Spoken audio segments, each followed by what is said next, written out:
Speaker, ready to begin. Thank you, Sergeant. Okay, good morning and welcome to the 11th day of FY24 executive budget hearings. I'm Council Member Justin Brannan, and I am privileged to chair the Committee on Finance, and I'm pleased to be joined this morning by Speaker Adrian Adams. We've also been joined by Council Members Ayala, Lee, Brooks Powers, Moya, Barron, Williams, Lewis, and Brewer, as well as Dinowitz. Welcome, Director Jihad and your team. Thank you for joining us today to answer our questions. But before I go any further, I want to invite our speaker to give her opening remarks for this budget hearing. Thank you so much, Mr. Chair, and good morning to all of you. Great to see you. Thank you so much, Chair Brannan, for holding today's executive budget hearing. This is the last before tomorrow's hearing, which is solely dedicated to public testimony. The Mayor's executive budget for fiscal year 2024 is $106.7 billion, an increase of $5.7 billion from the fiscal 2023 adopted budget. This week, the Council unveiled our fiscal year 2024 executive budget economic and tax forecast. With the city's economy proving more resilient than previously anticipated and driving stronger than expected tax collections, the Council now estimates slightly higher growth projections than its previous forecast. The Council forecasts $1.8 billion more in revenues for fiscal years 2023 and 2024, and greater revenues in the out years than is projected by OMB in the executive budget. The Council projects city tax revenues will exceed those estimated in the executive plan, with $926 million more in FY23 and $909 million more in FY24, resulting in additional revenue available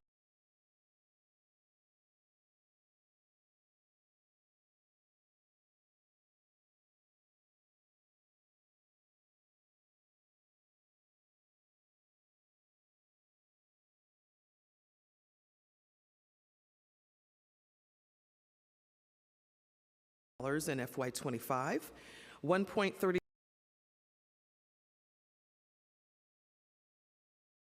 FY27. Despite these economic forecasts that show the city is well positioned to invest in essential services while preparing for future risks, the executive budget falls short of funding critical services for New Yorkers. A third round of PEGs in April directed many agencies to make reductions in their budgets by an additional 4% or 3%, while some agencies were spared. The city budget should advance the health and safety of New Yorkers, but remaining cuts threaten to further inhibit our city's ability to succeed and equitably recover. While the administration continues to justify agency budget cuts as a result of the cost to assist asylum seekers, the reality is that many investments missing from the budget would be solutions to the current challenges facing our city. The administration's response has overly relied on expanding emergency shelters, which are inherently expensive, without focusing enough on solutions that can alleviate pressure on our shelter system. The city budget is a major opportunity to proactively help the increasing number of New Yorkers experiencing housing instability to avoid entering homeless shelters or transition out of them. For example, the executive budget maintained a budget cut of over $30 million to NYCH's Vacant Unit Readiness Program, which has seen the amount of time it takes to repair vacant units reach approximately 9 months, according to the agency's executive budget hearing testimony. NYCH's own data shows that due to these delays, the number of vacant apartments grew from 490 in December 2021 to over 3,300 in December 2022. And up to 6,583 vacant units as of April. It is confounding that the administration would continue with cuts to a program that repairs and rehabilitates these units when we desperately need more housing and have apartments sitting vacant under the city's own control. We also must seriously invest in affordable housing capital funds, city FEPS housing vouchers, and supportive housing with adequate resources, which are currently absent in the executive budget. Similarly, the inability of city agencies to adequately process applications for food assistance and housing vouchers, advance approved housing projects in their pipeline, and perform other basic functions negatively affects New Yorkers.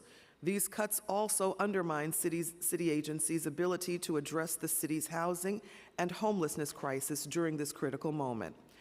Throughout the council's budget hearings, city agencies continued to identify staffing challenges as the biggest impediment to fulfilling their duty to New Yorkers and our city.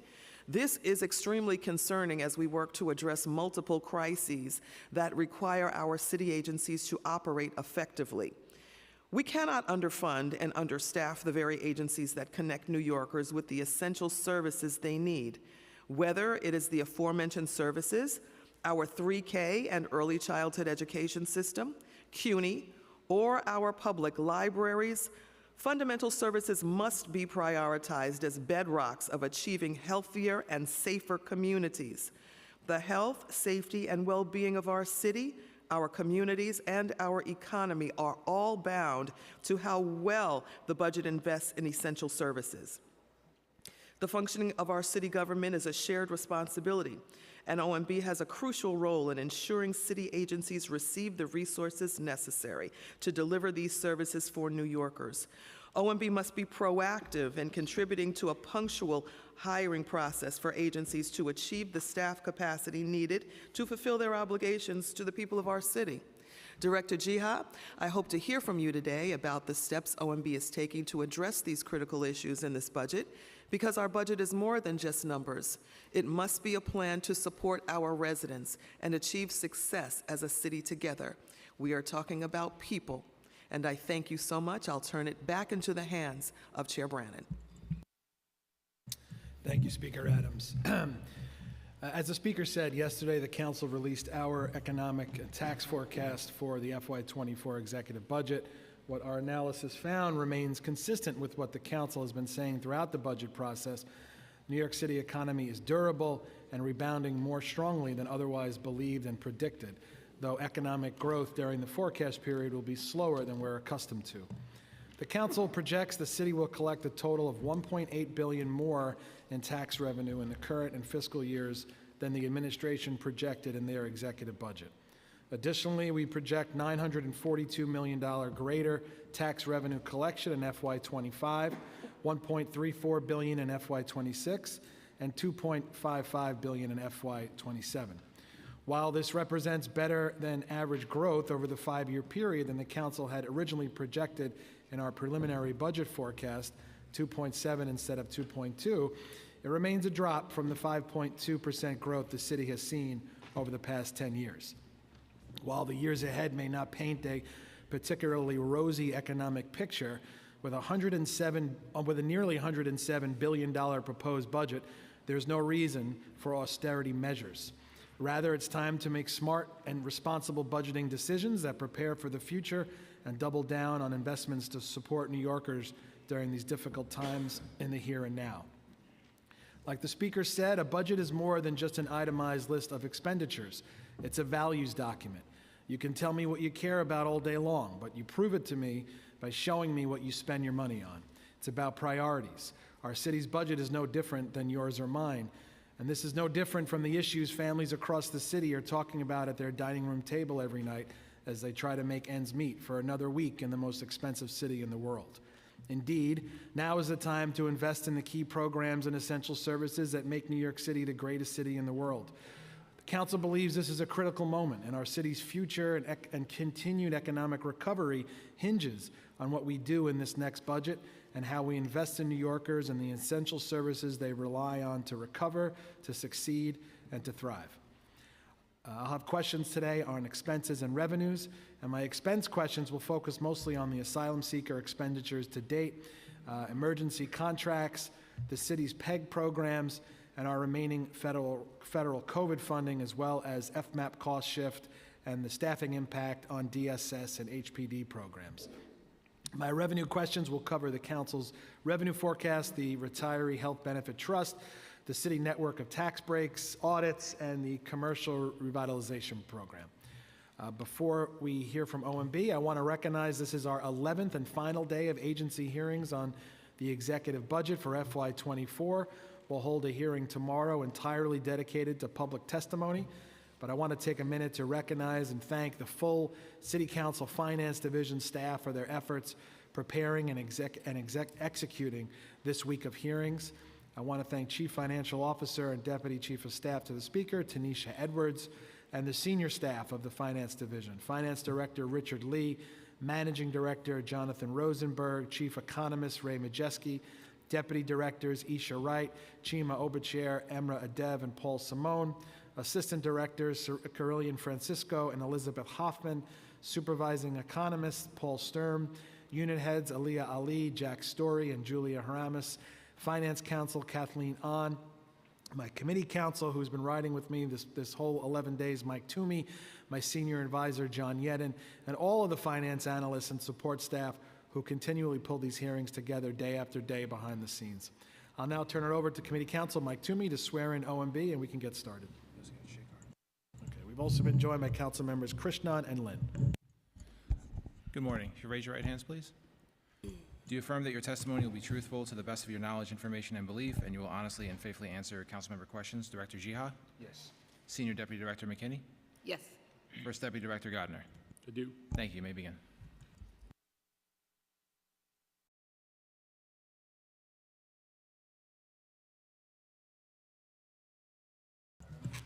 I see your mic's on, Chuck. Good morning, Speaker Adams, Chair Brennan, and members of the Finance Committee and City Council. Thank you for the opportunity to testify here today on the Mayor's Fiscal Year 24 Executive Budget. I'm Jacques Jiha, the Director of New York City's Mayor's Office of Management and Budget. I'm joined by OMB First Deputy Director Kenneth Gardner and Senior Deputy Director for Intergovernmental Relations and Education, Latanya McKinney.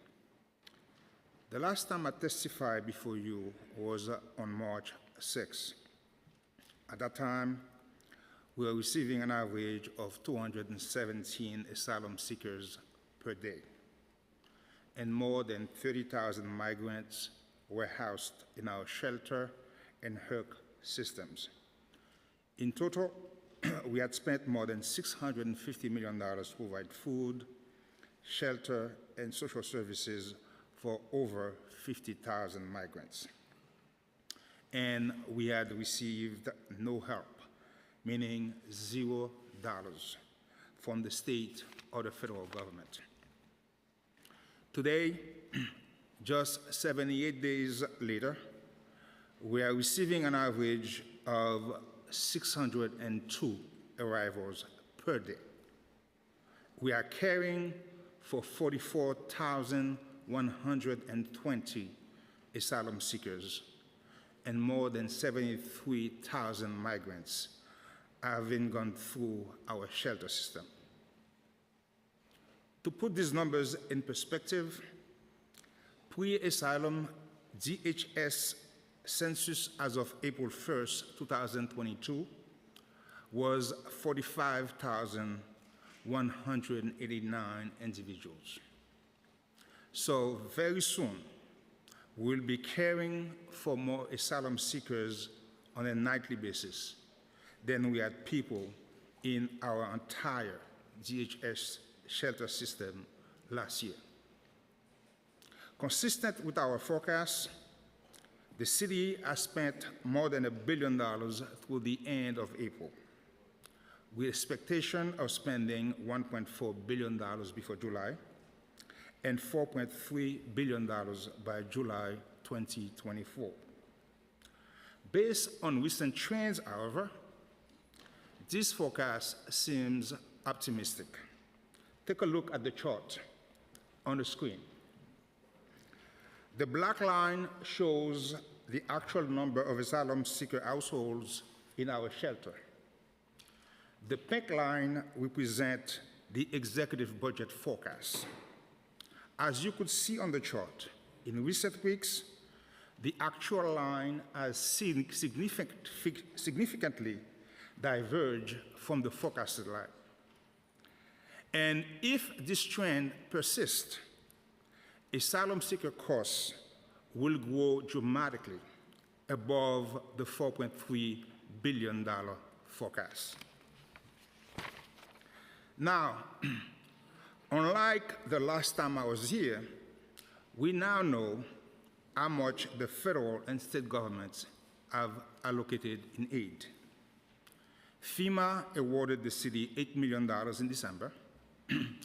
Of the $800 million allocated to localities nationwide, we have been awarded thus far only $38.5 million by the federal government. Let me put that in perspective. At our current daily spending rate, that $35.5 billion barely covers 5 days of asylum seeker costs. Though we appreciate that the state has committed to covering 29% of the asylum seeker costs over the next 2 years, up to $1 billion, this aid will only cover a fraction of the total costs and is partly offset by cuts and cost shifts of about $500 million in each year. So what does this mean, and where does it leave us? In the executive budget, we reflected $4.3 billion across fiscal year 23 and 24, and $1 billion in fiscal year 25 to account for asylum seeker costs. This is funded by $2.7 billion in city resources over this fiscal year and the next, and $710 million in fiscal year 25. We anticipated $1 billion from the state in fiscal years 23 and 24, and we assume that it will continue to cover 29% of the cost in 25. And it was widely reported that we would be awarded the lion's share of the federal appropriation. So we assumed $600 million in fiscal year 24 from the federal government. If you remember, in my preliminary budget testimony, I warned of proposed state budget cuts that would drain city resources. Thanks to the legislature, the harm was less pronounced in the state enacted budget. The MCA funding mandate was reduced by about half to $235 million annually for 2 years. The Medicaid cuts were also reduced, though the state intends to fully shift those costs to localities by fiscal year 26. But as stated earlier, despite the legislature's best effort, the state still imposed budget cuts of about $500 million a year. We are still pushing the state on asylum seeker funding and will continue advocating for critical priorities that were not included in the state enacted budget, including our housing agenda. The federal government failures to deliver adequate assistance and the $500 million a year of cuts and cost shift imposed by the state create a $1 billion budget gap over fiscal year 23 and 24 that will have to be addressed at adoption. We also address some other significant challenges in this executive budget and financial plan. Most of our employees have not had a contract for over a year. The mayor has made it clear that paying a fair wage in order to attract and retain city workers is a priority. So following settlements with DC37 and PBA, we added $16 billion across the financial plan to fully fund the cost of the labor patterns established by these two agreements across the city workforce. Now, the city's financial situation is made even more precarious because the national economy has entered a period of slow growth, with many economists predicting a downturn at the end of the year. The banking sector has not fully recovered from the recent turmoil, and stock markets remain highly unstable. Here at home, we see mixed signals. Wall Street remains under stress as a result of the Federal Reserve contractionary monetary policies. The commercial real estate industry continues to struggle. Office vacancy rates remain high, with 90 million square feet of office space available for lease. We expect this level to peak at 23% this year and decline slightly over the financial plan. Average home prices are projected to decline this year before resuming growth next year. On the other hand, the labor market remains resilient. Despite the decline in employment last month, over this year we are still adding jobs faster than the nation and the state, and have regained nearly all job loss to the pandemic. The tourism sector has made a strong recovery. Hotel occupancy and room rates are higher than they were in early 2020, and theaters are seating 90% of their pre-pandemic audience levels. As a result of this unanticipated strength of the local economy, we adjusted the tax revenue forecast above the general plan by $2.1 billion in fiscal year 23 and $2.3 billion in fiscal year 24. This upward revision was driven by unexpected gains in personal income, business, sales, and hotel taxes. Of course, this increased revenue must be understood in the context of the immense fiscal challenges that the city is currently facing. Further, the growth of our tax revenue base in the out years is projected to slow as the national and local economies cool. The takeaway is that over the next few years, our resources will not grow substantially, though we must still meet vast needs. Considering these needs, concerns, and risks, we crafted a budget that remains true to the core principles that have driven every budget this administration has released. Specifically, we continue to maintain fiscal responsibility by achieving savings, upholding strong levels of reserves, and controlling spending. The fiscal year 24 executive budget is $106.7 billion. Fiscal years 23 and 24 remain balanced, with out-year gaps of $4.2 billion, $6 billion, and $7 billion in fiscal years 25 through 27, respectively. Facing $10 billion in new needs over just fiscal year 23 and 24, which were largely driven by costs related to asylum seekers and labor settlements, the mayor implemented a gap-closing strategy which included a PEG and a reduction in current year reserves. In the PEG, agencies were directed to reduce spending by 4% annually, starting in fiscal year 24, except DOE and CUNY, which were given a 3% target to minimize disruption during the school year.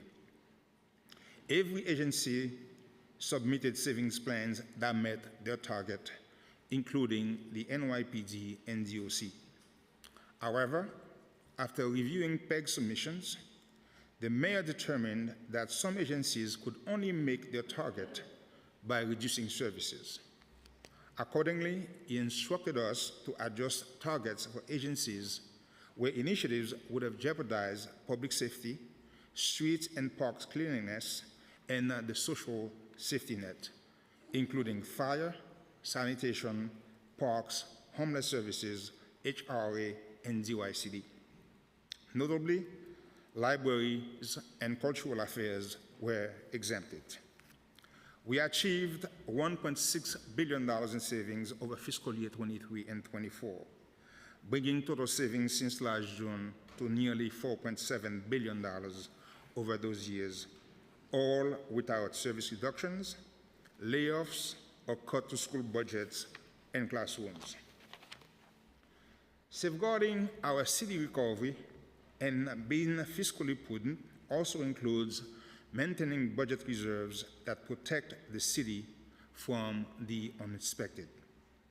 Reserves in fiscal year 24 remain at a near record level of $8 billion, with $1.2 billion in general reserve, $2 billion in rainy day fund, $4.6 billion in the retiree health benefit trust, and $250 million in the capital stabilization reserve. We use about $1.8 billion of our current year's reserves to cover some fiscal year 23 expenses, which is typical at the end of the fiscal year. Overall, this budget supports all New Yorkers, particularly the most vulnerable, with nearly 60% of funding devoted to education, healthcare, and social services. Now, I would like to highlight some of the investments we made in this plan. Mayor Adams has prioritized increasing funding for programs that support New Yorkers suffering from mental health issues. This includes honoring his commitment to the mental health plan by baselining funding for the Mental Health Access Digital Hub, clubhouse capacity expansion, and a school telemental health program and the Be Heard program. We are also making investments to uplift working families, including outreach to expand awareness about tax benefits such as the Earned Income Tax Credit that was expanded under this administration, SNAP, Medicaid, and more. To prevent housing voucher discrimination, CCHR will have additional resources to hire attorneys within the source of income unit. Because internet access is essential to connect with the modern world, we are providing free broadband access through Big Apple Connect to 73 more NYCHA developments for a total of 202 serviced by the program. And to expand the city's digital outreach and provide improved services, the My City platform will expand to include childcare, workforce, and business portals. Because education is a pathway to a secure, good-paying job, we have added resources to support our schools and CUNY. DOE will integrate climate education and food education into the curriculum, and children in shelters will receive support that they need to continue their education from shelter-based community coordinators. The CUNY Reconnect program will be expanded to help even more students who left school because of extenuating circumstances resume their education and earn degrees. And CUNY will help students by providing industry experts and advisors who will help connect students to internship and job opportunities. We are also supporting the Mayor's Office for People with Disabilities plan to promote workforce development for disabled New Yorkers.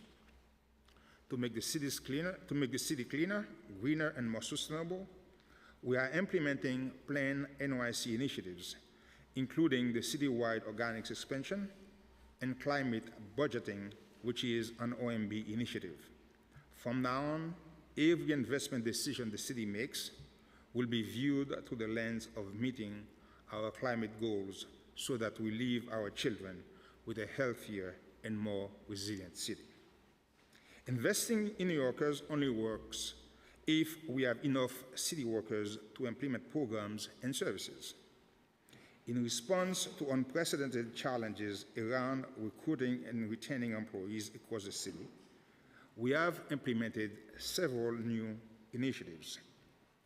DCAS is leading a vacancy reduction sprint, with agency recruitment czars developing a hiring plan that are tailored to their agency needs and looking at ways to improve the city's hiring process. We have also significantly increased outreach.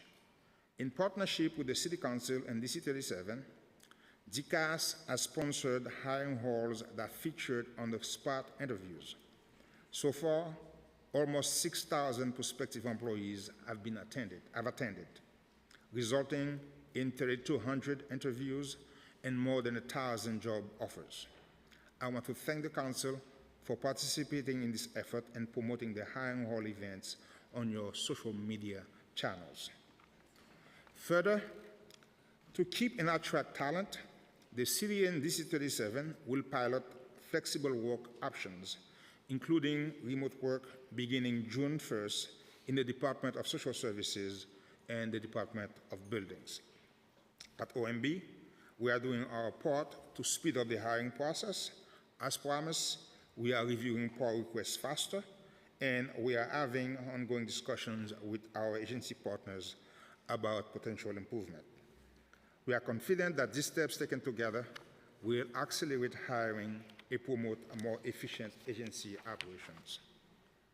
Now, I would like to discuss the City $164.8 billion 10-year capital strategy.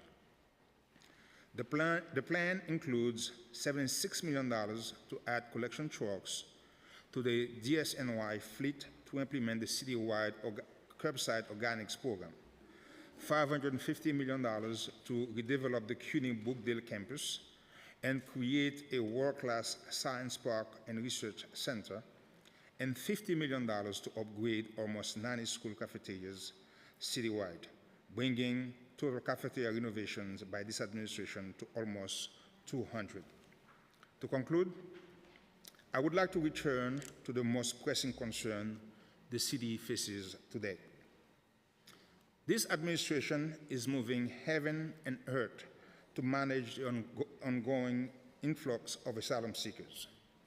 And because we quickly adopted a comprehensive approach, this crisis is barely visible to most New Yorkers. Unlike other cities, we treat the new migrants humanly. You don't see tents on our sidewalks or in our parks. Every asylum seeker has a safe place to sleep, good food to eat, and access to social services in accordance with the city's right to shelter mandate. Providing these mandated services, however, is very expensive, and every New Yorker should be concerned about these escalating costs and the ramifications for potential service disruptions, and the very real possibility that this may go on for years. The reality is this is a fiscal emergency. Whether it's the $4.3 billion in our forecast or some elevated number per the current trend, unless we get meaningful assistance from the federal government and state government, we face the catastrophe of running out of places to house migrants and the resources needed for them. At the same time, we must keep the city safe, healthy, and clean. As great as the city is, and despite all that we can do, we cannot bear this financial burden on our own. I'm calling on the federal government to provide meaningful assistance.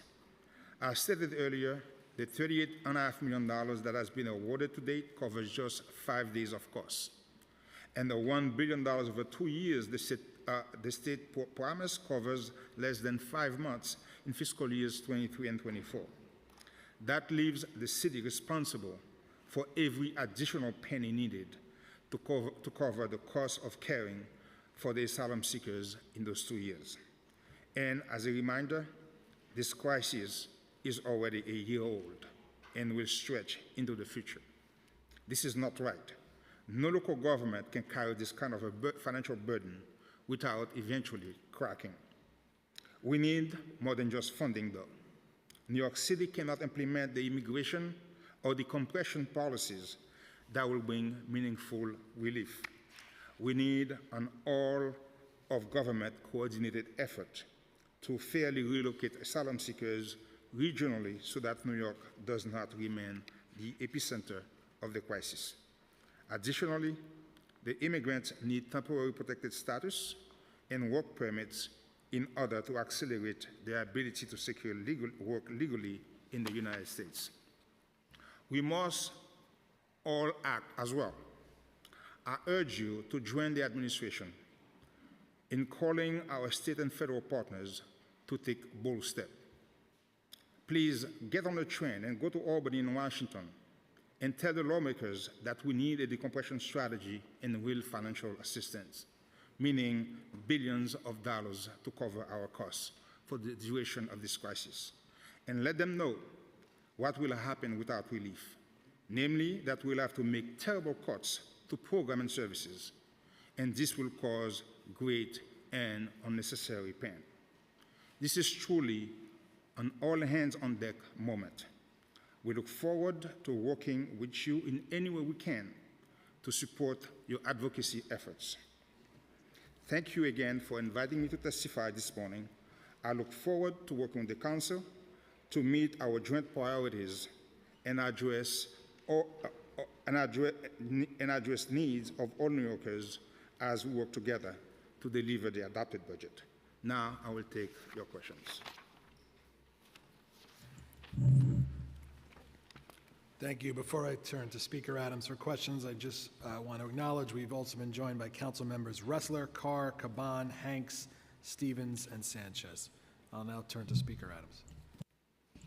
Thank you so much, Chair Brannan. Welcome again, Director Jiha, and to your team as well. Thank you for being with us today. Let's continue on with the discussion of asylum seekers, since that is in the forefront of just about every conversation that we're having, that the city is having, that the state is having, hopefully that our federal partners are having as well. It seems that the model for the city has been using for estimating the costs related to the asylum seekers is very much predicated on the growth in the number of asylum seekers in the shelter system. Each of the charts the mayor has used to demonstrate the administration's cost estimates has included a straight line growth rate for the population of asylum seekers in shelter. Can you please explain how the city's projections were derived? Sure. We reviewed trends in inflow and outflows and the census change by each asylum seeker subpopulation, so we could understand the changes in the asylum seeker dynamics. The census was characterized by steady growth between October 22 and April 23 of approximately 40 households per day. And the net inflow more or less remained more or less stable throughout that entire period. So we did not have any clear evidence in terms of inflow of outflow diverting from the trend, like I just showed you on the chart here. And we did not have any clarity when it comes to the kind of policy the federal government would have implemented. So since then, the growth in terms of the household has accelerated to 188. So let me make sure we understand clearly. When we did the forecast, okay, we base our numbers, our forecast, on 40 households per day, okay? That's what we train over time based on the history of the pattern we see people coming. In recent months, the number of households has gone to 188 per day. That's why you see the deviation on the chart. You see our forecast trend growth, and you see the deviation going this way. One is a plane taking off, one is a rocket going up, okay? Hopefully, it'll come back down, hopefully, but if it doesn't, it means that we're gonna have to adjust upward our forecast by a significant amount. Okay. What assumptions is the city making about shelter exits? Is the daily census growth projection based on the net new arrivals and shelter exits? Yes, as I said, we take the inflow and outflow, and then whatever we have net. That's what we're using, because that's the number of people who are currently under our care. So it's not like just the inflow only. We look at the inflow and outflow and the net. Okay. Okay. So if the growth rate is a net of inflow and outflow of asylum seekers into the system, can the administration provide the committee with a breakdown of those two inputs that make up the growth rate? Sure. If you want to, we could send you the information, but if you want to right now, I could give you the numbers for instance. Let me give an example. Okay. During the month of March 2023, we had an average of 203 individuals entering the system every day, and we had 124 leaving every day. So for an average net inflow of about 79. For families, the inflow was 155 and the outflow was 94, for a net inflow of 61 per day. So we had approximately 22 households. For singles, the inflow was 48 per day and the outflow was 30 per day, for an average growth of 18. So we translate into 15 families with children, 18 single adult, and 7 adult families each day. So that's what gives you the 40 that we use for our forecast, the 40 households that we have for our forecast. But as I said, since then, okay, we have reached 188 households per day. So in other words, the numbers that was driving our forecast, okay, no longer relevant at this point in time. Okay. Let's look at non-asylum seekers. Were the exit rates that are a part of the growth rate formula determined using historical patterns set by non-asylum seeker shelter populations? No. Not at all? Not at all, because the non-asylum seekers have a number of resources, that allow them to exit. So therefore, we basically use the experience of the asylum seeker population to study the dynamics and to project the trends. Do you take a look at the trending between asylum seekers and non-asylum seekers, the population trending behaving the same way or completely different? At total different patterns. Okay. Let's talk a little bit about state and federal support. We're all very passionate about that particular subject.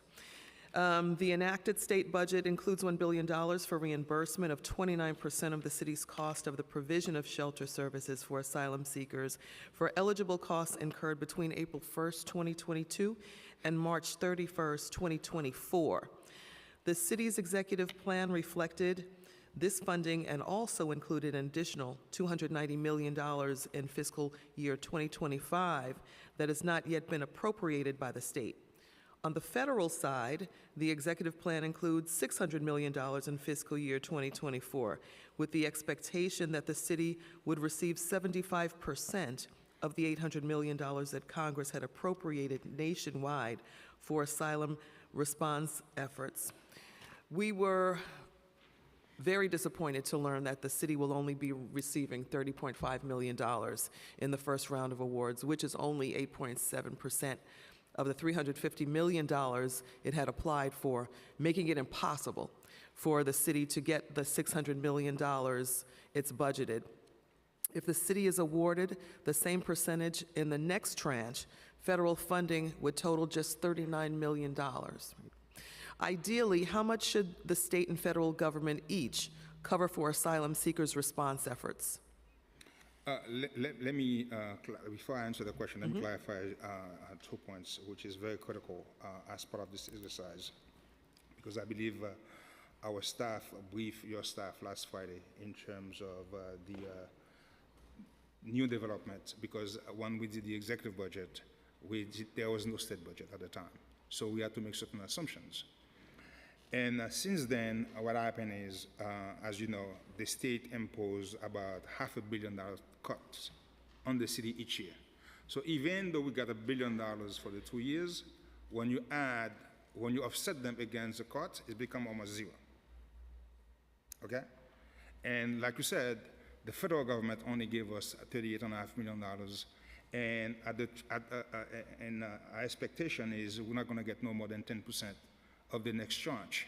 So overall, we're probably going to get in total maybe some $70 million from the federal government, which means, okay, we not only going to have gap openers because we make some assumptions. We have about $500 million in federal shortfall, and for this year we have about $500 million for the state. So you're talking about $1 billion hole.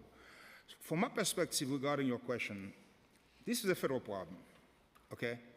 And this should be fully funded by the federal government. Okay, the federal government cannot have a policy in place and where New York City is the decompression strategy and basically not giving New York City a penny to deal with the problem. Okay, So it's a federal problem, and it should be fully funded by the federal government. I don't think we disagree with that at all. Yes, we know. We do not disagree at all with that. In looking at our state partners, has the city had any conversations with our state partners regarding the possibility of state funding in fiscal year 2025 or beyond?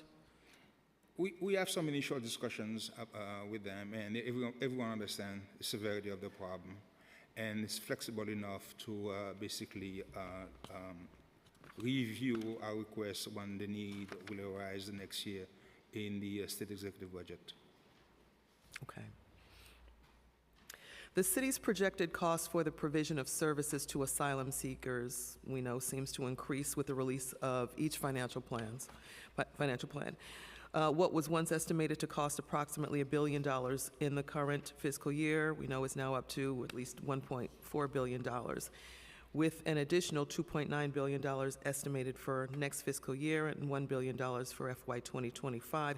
How much of the budgeted funding is allocated to emergency shelters administered by DHS versus the HERC system administered by NYCEM, H&H, and HPD?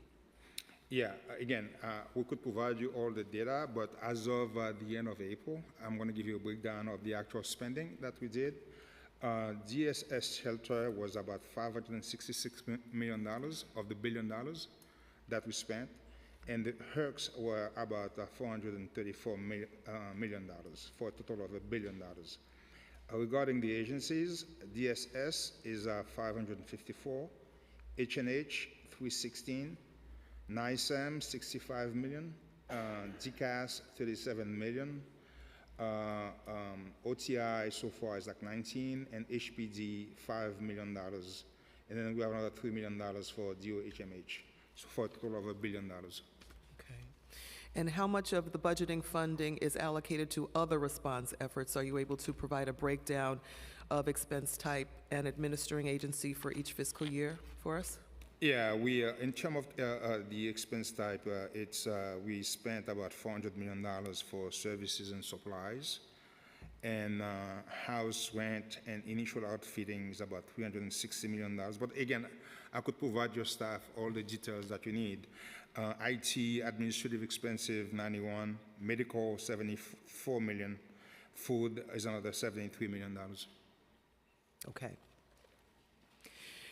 In looking at trying to enlist some of our residents and resident partners upstate with the mayor's announcement to move asylum seekers upstate.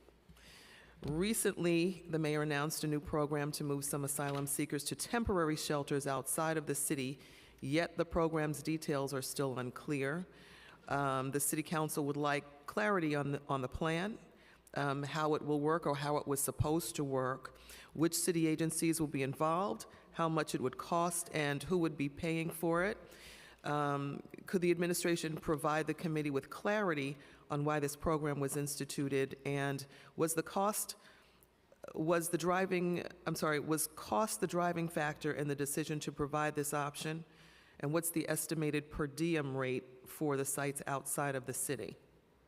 Yeah, as the mayor mentioned on numerous occasions, we are in a crisis.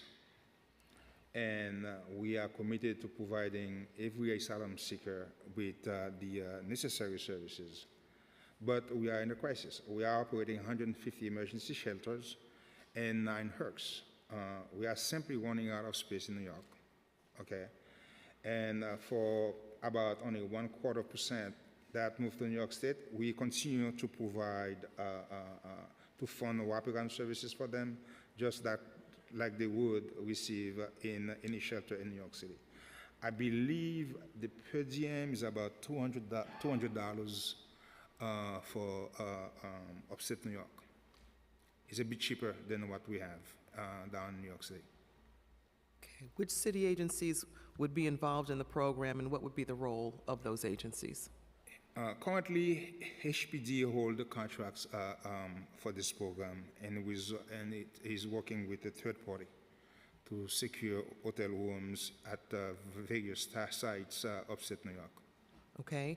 How much is the transportation of clients and provision of out-of-city shelters expected to cost, and who will pay for the move?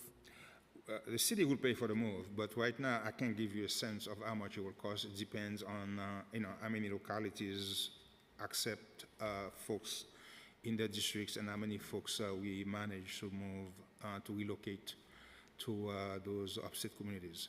But all is city funded, and at this point in time I cannot give you a sense of, because we just started. Is the funding already budgeted? Funding's already, but as part of the $4.3 billion.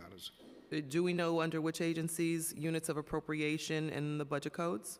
We don't have all this detail yet, and as I said, as we work toward adoption, we'll provide you more clarity in terms of creating new unit of, UOVs to deal with these issues. What's the city doing to address the strong opposition to the plan that it's faced from the counties outside of the city? We are working closely with all our partners in government around the state, and we're working with the governor's office. As we said to folks, New York City is only home to 5 of the 62 counties around the state. So we need everybody to step up in a moment of crisis. Okay, so again, we're working with every single one of elected officials that we know of who are willing to work with us. For instance, Erie County executive is willing to work with us. Some other counties are open, and then we're working with the New York delegation to convince folks to open up their doors so that New York City is not the only place that carries the burden. But bear in mind, we're still paying for them, even when they move upstate New York.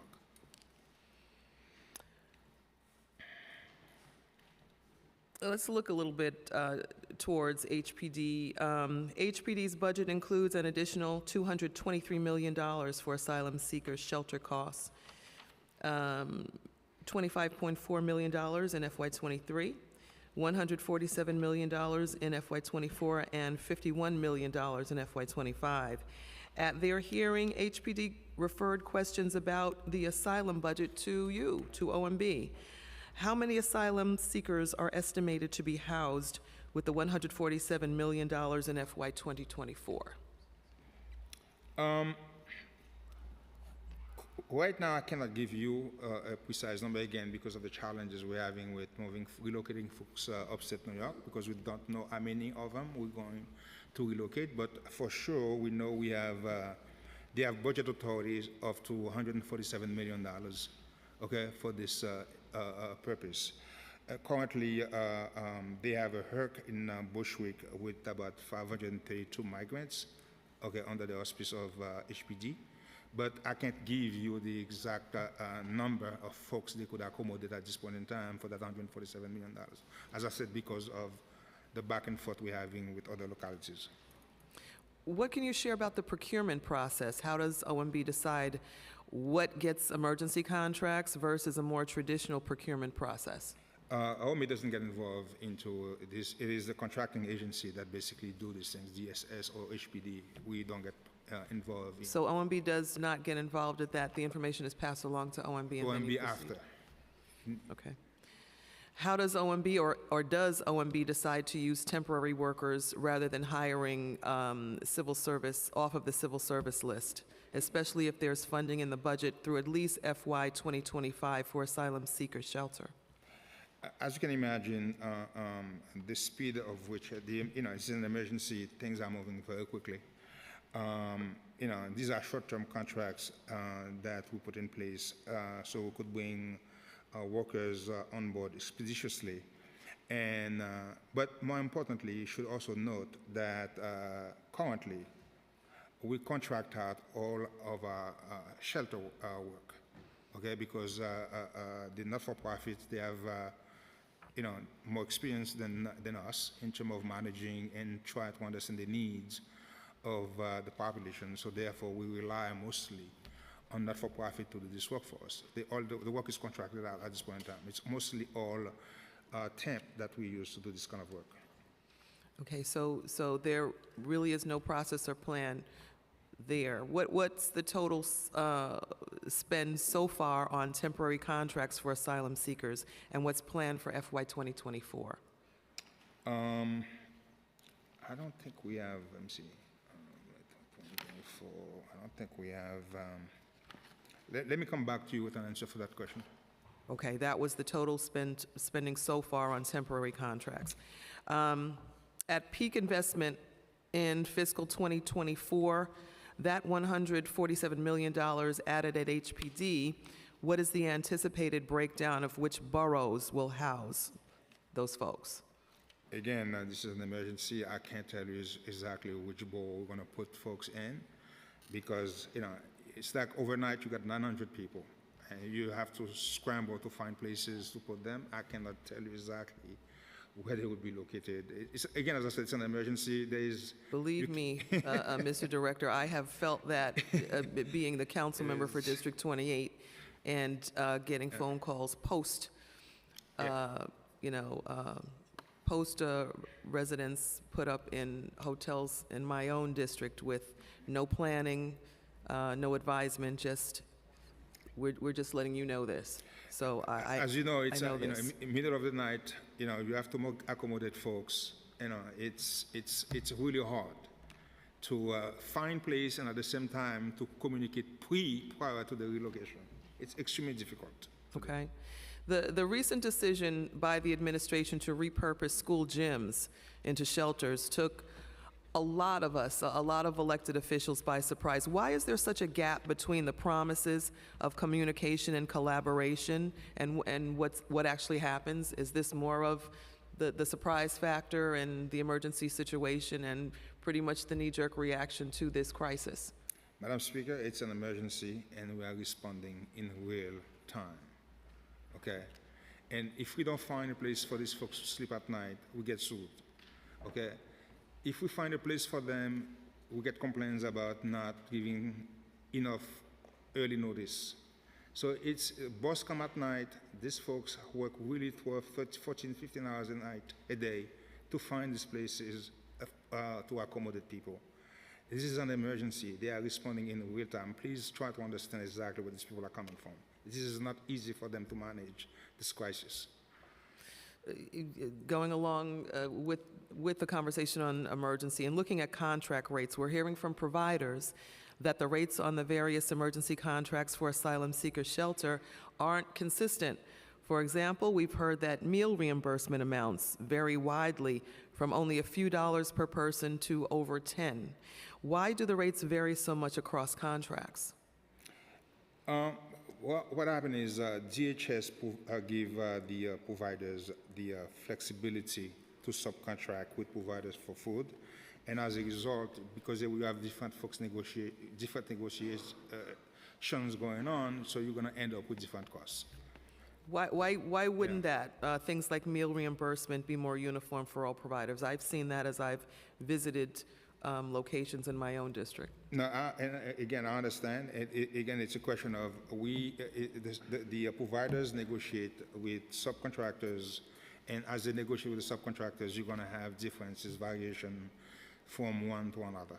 Well, how can providers be expected to provide the same level of service given to these disparities, given these disparities? I understand, but again, as I said, they have that flexibility to negotiate with subcontractors. And as they negotiate with subcontractors, you're going to have different prices.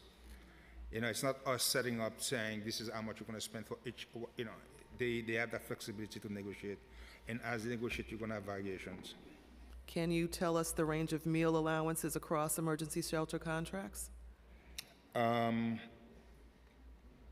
now, as I said to you, the per diem for DHS is about $256 a day per household. That's meals. No, the per diem. That includes meals, that includes everything. It's all inclusive? All inclusive. Okay. In last year's state budget, the state increased the state FEPS rates to match city FEPS, but didn't provide for state funding to cover this increase. In December 2021, the state allocated $60 million under the Rental Supplement Program, or RSP, to the city, then later indicated that it must be used towards the state FEPS rate increase. RSP provides funding to supplement rental costs for low-income individuals regardless of immigration status. Many longtime city residents who are undocumented and in the city shelter system are ineligible for housing assistance and vouchers, leaving them perpetually stuck in the city shelter system. In the budget response, the council called on the city to use any outstanding RSP funding after covering the cost of the state FEPS rate increase to support the creation of a program to provide rental assistance vouchers to undocumented city residents, but nothing was added to the executive plan. How much of the $68 million has been spent to date, and on what? We are currently working with the state to come up with a plan. We are finalizing the plan at this moment in time. None of that $68 million has been spent so far. Okay, so there's a possibility that there will be resources left over, at which case we will work with the state to see if we could address the needs of the undocumented immigrants.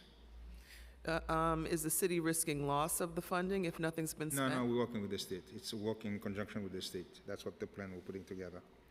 How much does the city expect to spend in city fiscal 2023 to cover the state FEPS rate increase?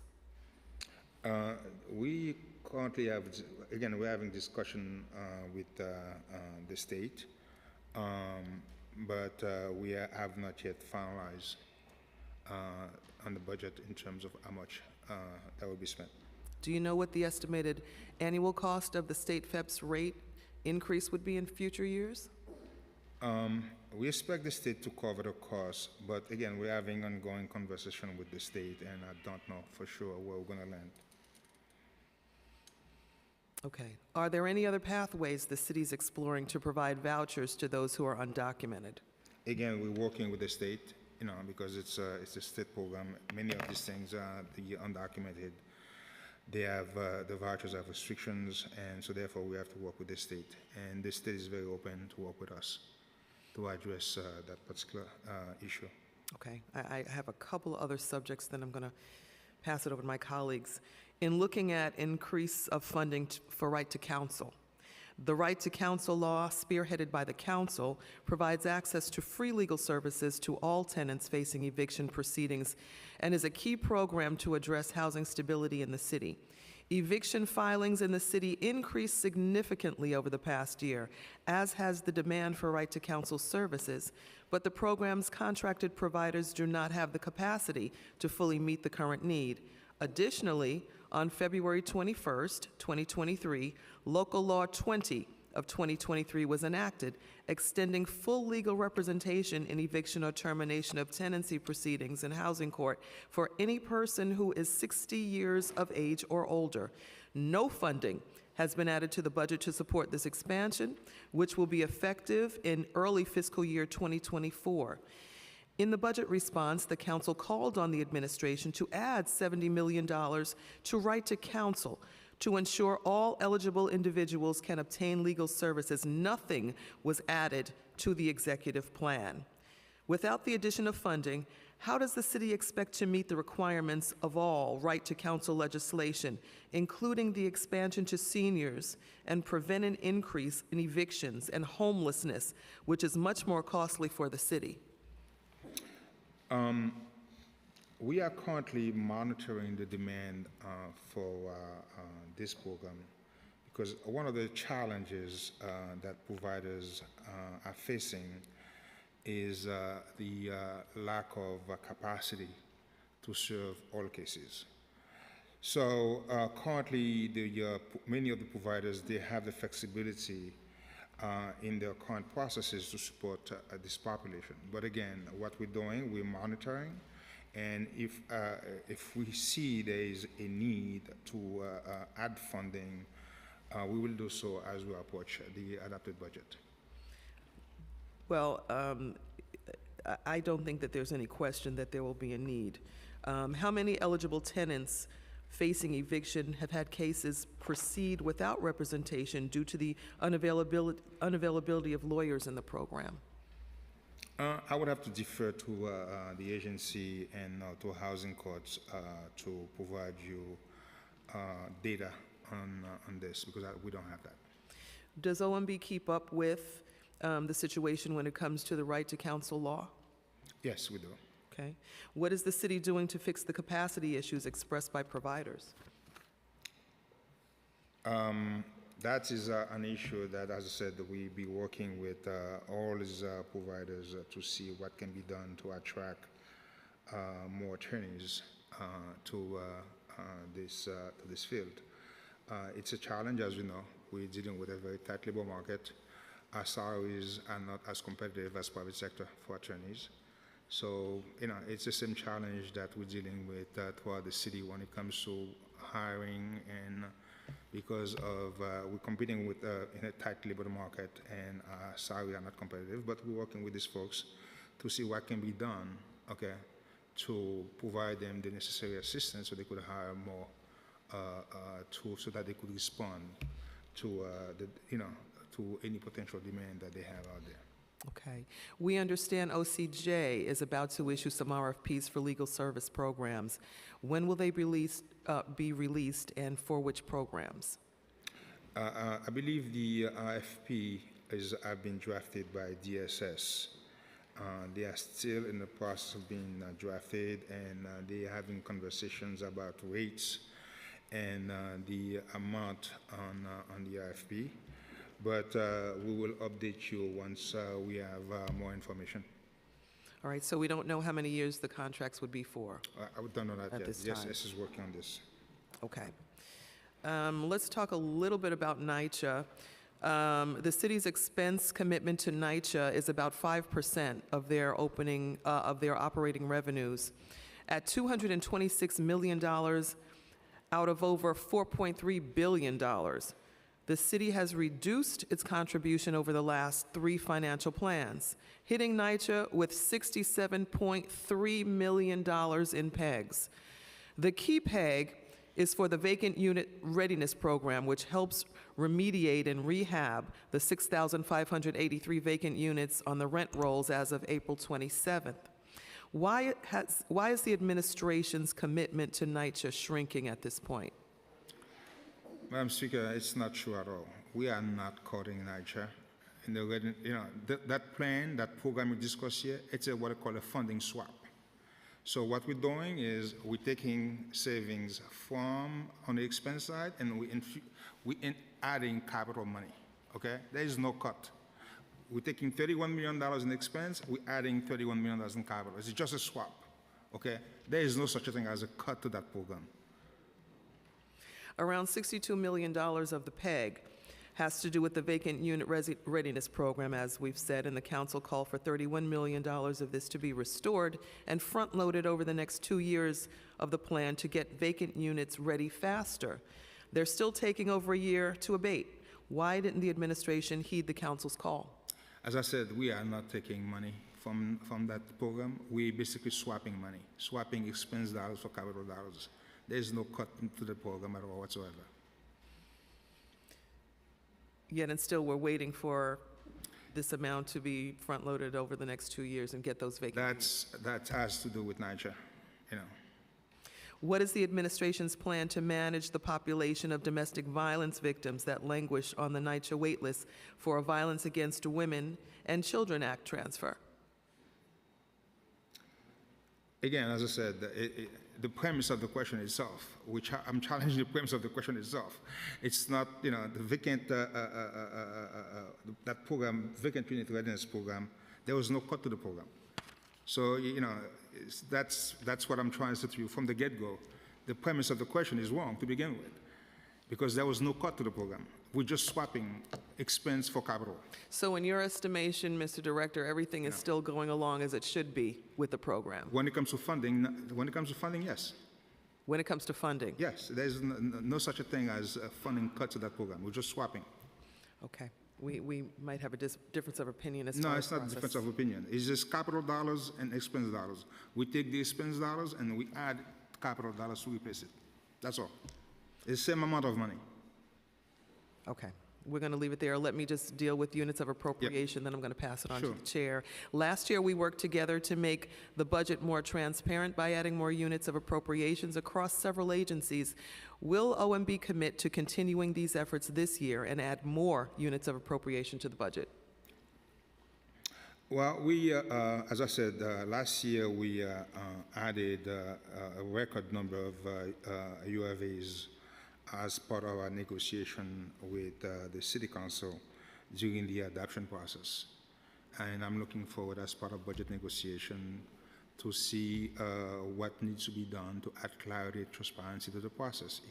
And we're more than happy to discuss those UFAs with you and your team as we get closer to budget adoption.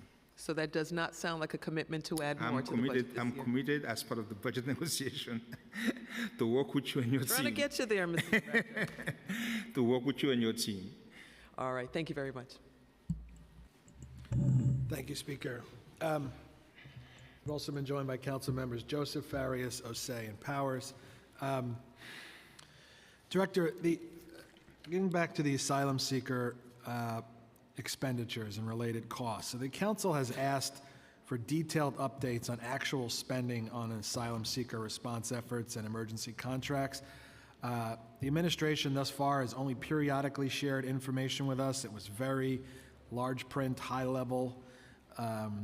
When the city applied to FEMA for federal funding, I know it submitted a great deal of granular information. The information that we've received thus far is insufficient and does not allow us to adequately perform our mandated oversight requirements. And I think based on the granular information that the administration provided to get the FEMA funding, it's clear that that detailed information is available.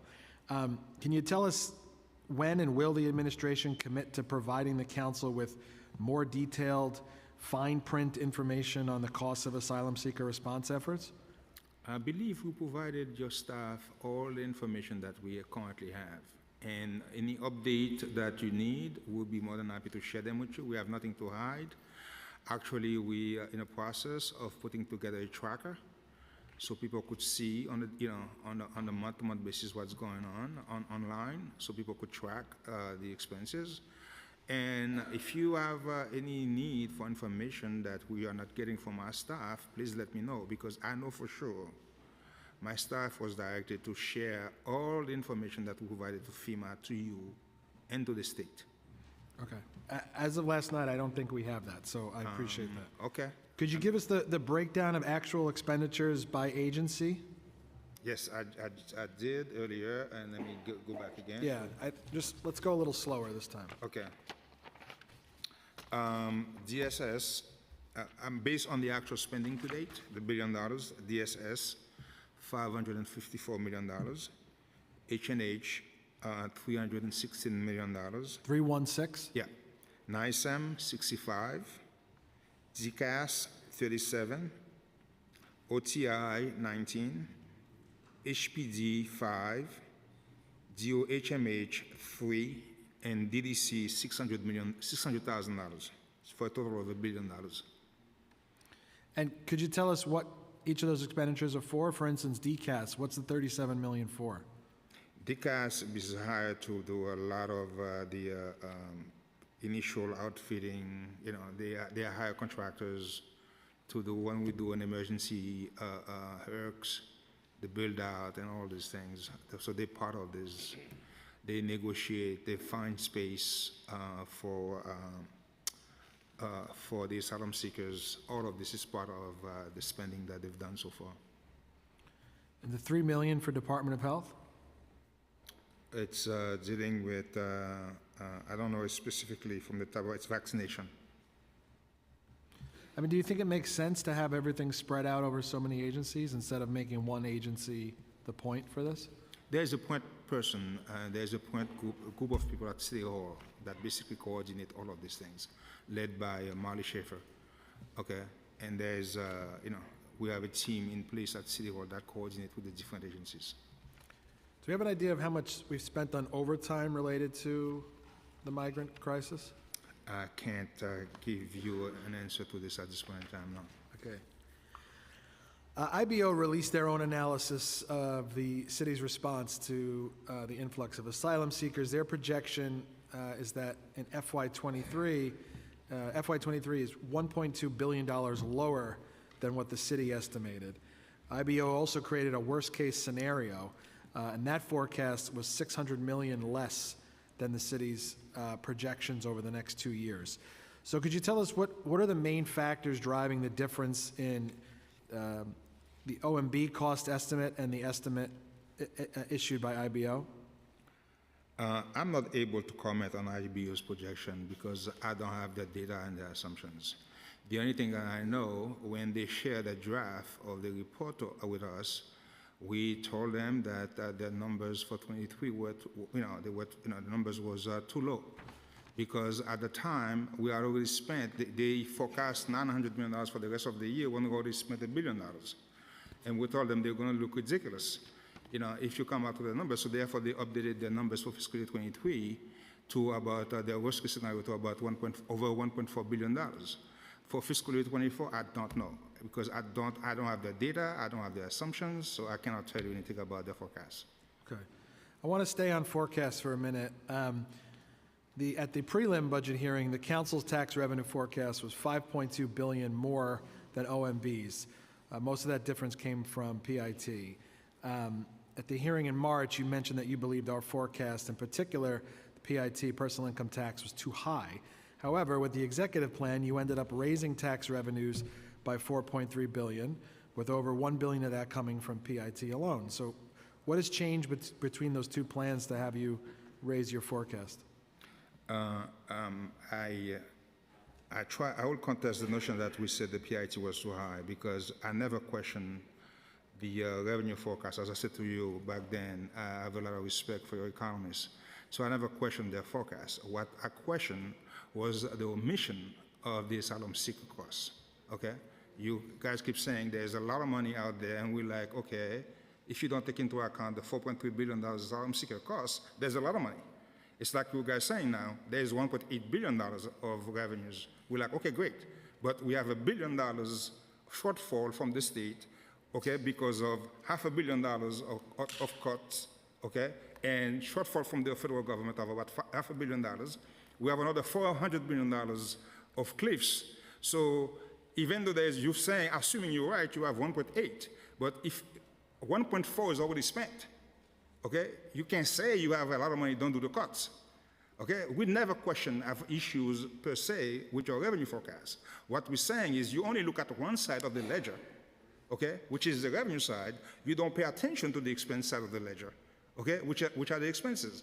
We briefed your staff last Friday. We told them, listen, we have the budget, the state imposed $500 million cut on us. We have a shortfall of $500 million from the federal government, like you just said, that we have to account for at adoption. So even if you have more revenues, once you take into account those expenses, okay, there's no money left, okay? But the challenge that I have is the fact that you don't take into account what's going on the other side of the ledger. We only look at one side of the ledger. Yeah, obviously I don't agree with that. The council's economists have been more right than wrong for the past. I'm not saying they're wrong. That's what I said. Well, would you agree that the executive budget is recognizing revenues we already collected in January, but were not included in the preliminary budget? Say it again? Would you agree that the executive budget is now recognizing revenues that we had already collected by January, but that you did not recognize and include in the preliminary budget? As I said, we know, for instance, we have a new complication with respect to personal income tax, which is a PTET, which is a credit against personal income tax. I know what it is. So therefore, because it's new, nobody knows, okay? It's the same thing going on right now. For the month of April, okay, tax collections were very strong. But at the same time, we're also seeing right now a huge increase in refunds. So if you base your forecast just on 1 month, and don't look at what's going on in terms of refund going out, okay, you could overstate your forecast, like the state just did.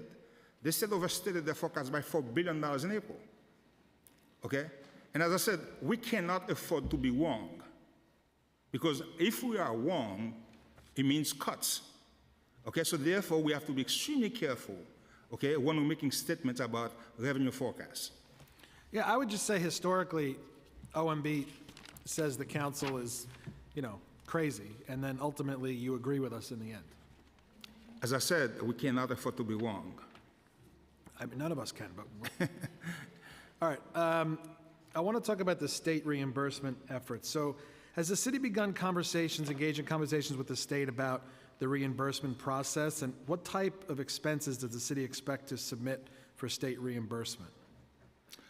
We submitted an application with the state, and DSS has been in conversation with OTDA, and so they're asking for some additional information, and also the governor in executive message last week basically direct the state agencies to accelerate the reimbursement process for New York. So what sort of things will they be reimbursing us for? So far, we've been in discussion with what's included, but mostly everything seems to be, they're open to include everything. So because they are seeing exactly what we're spending the money on, and they know the challenges that we're dealing with, and so far they've been very open. Okay. Okay, talk about the PEG. So,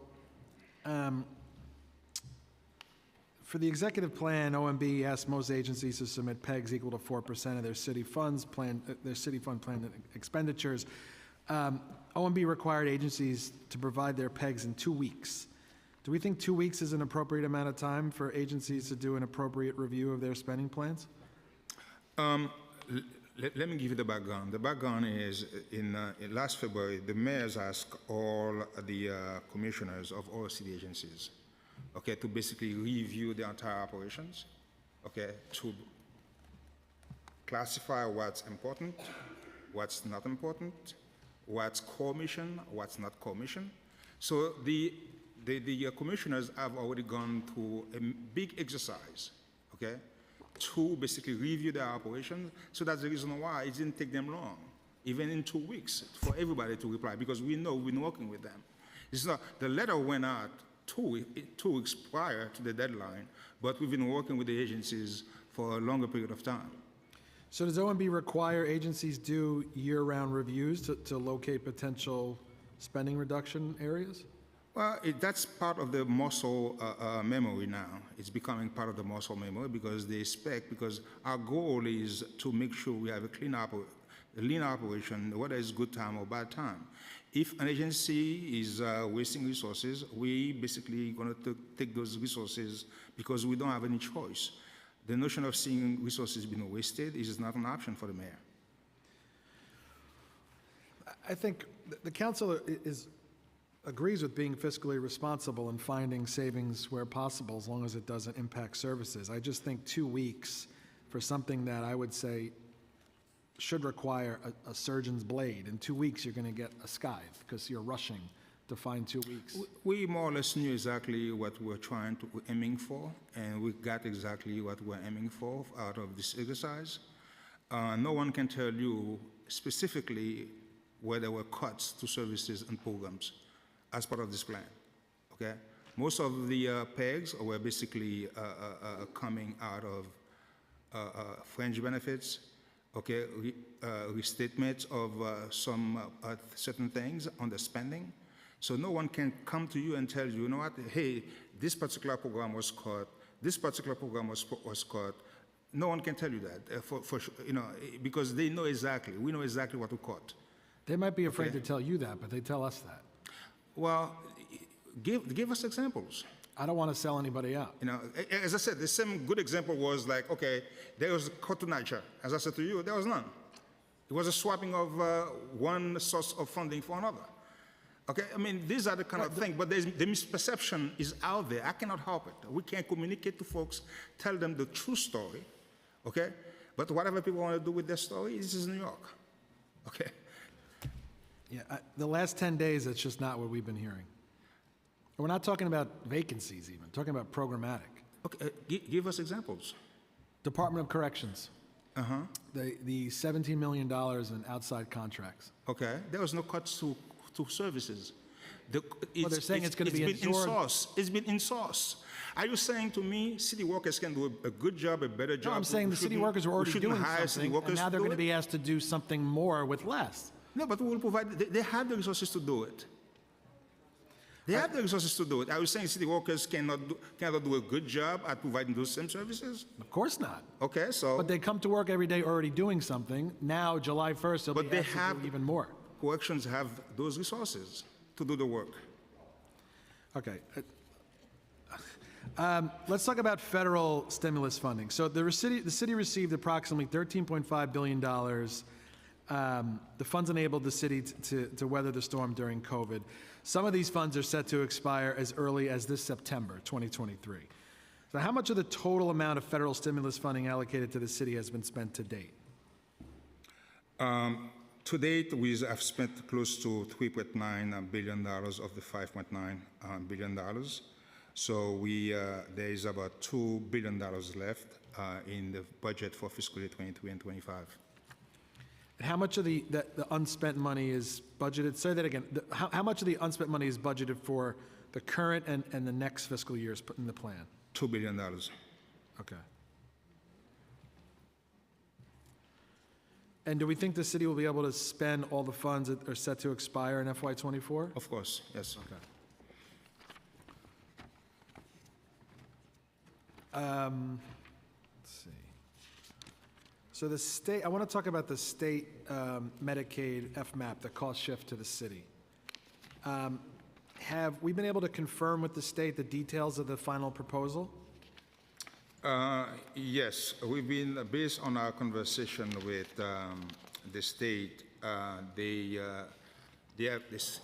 phasing it out at 75% in the state fiscal year 24 and 50% in state fiscal year 25, and thereafter it becomes zero. So it's, the total is 774 million, right? Yes, for the entire state. Okay. Am I correct? Yeah. And how much do they want from us? It's for us, it's about 129 fiscal year 24. It goes to 214 in fiscal year 25 and 343 in fiscal year 26. And is OMB doing, or have you done an independent assessment for the cost implications of that proposal?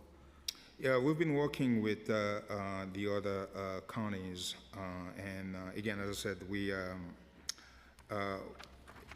again, it's Albany. We're going to have to go back to Albany next year to push again to make sure that because the impact is going to be real in terms of the budget in part on the city's budget. So therefore, we have to make sure we do as much advocacy as we can with other localities to push back on the state so that to minimize the impact on our budget.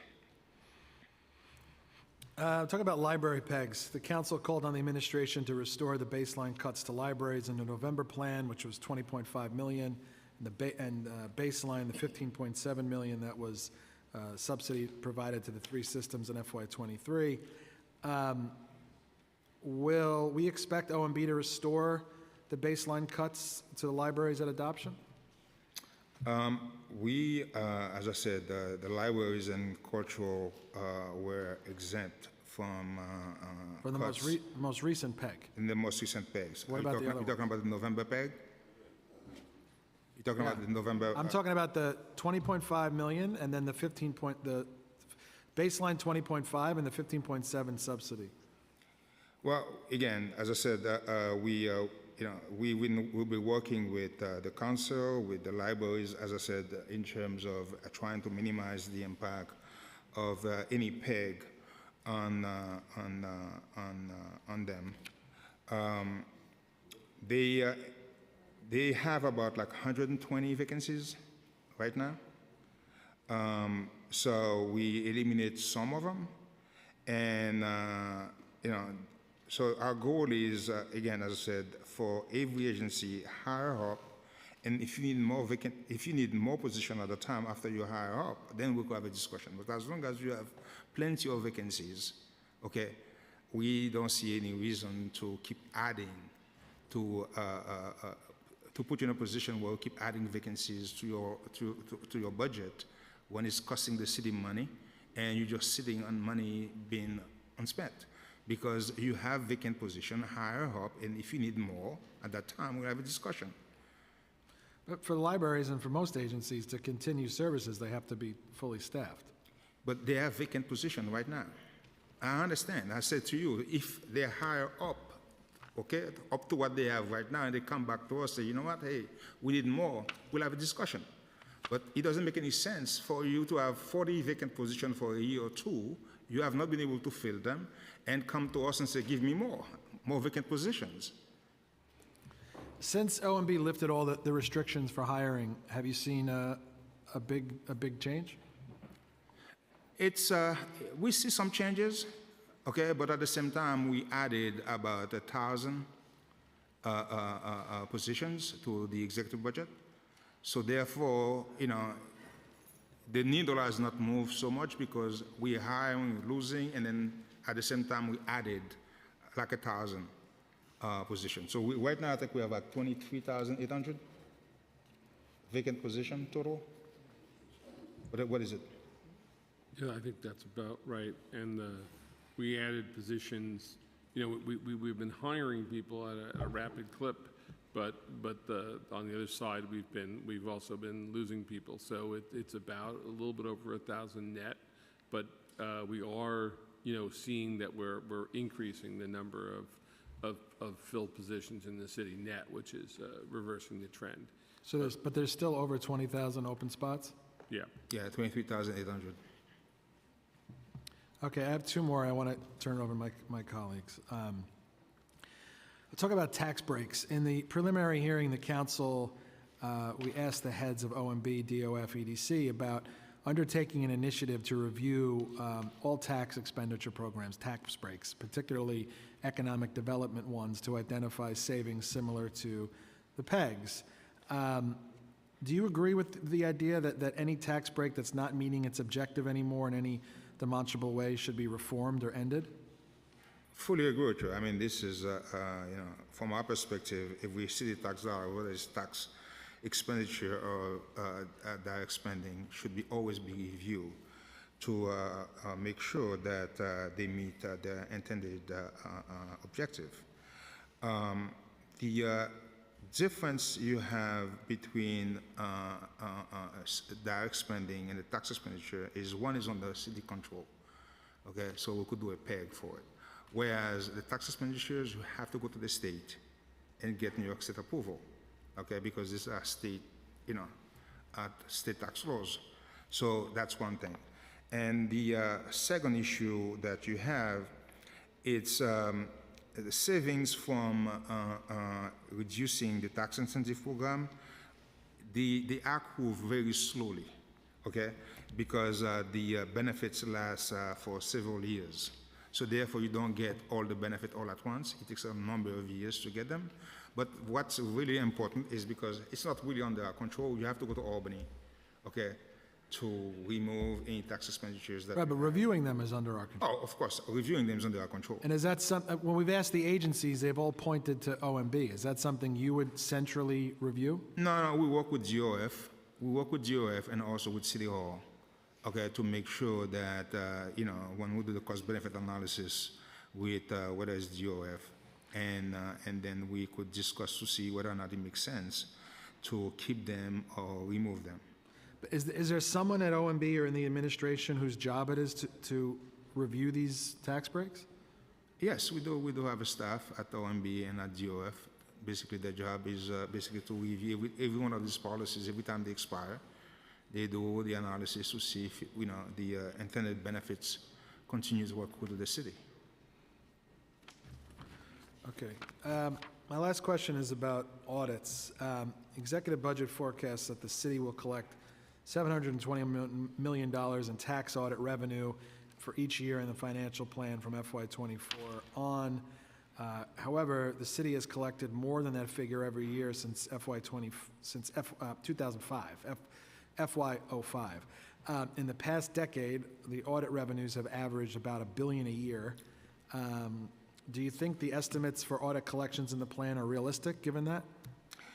The challenge you have with audit is it's really hard to forecast, and because you're talking about large swings in audit revenues because they come from large audits and they span multiple years, okay, of prior liabilities.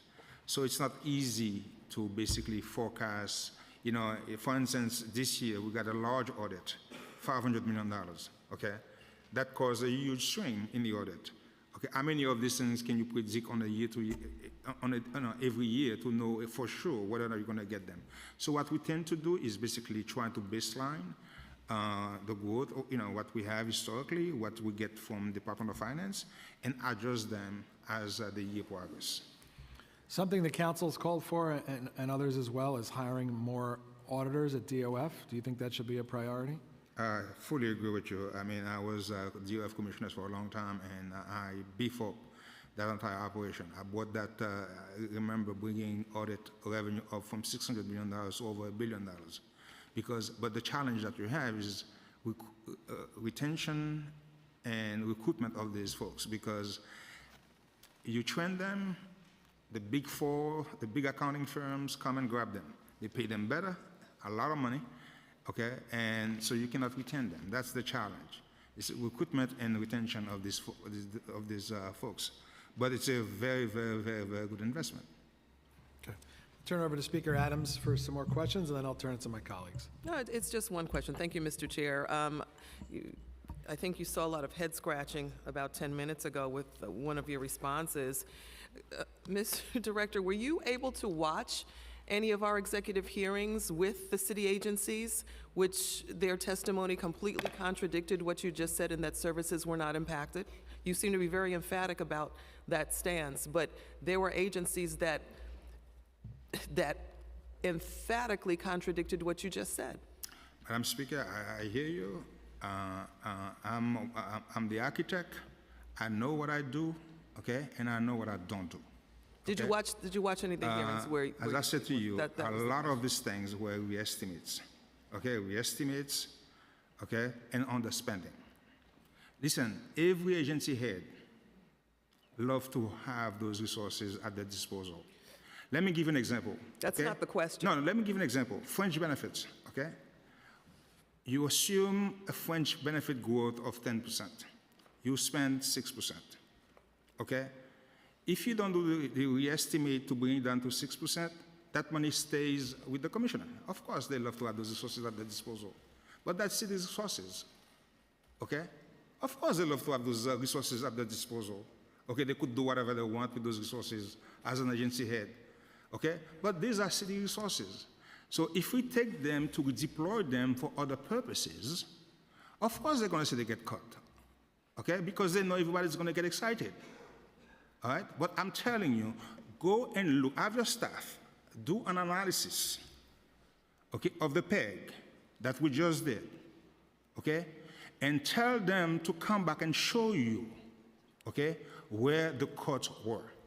I don't think that we need to do that. I think that we had them personally here to tell us of their experiences, that they have been impacted by the services. It doesn't seem to be a meeting of the mind, though, between OMB and the agency. So we'll just leave it there. I'm going to give it back to my colleagues.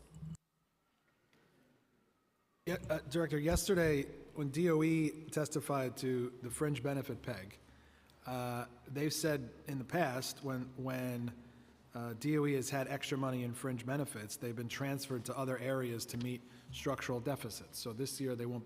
Any agency wouldn't be able to do that. I hear you, but the only thing I'm saying to you is my job, your job, is to do resource allocation, not the commissioner's job, to take resources and, and please and spend them as they wish, okay? That's the reason why we have a budget process, okay? There's a budget process. The allocation of resources is basically done between the mayor and the city council.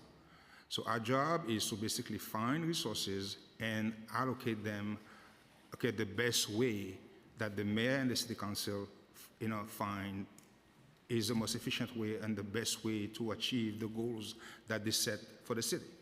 It's not me as a commissioner to say, you know what, hey, leave that money in my drawer so I could do whatever I want with it. Okay, this is your job and the mayor's job to do. All right. So if we take savings, of course we're going to take savings all the time. Every time there's underspending, we're going to take those savings.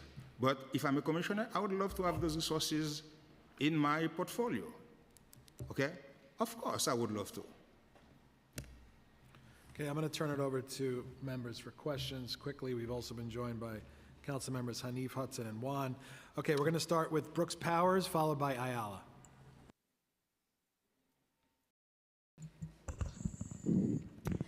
Thank you, Chair, and thank you, Director, for your testimony. A couple of things.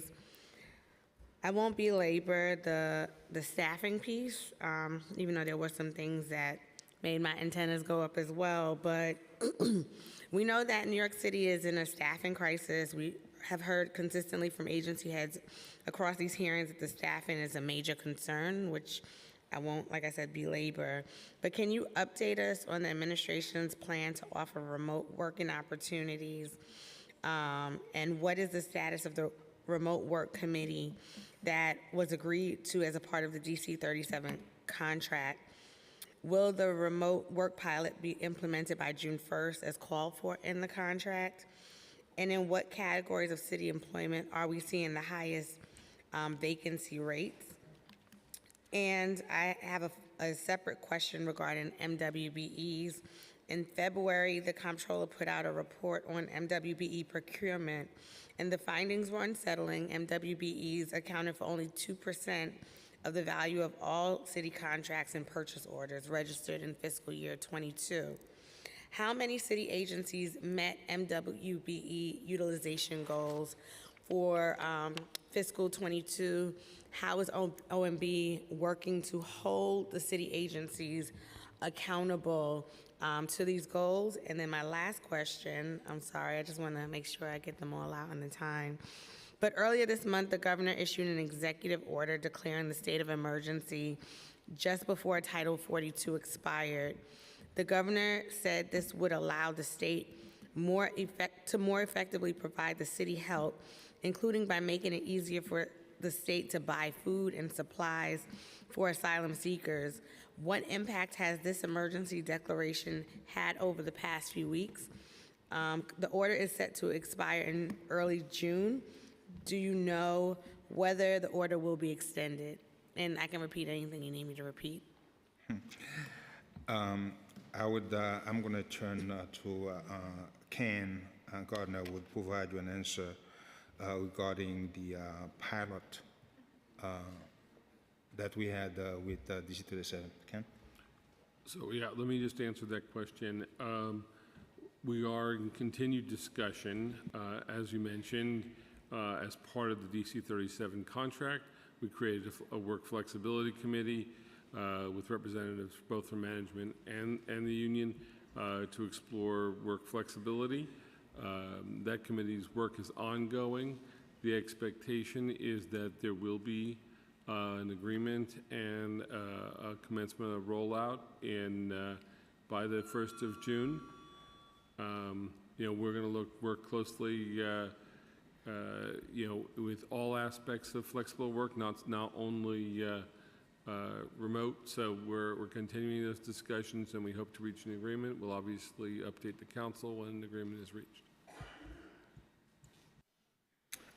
Regarding the MWBE, I would have to come back to you with a specific answer to that question because I would have to talk to the folks in the mayor's office to get the actual data.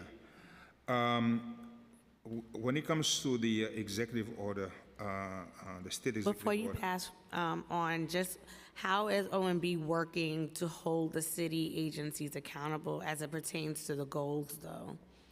I know you'll get back to me on the actual numbers, but like in terms of what is like the stick and the carrot and stick dynamic for OMB to hold them accountable? the office of the mayor's office of MWBE basically manage that entire program, working with the different agencies to basically monitor what they do. And as you know, the mayor just hired a new person to basically revamp the entire program. Okay, and Michael Gardner is working very hard right now and working with OMB to make sure he has the resources that he needs, okay, to make sure that to redirect the program, okay, to make it a more effective program. But as I said, I'd be more than happy to have Michael come and meet with you, sit down with you to tell you exactly the kind of guardrails, the kind of things that is putting in place to ensure that the program, the new program, achieve its goals. Regarding the executive order did not come with any new funding. Okay, it basically allows the governor to appropriate the funding more quickly. Okay, but there was no new funding associated with it. I cannot tell you whether or not it will be extended. Okay, I would defer to the governor's office. I know, again, I'm assuming, given the challenges that we're dealing with, the scope of the challenges that we're dealing with, that it will probably be extended, but I don't have any sense for sure that it will be extended. I would have to defer to the governor's office. Thank you. Okay. Councilor Ayala, followed by Brewer. Thank you. Good afternoon, I think. I'm not sure what time it is, but I have a couple of questions, so I'll ask them and then allow you to respond because I don't want to run out of time. But regarding the HASA SRO spending, the baseline budgeted amount is 16.6 million, and we know that, you know, that's routinely we spend a lot more than that. And while the city has been really great about adding the additional dollars, the question is, why hasn't a baseline budget adjustment been made if HASA emergency housing is an entitlement program and actual expenditures in recent years continually have outpaced the level of the baseline budget? Question number 2 is regarding the baselining of prevailing wage for increase in DHS shelter guards. That is law. I'm not sure why it hasn't been, why the prevailing wage increase hasn't been baselined if it's legislatively required. And I think the same goes for the mental health at shelters. The Unlocking Doors pilot program, in the executive budget, it was announced that $10 million at DSS for preservation bonuses for landlords who can receive up to $25,000 each to renovate rent-stabilized units in exchange for agreeing to rent to City FEPS voucher holders. And as we all know, it is already illegal to refuse to rent to City FEPS voucher holders. How does the administration justify giving $25,000 to landlords to fix up their own rental investments and follow the law on source of discrimination? And why is the $1.2 million in HPD funding set aside to hire temps rather than civil servants? My final question, I guess, is supportive housing. In the fiscal year 2024's executive budget, there was a cut of $20.5 million across the plan for the New York City 15 and 15 supportive housing rental assistance at HPD. Where is the city against its New York City 1515 supportive housing program targets broken out by congregate and scatter site housing? And then I kind of lied. The last question is Promise NYC. We really championed this last year. We loved it. We believe that the mayor loved it as well. I saw, you know, a whole page dedicated to it on his website. It seems like it's been successful. We need to increase it, not cut it. And so I want to get your thoughts on where we are with that. Yeah, let me see if I could get all of it. I'm happy to repeat. Let's start with HASA. We are currently monitoring the census trends, and we'll adjust the budget as needed. Why? Well, it is because these things are basically based on the needs keep changing, and you don't have a real true baseline of these things. So, but listen, this is an entitlement; it will be funded, okay? And it's not a question of whether or not it's going to be funded. It will be funded. It's just a question of we keep monitoring the trend to make sure we put the appropriate money as needed over time. So I wouldn't lose sleep over, it's an entitlement program, and it will be funded.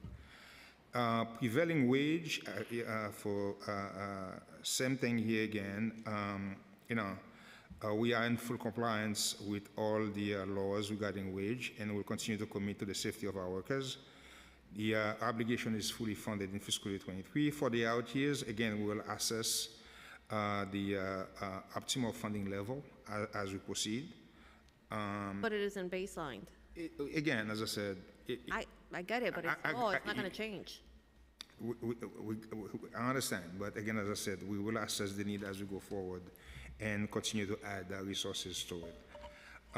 Unlocking the doors, this is the dealing with you're talking about the $25,000 that's given to a landlord for renovation.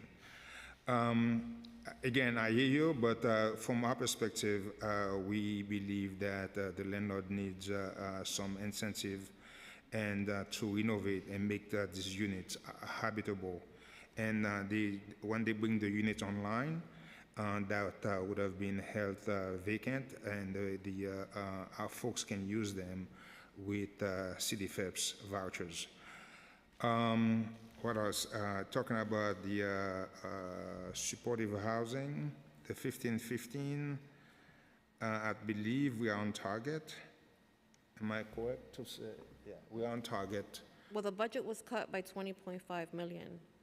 No, I think it was cut because of underutilization. What is it? I think so.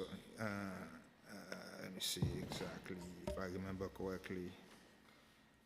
But again, I would get back to you on this. But there was, There was construction delays. That's the reason. Yeah. There was construction delays from COVID, and that's the reason why we end up with some underspending. Okay. And as a result, we took those underspending savings. But there has not been any cut. Again, as I said, there's a lot of misconception about those things. The money wasn't spent, so the money wasn't spent, so we take those savings. When they are needed, we would reappropriate those resources.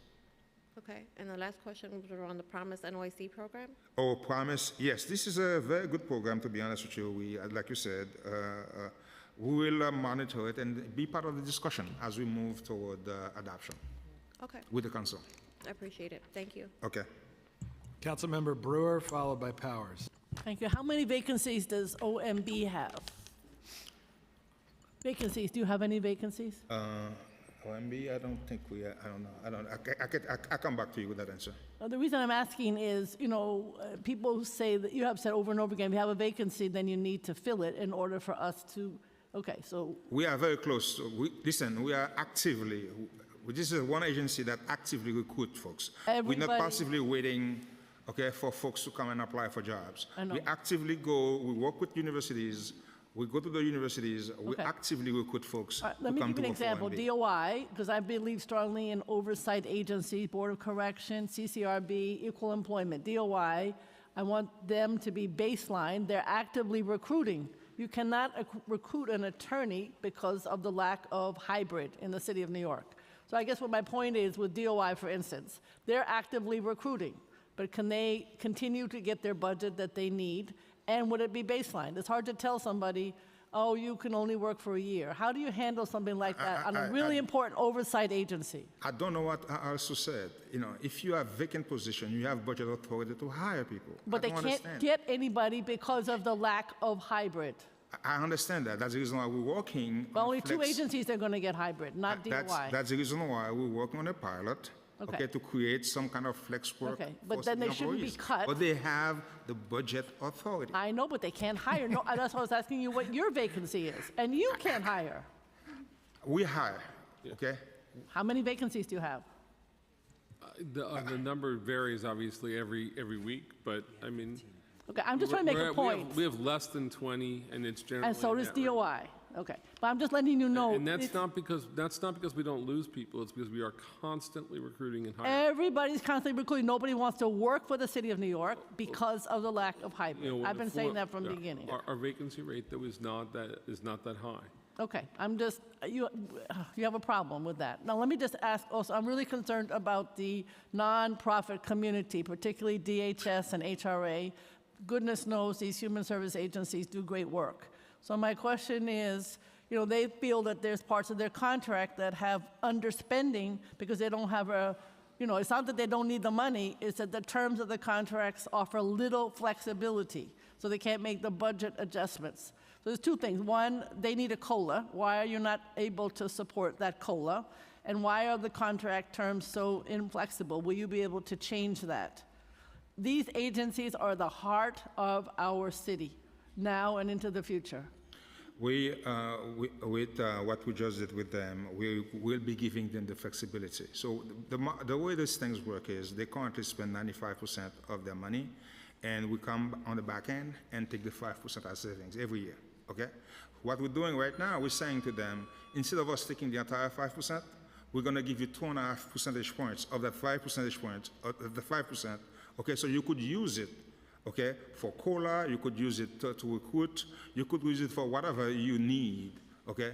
So this is a much better model for them because that would give them the flexibility to use those additional resources that will be provided to them. Okay. I mean, I guess my point, I understand that's what you're doing. I don't know that they're completely happy. So my question is, do you sit down with them to see if there are other ways that they could be even more flexible because of the lack of recruiting and the lack of staff salaries that, people, like you said, you train people in finance and they went to the Big Four. They train people and, getting SNAP benefits, and people go to the hospitals to make more money. So you really do need to find something that works for them. Is that something that you're willing to do, that even more than what you're suggesting? We're willing to sit down with DSS and work with them to provide them as much flexibility as they can, but we believe that the model that we just created for them is a much better model than they had before. And then down the line for the FEMA, I know you said there's $2 billion, I guess, that you still haven't spent. I understood it was $4 billion because you've got a problem in Washington with the folks who want to deal with the, figure out what the deficit is, and the Republicans are giving the president a hard time.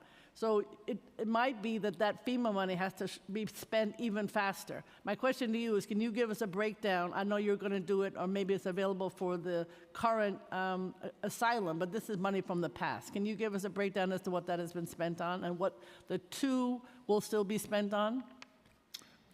We are working with the state and the Fed. We currently, like you said, we have about like $4 billion. I understood it was 4. I think you just said 2. No, the 2 is the 2 was the stimulus. Okay. Okay, we're talking about what's at stake. Okay. It's about $4 billion that has been spent, and we have not drawn down. Okay. From FEMA. So we're working with the state and the Fed to draw down as much money as possible. So that is where we are right now. All right, and then just finally, the MSG is going to supposedly owe $10 million. Is that something that you're going to ask for in terms of their taxes? Madison Square Garden. Yeah, okay. They're up this year or next year, owe us $10 million. Is that something that you will be requesting? If they do owe us that money, we would be going after. I mean, I would defer to DOF on this for this question because I don't know the detail. Okay, I think you should do it. All right, thank you. Okay, we have we have Powers followed by Barron. Thank you. Sorry, Councilman Ressler. I'm over here. Just going to do a few questions, and then I'll hand it over to colleagues. Just on the asylum seeker spending and coordination, in the last week or two, we've had various agencies who are involved in that. HPD has a shelter, H&H are involved in shelters. What is the coordination that's happening between those different, and does OEM and all the different litany of acronyms that are involved in that, including running the HERC programs? And when you talk about studying metrics, measuring how they're doing, coordinating services, who is ultimately in charge of making sure that all those various entities and agencies are if you're trying to measure how we're doing in terms of even rehousing people, who's tracking that? Currently, we have Marley Schaefer, who's the point person at City Hall, working with the Chief of Staff and the Deputy Mayor. And they are getting reporting from every single agency? Basically coordinating all this work that is taking place among all city agencies. Okay, and then when we talk about the various agencies that are involved in that, one might presume there might be redundancy in services or efficiencies that might be found if they were all housed under one agency, are able better to coordinate on different vendors. How are we ensuring that we're not being redundant or inefficient in terms of how we're spending money. That's the reason why we have the Office of Asylum Seeker Operations being managing all these different aspects, overseeing, working with the Chief of Staff, overseeing contract negotiation, finding places for folks, and they doing all the coordination, working with the different agencies. Are you concerned there might be inefficiencies or redundancies or spending? In light of the kind of emergency that we're dealing with, of course, there will be. I can't say this is the most efficient operation because you're dealing with an emergency. You're dealing with real-time emergency. You have to find space for 900 people tonight, and where do you go? Okay, what do you do? I mean, this is what you're talking about. Okay. Switching topics just for a second. Last year, as part of the conversation, as we were talking about the school budgets, one of the things we were talking a lot about was, and myself, Councilmember Brannan, Councilmember Osei, others have been talking about arts, enrichment, culture, with some of the jobs that were accessed. Look, I understand there have to be efficiencies in budgets, but sometimes where they go to get those efficiencies are in places where we all want to make sure they're still enrichment. One of the things we've been talking about and talked to your administration about last year was around arts education in the classroom and making sure that as those changes happen, we don't lose enrichment, and asking for extra money to be in the budget to allow every school to ensure they have an arts education. I want to thank the Chair, Brannan, for leading that. Do you guys, the administration, have a position on that and supporting any extra funding that might go towards ensuring that no school building would lose an arts teacher, even as they're making changes to their school budgets? Yeah, as you know, the Chancellor announced yesterday that there will be, we're going to hold all school homeless this year. Again, we have a lot of needs, but education is always a priority for everyone. And if there are more resources available, we'll always look at art education to see what can be done more. But again, we're dealing with a lot of crises at this moment in time, big crises at this moment in time. Okay, that requires a lot of resources. So therefore, we have to prioritize those resources for, try to deal with the crisis that we have, we have to deal with at this moment in time. But again, as we approach budget adoption and budget negotiation, if we find that there are resources, more than resources available to deal with certain things that we believe are priorities, we will address them. Okay, I'll end there because my time will be consider my time. Thanks. Councilmember Barron, followed by Ressler. You got a lot of nerve. You do. You got a lot of nerve. You're going to come here arrogantly say, we don't take revenues into consideration. This is your second year. I've been here 14 years. People on this panel have been here 10 times longer than you. You're going to sit here and say, we only look at revenue. We only look at revenue. Where do let me tell you something. We look at revenue and expense. And when we look at revenue and expense, there's a surplus in this budget, not a deficit. When we look at revenue and expense, there was $2 billion unexpected revenue, 2023, 2024, another $900 million on top of that. So we're looking at $4 to $6 billion in unexpected revenue, $8.3 billion in a reserve budget. So you're talking about maybe $14, $15 billion.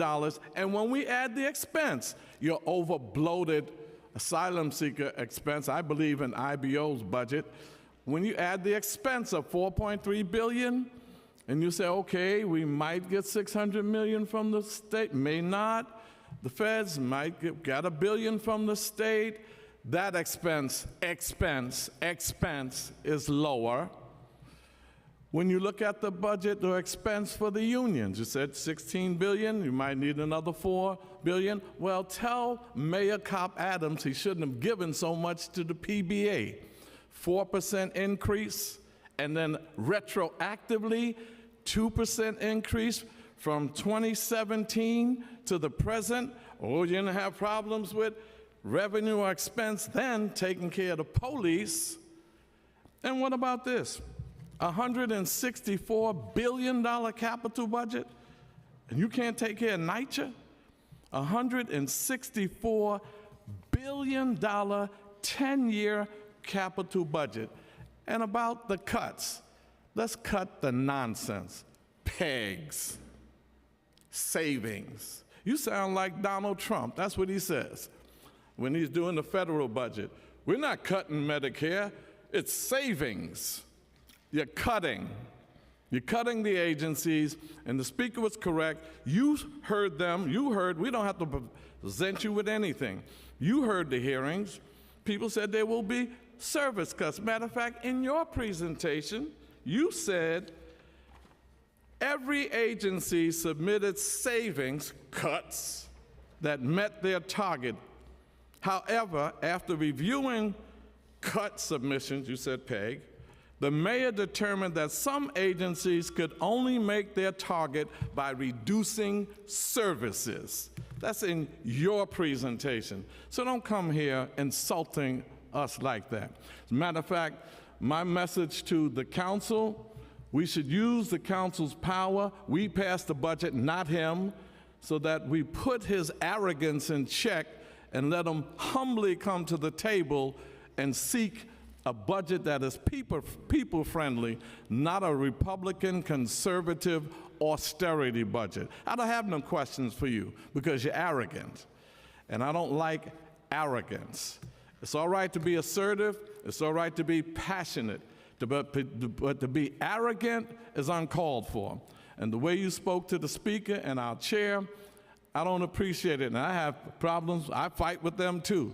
But with you coming like that, I feel funny defending them because I know I'm gonna be battling them. This chair don't even want me to talk half the time. So you know, Charles, you can have as much time as you need. You know I must be livid because anytime you can get me to defend him, I must be very livid. But on a very serious note, there's a different picture of this city. This city will have a surplus this year, we'll have a surplus next year. In the 14 years, you have two, in the 14 years in doing budgets, every projected budget, it never stood up to the projection. We've always wound up with a surplus, and the $8.3 billion that you projected that we have, and you project there will be a surplus next year, and when you say later down the road 4 to 5, 6 billion, the economy's recovering, and I know capitalism is cyclical, that's why I'm a socialist. Capitalism is cyclical, has its ebbs and flows, but we are not in the position that you're saying we're in. This is a budget surplus year. The agencies are being cut unnecessarily. You don't have to pit the agencies versus the asylum seeker money, and that's the way you have us fighting each other, and then you throw in the union money, but there is enough money in this budget to take care of the struggling working people of this city. And finally, if we want to bring crime down, we don't need an $11 billion police budget. Matter of fact, when you add the fringe benefits onto the 5.6 or 6.1, they have an $11 billion budget. They have a $1 billion plus capital budget. I think that that's bloated, and what could bring crime down is poverty. There's no real amounts of money to deal with poverty, unemployment, and mental health. This is what creates crime. I don't know of a person in New York City that gets up in the morning and decides to be a criminal because there's not enough police. They're desperate, they don't have jobs, and these are the things. This budget is a disgrace. When we have this kind of money, even the $229 billion from the state should have been way better for the people of this state to deal with poverty and unemployment. And you make it so convoluted and confusing to people because people don't sit down and read these budget documents. Nobody has time to do that. So I think that you are arrogant. I think you're off in your analysis of the budget. I think there is money to take care of poverty, unemployment, mental health, and we don't need agency cuts. And I'm not asking you a question. Thank you. Okay, we have Councilmember Wrestler, followed by Krishnan. Oh, I'm sorry, I do have one. I'm sorry, one, I'm sorry. The other thing you said, we're swapping. Did y'all hear that? We're swapping capital money with expense money. Now, every time I called up OMB to try to use some of my capital money for expense, I was told that could not happen. But here you're saying, oh, the capital money is going to be swapped for the expense money in NYCHA. Really? Well, I have a bridge to sell you. It's the Brooklyn Bridge. Councilmember Wrestler, followed by Krishnan. There is no harder act to follow than Councilmember Barron. Thank you for expressing those points, and thank you to Chair Brandon for your leadership. Jacques, Ken, Latanya, and the whole OMB staff, it's good to see you all. Thank you for your work. I was impressed by a Fiscal Policy Institute brief that came out this morning that recognized for 10 years in a row, every single one, NYC's projected budget gaps have been completely and fully, totally eliminated by revenues that exceeded expectations. 10 years in a row. Conservative budgeting for the out years is a reasonable fiscal practice for sure. It is not a rationale for harmful cuts that are hurting our communities, that are undermining our recovery. But tragically, that's exactly what your executive budget does.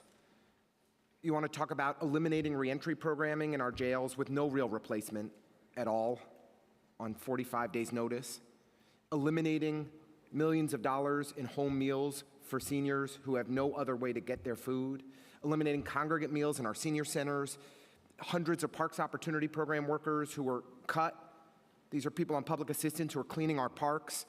ACS, mental health services, and family courts, $15 million for supportive housing, the most effective evidence-based solution to addressing the homelessness and mental health crisis that we face in this city. These cuts are indefensible, and they don't make sense in the fiscal climate that we're in. We have the resources to fill these gaps.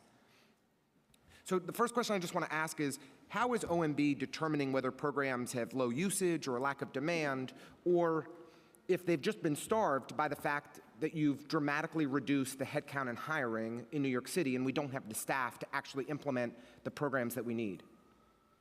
And just brief answers if you could, because I know that the chair is going to try and get me to move on fast. All these programs you just mentioned, and the savings that we're taking from these programs are on the spending savings. So what do you want us to do if agency for a particular year underspend their budget? What do you want to do? Keep the money in the agency's budget?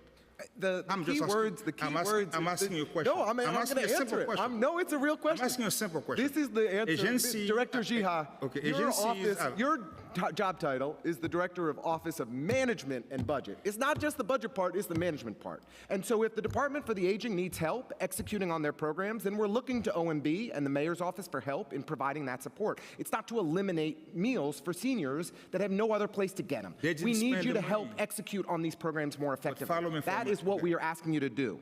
So what I just asked you, a simple question. Yes. Okay, they underspend their budget.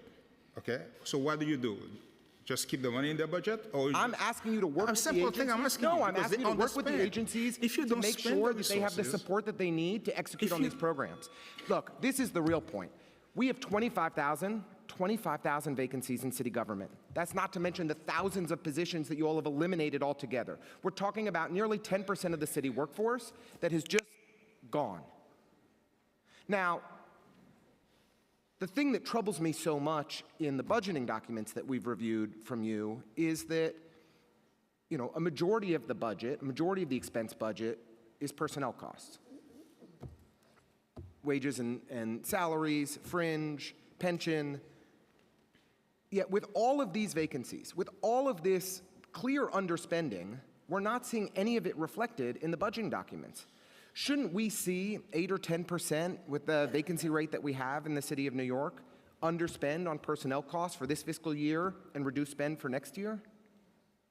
Yes, there's underspending. We took all the savings. We took about $4.7 billion in savings since last June. And listen, all these new spending we're doing, whether it's for asylum seekers, labor settlements, basically driven by, have been paid for by savings. They have been paid for by better than anticipated tax revenues. So the notion of, it's not like we take the savings and don't spend and don't reallocate them somewhere else. Those savings have been reallocated so far, okay? Despite all the crisis the city has been thrown at us, okay? We have not raised taxes 1 penny.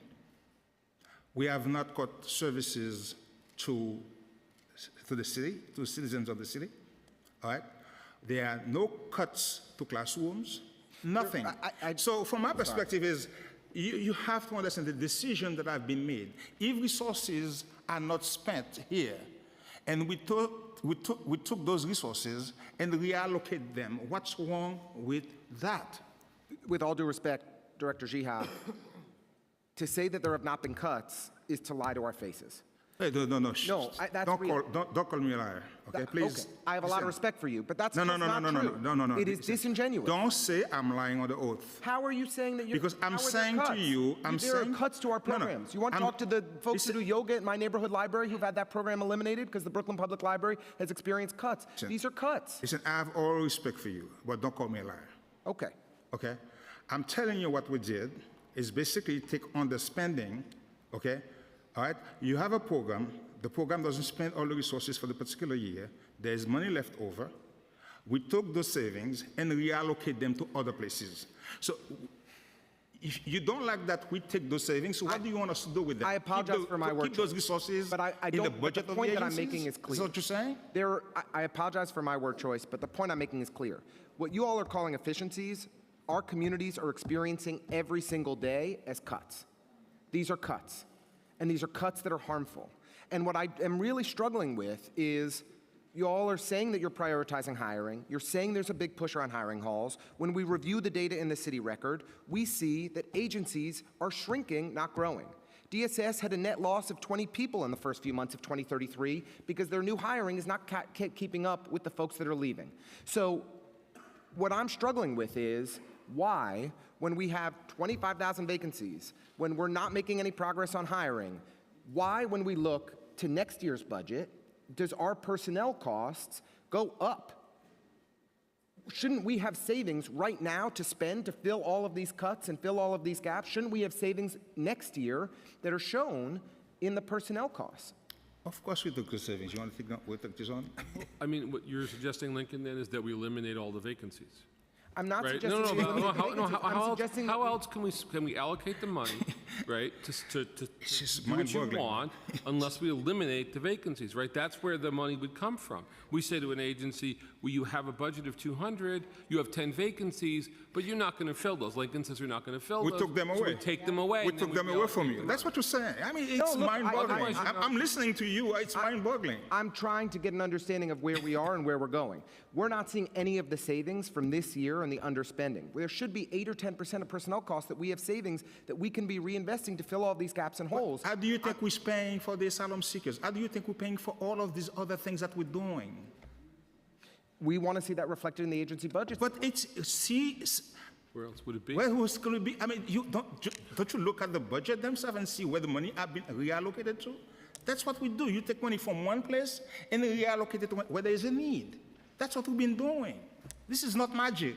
So there's 8 to 10% in savings on the accruals that we've had in underspending on personnel costs that have been reinvested in other resources. Could we get a breakdown of how those resources have been spent, where the underspending has occurred at each agency, and how it's been reallocated? We'll provide you all that information. That would be a very helpful breakdown for us to have, because I think we've been in the dark on how the migrant spending is actually occurring. And unfortunately, the administration has tried to pit migrant spending against the other needs in our communities, which we don't want to do in this council.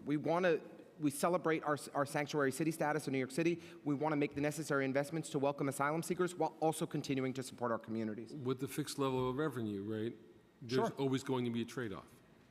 If you only spend $100, right, you can only buy, so much chewing gum and so many baseball cards, right? You can't get both. You can't get the most you could of both, and that's the problem, right? We only have the revenue we have. We welcome to review a clear breakdown. We will share with you, okay, all the information that you want, okay? the peg book, we provide you the peg book so you could see exactly the savings, the kind of savings that we had, okay? And you could have your staff review those savings, okay? And you could form your opinion about whether or not there were cuts to services, like you said, or there was underspending that we took those savings and reallocate those savings to fund other things that are priorities right now. One last question, and then I apologize for going over. Just on the Department of Corrections, there are a number of investments that we as a city could make to reduce the rates of incarceration in New York City, to invest in supervised release, to invest in justice-involved supportive housing, to invest in alternatives for incarceration. All of these investments could allow us to reduce DOC spending, which costs hundreds of thousands of dollars per year to hold the detainee, and we, of course, have seen a growing number of detainees in DOC custody. Are those investments that you all are considering? Could we see more proactive investments that could reduce the DOC population and save the city money and improve safety in our communities? We all agree with you. We all agree with the objective that you have in mind. That's the reason why we have invested in so much money in the CMS programs that we have to make sure that we don't have, we try to eliminate the problem. We see that problem we have people living and coming back and staying in the jail system at Rikers. Again, we be more than happy to sit down with you to work to see what better solutions, better programs that you are working on, develop. We're all ears because we all have the same objective, same goals. These are not new programs or new ideas. Justice-involved supportive housing has been underfunded for years. We haven't gotten the number of units brought online that we need. Supervised release is an evidence-based, successful model. We need to develop expanded capacity in that program. We need more reentry hotels so that judges have housing solutions other than sending people away to incarceration. These are investments that we can make. We have to spend to save, and they'll deliver better outcomes for the people who we're trying to help, as well as for our safety in our communities. I'm very happy to continue to discuss with you in terms of funding levels going forward. Thank you. Okay, Councilmember Krishnan, followed by Dinowitz. Thank you so much, Speaker Adams, Chair Brannan. Thank you, Director Jiha and OMB staff for your testimony today. My first question is, there is, as we've heard before, a $1.8 billion difference in revenue projections that we as the council sees and that OMB sees. $926 million in FY23, $909 million in FY24. Before going to the expenses, I'll get to that in a minute. I'd just like to understand, Director, do you plan to recognize that immense budget difference, or that difference in projections for revenue? And more critically, because the timing does matter, when, if you do plan to recognize it, when do you plan to recognize it? At this point in time, as I said, we are monitoring closely the tax collections because, as you can imagine, we had a very good month of April. When I say very good month of April, it's because we were very conservative in our forecast. Okay, so it's not like we have a decline in personal income taxes. Let's get it right. We had a decline, but because we were more conservative, okay, so therefore we have better than anticipated revenues. But year over year, we have a drop. So we're monitoring to see what's going on because we had a good month of April, but what we're seeing in the month of May is an uptick in refunds, okay? So at the end, we don't know where we're gonna land. There is likely to be better resources than anticipated, but at the same time, as I said to you earlier, we're also seeing some things that we have to fund right away. We have a shortfall, okay, in federal aid, and we had $500 million in cuts, okay, that the state imposed on us that were not reflected, okay, in the executive budget. So we will see where we land at the end of the day, but we're constantly monitoring the tax revenue forecast. And if we have more than anticipated revenues, we recognize it at adoption. We have no choice but to recognize it before adoption, okay? Well, I think that revenue difference is critical because it's the difference between where we're really seeing investments can be made in agencies and in programs rather than cutting from them. And When the timing of that recognition of that difference in revenue projections is also very critical too. So I think it is urgent and important that at this point, the council's estimates, IBO's estimates, they've all converged around the same thing. So I just think that, you know, it's pretty clear what the revenue is going to be, and the sooner that OMB recognizes that, it can make a huge difference in how we look at this budget. Of course. And on that point, I think Councilmember Ressler cited to the Fiscal Policy Institute report that came out this month too, which I think is very instructive, because one of the things that you had mentioned before was about conservative budgeting. When we're looking at conservative budgeting, regardless of how you see it as an economic practice, the truth is we're not talking about structural deficits. Oftentimes in conservative budgeting, as is the case here, we're talking about an undercount of revenue, which is exactly what we're talking about. But in this situation, that undercount of revenue is resulting in preemptive, unnecessary cuts to agencies, to programs and services that we need. So my next question is, zooming out at the larger picture, we know over the next quarter, real GDP will slow, unemployment will rise, not significantly, but New York City's unemployment rate will still remain higher than the rest of the country's.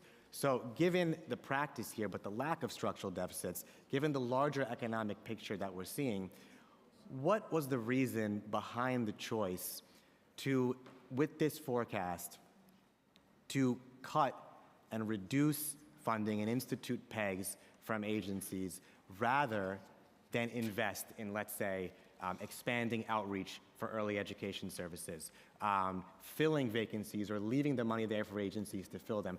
I do think that was a deliberate choice, and in my view, given the economic realities we face now, you invest your way to create that prosperity. You don't cut from it or engage in austerity measures to get to that prosperity. So my point is, why was that choice made, and how do you feel, more importantly, that taking that choice will actually, when you take away vacancies, when you prevent the ability from agencies to hire, how will that increase worker productivity and increase the tax revenue that you all, I assume, would want to see too, to make sure that our city has a thriving economy?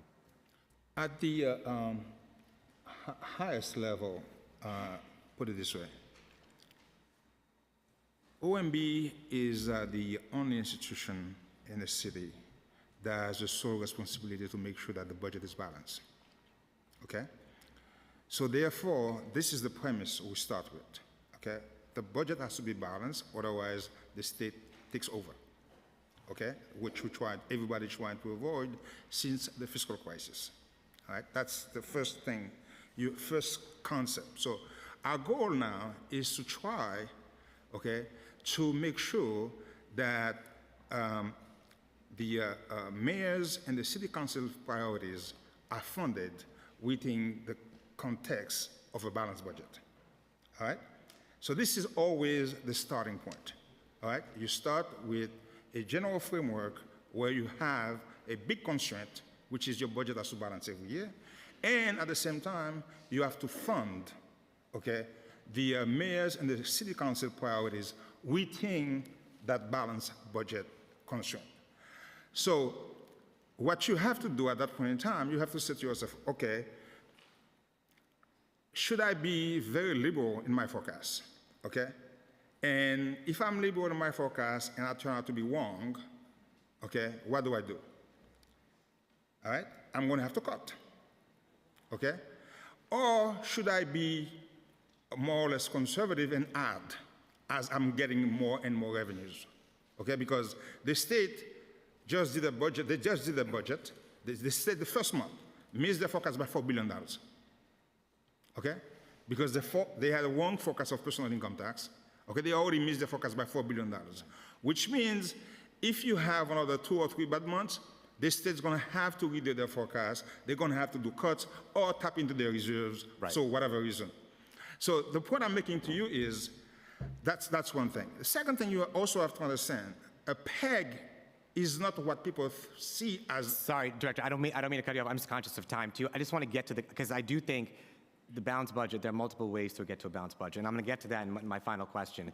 But specifically, in the way that you all have chosen, which I mentioned, is to cut rather than invest at this time. I'd like to know, I think you all should look at the balanced budget, and I think you all would, in the context of ultimately what will increase worker productivity and drive up tax revenue to make for a successful economy in New York City. So how do you see, in the choice that you made to approach the balanced budget this way, how do you see the cuts to libraries, the lack of investments in early education, the taking away of not allowing agencies to fill their vacancies? How do you see that leading to increased worker productivity and an increased tax revenue? I think you show the premise, okay, of the question to begin with, okay?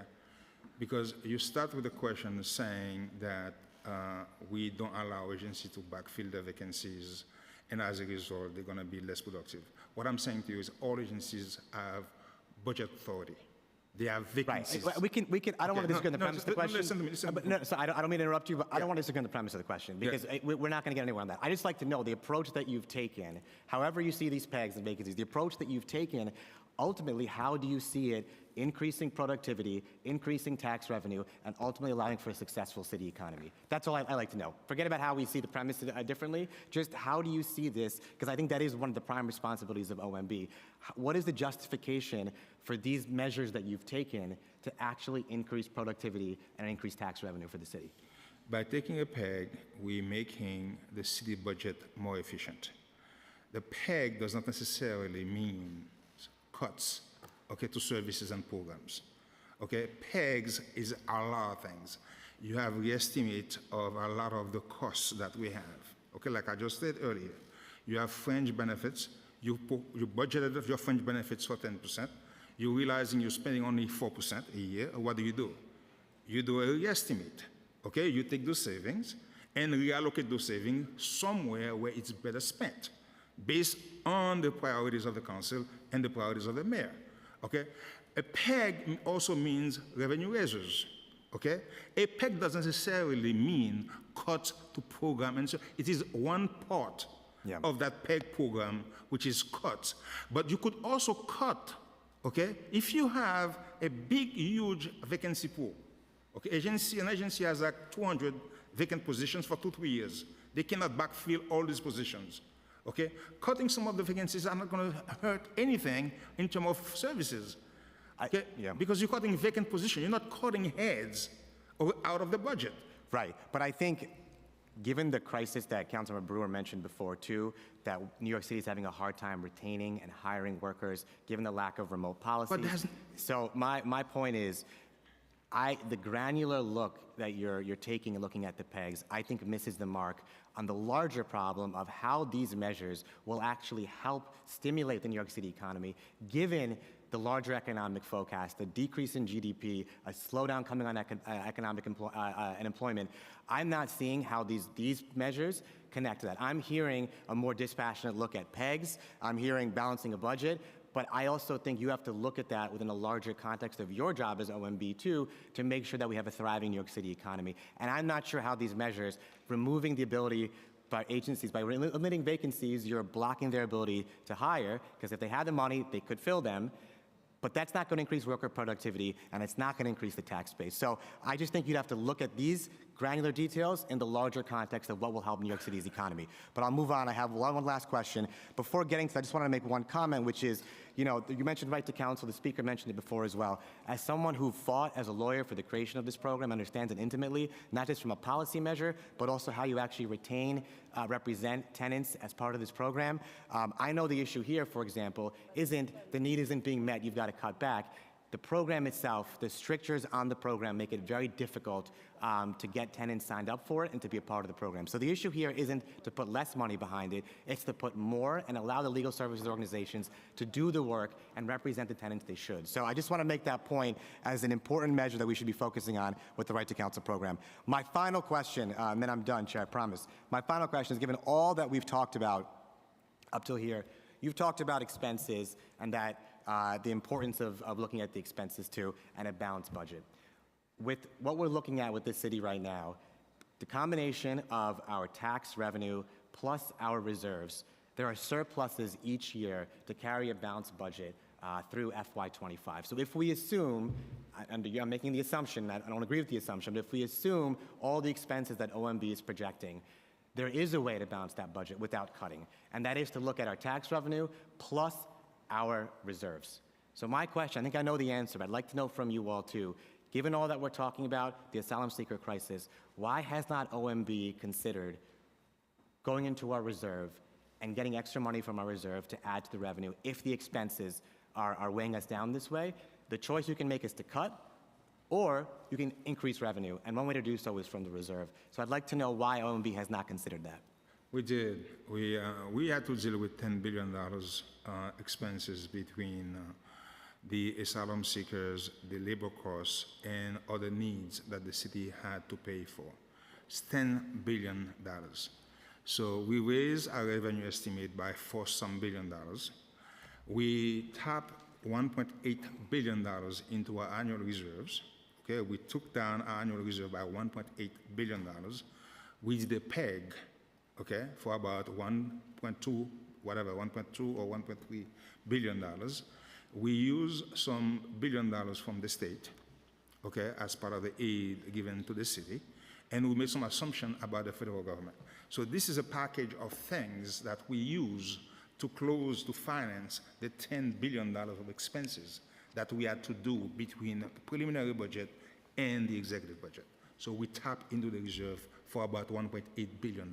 My view is you could look more into the reserves, you can look into the rainy day fund as well, and I know that it's going to seem radical and not appropriate to do, but given the uniqueness of the issues we're facing now, the fragility of the New York City economy now after the pandemic, the asylum seekers who are coming here, there is a strong argument to make to go further into those reserves, to create the revenue that's needed to cover all these so-called expenses, or you're looking at the rainy day fund as well. But my point is, this is a choice made by OMB and this administration to approach things this way.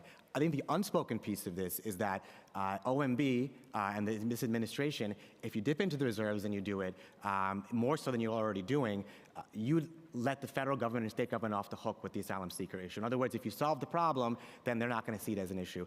I think that's an unspoken thing of what's going on here. There's no doubt the state and feds have a role to play, but I would also argue cutting your way to a balanced budget also sends the same signal to the state and the feds that New York City can handle its own crisis. So when you're faced with this issue about cutting to make that point or investing in revenue and taking more from the reserve to do so, I think you all should strongly consider looking at that reserve, because ultimately what you all should be guided by is what will actually increase, again, revenue, productivity, and create a thriving economy in this city, and I'm not sure this is doing that. In fact, I'm not sure. I know it's not doing that. I hear you. The rainy day fund was designed to protect the city against some economic shocks so that we don't cut services. So you can imagine you start cutting, taking money from the rainy day funds, you have nothing left.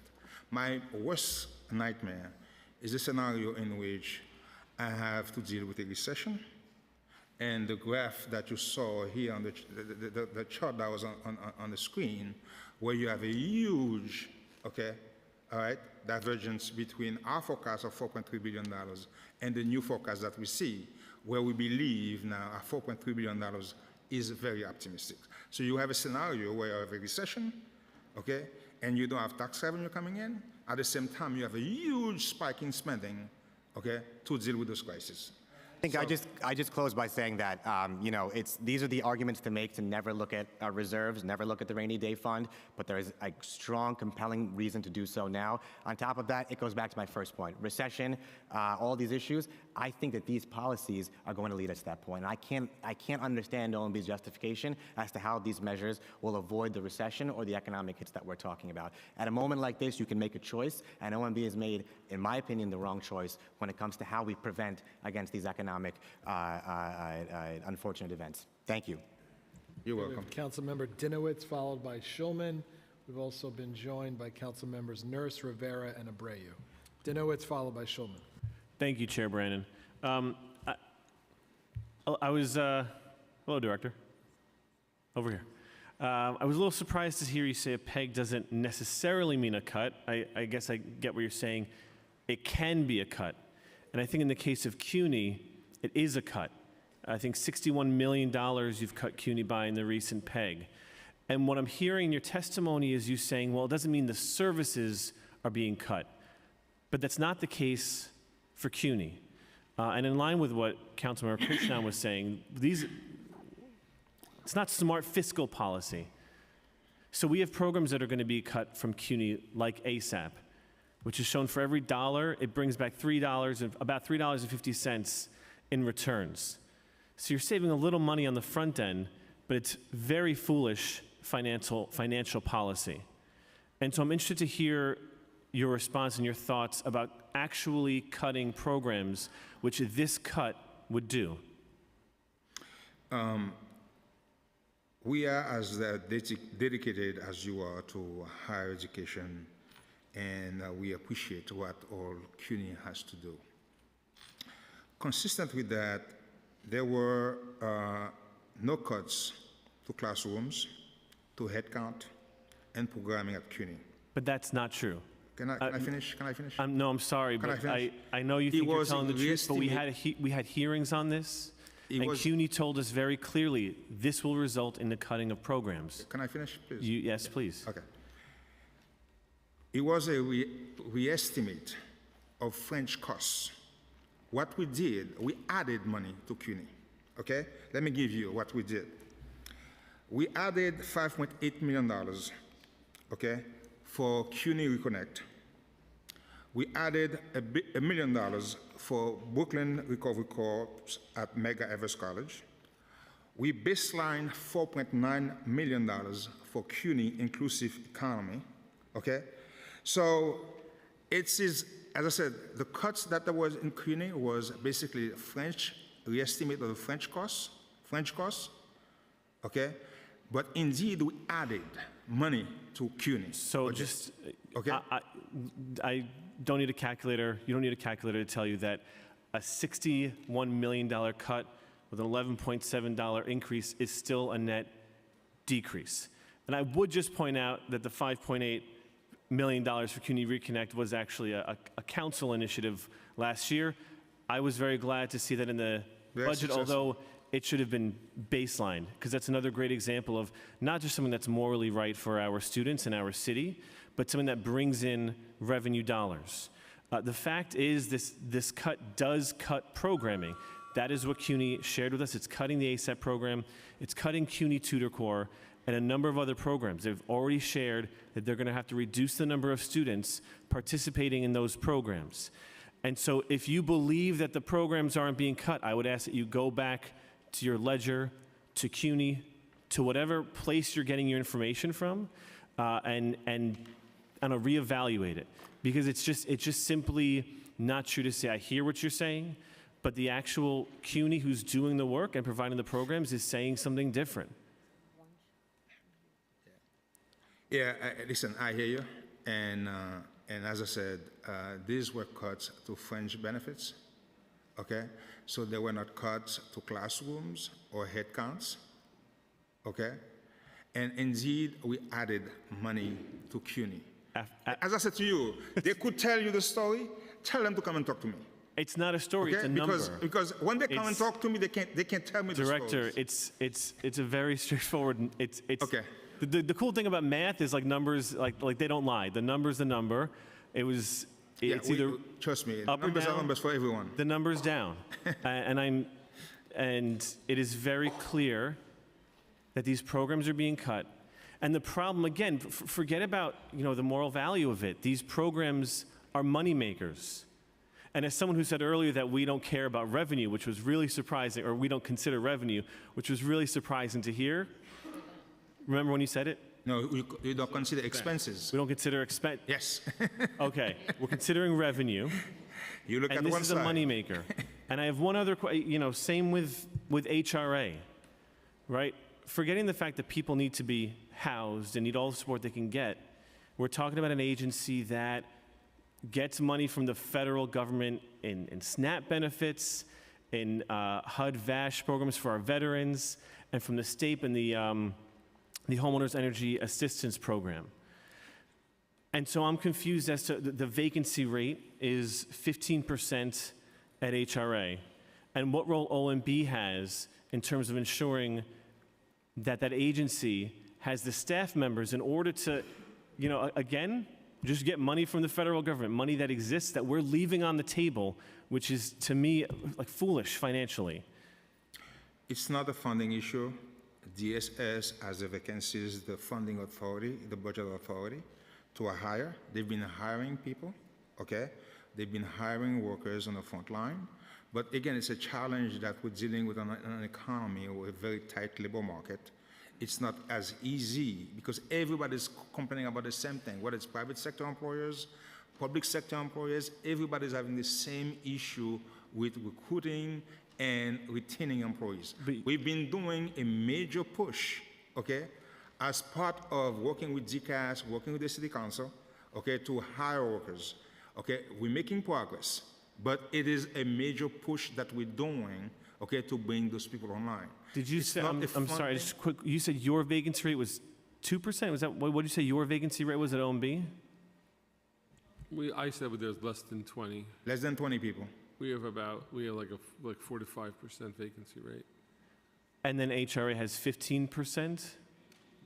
Yeah, every agency has their own staffing challenges. Right. But I know that at OMB, that part of the reason that our staffing, that our vacancy rate is low is because we are constantly in the process of getting employees. And that's not just our HR shop going out and having the relationships they do with the universities, but every one of our task forces is basically, constantly out there actively recruiting people, sifting through, getting people, getting contacts any way we can. And I know that HRA has focused on hiring frontline workers and has made some progress recently. Overall, the city is making progress. We're, up whatever 1,300 from our low point, which was last December, and the headcount is starting to nudge up. But it's going to take, in this labor market, it takes consistent effort over a long period of time to really close those kinds of vacancies because as fast as you recruit I understand people, it's a you lot lose of, people. and I don't mean to interrupt to be rude. I mean to just be respectful of the time for everyone. So it's a tough labor market. You seem to be doing a great job with 4 or 5%. Who approves HRA's hirings? When HRA says we want to hire someone, they just poof and then they can hire them, or does it have to go through another agency? They have budget authority to hire. If your question is supposed to be eliciting that OMB approves the PARs, it's true, and that we do so. They don't have there's not a huge number of PARs awaiting OMB approval. And if you ask HRA why they're having the vacancies, they're going to tell you. No, I understand. They're not going to tell you it's because OMB is holding up their hires. Of course they wouldn't. I'm asking you. I'm not blaming you. We're here to ask questions. We're not holding and I'm up asking. their hires, right? I'm asking. Does anyone approve your hires? Does it go through another agency, or do you directly approve your own hires at OMB? Just like you guys, we don't have a separate oversight. Yeah. Okay. And so, how many people are waiting right now at OMB at HRA to be hired? Do you have a number? The number of HRA PARs sitting at OMB, I don't have it offhand. I don't have offhand, but we know for sure since March we approved like 1,000 PARs. And what's the average timeline between when HRA says we want to hire someone and you approve it? Right now, if it falls within the guidelines, it's 10 days. And if it falls outside the salary guidelines, it's 21 days. Okay. And what are those guidelines? It's the salary guidelines from the labor contracts, right? Okay.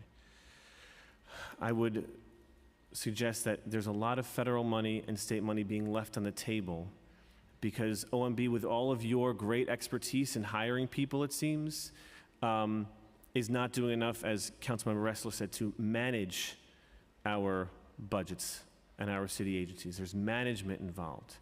And if you're doing wonderful, wonderful, amazing things to recruit and to hire people, then I would request that you do the same things for our city agencies. Because beyond the right thing to do to keep people housed and to make sure they have every opportunity to succeed, New York City is leaving money on the table, and that's hitting us in our budgets. Thank you, Chair. Okay, Schulman, followed by Sanchez. Thank you. Hi, Director and staff of OMB, and I want to thank you for being here today. I know that you have a tough job, and but you know it's there are people's lives, at stake in terms of our whole city and the asylum seekers and the constituents that we represent. So, Director, did you say a little bit earlier that PEGs make the city more efficient?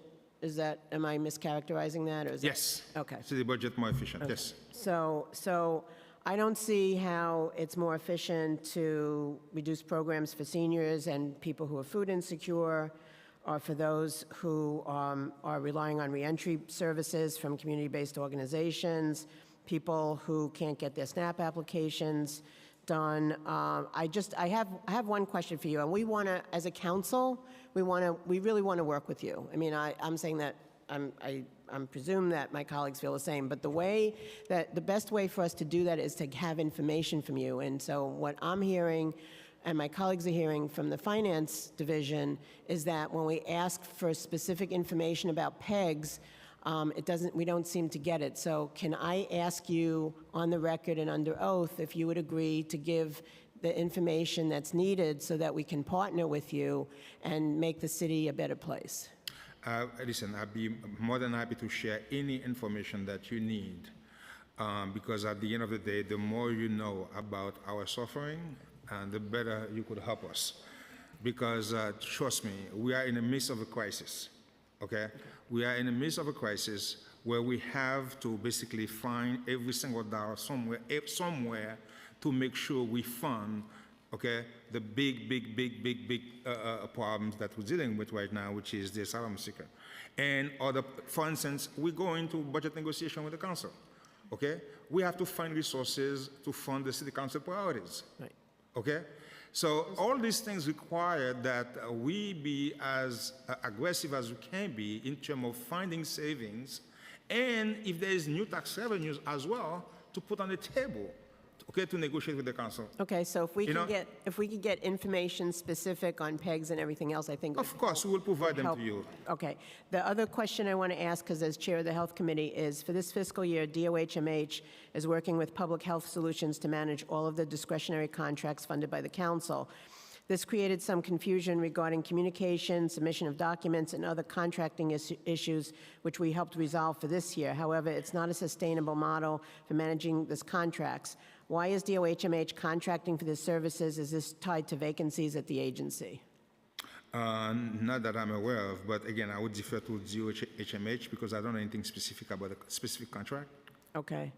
I was going to ask if OMB plans to continue the arrangement, but since you don't, since it's on the... It's the contracting agency that deals with these things. Okay.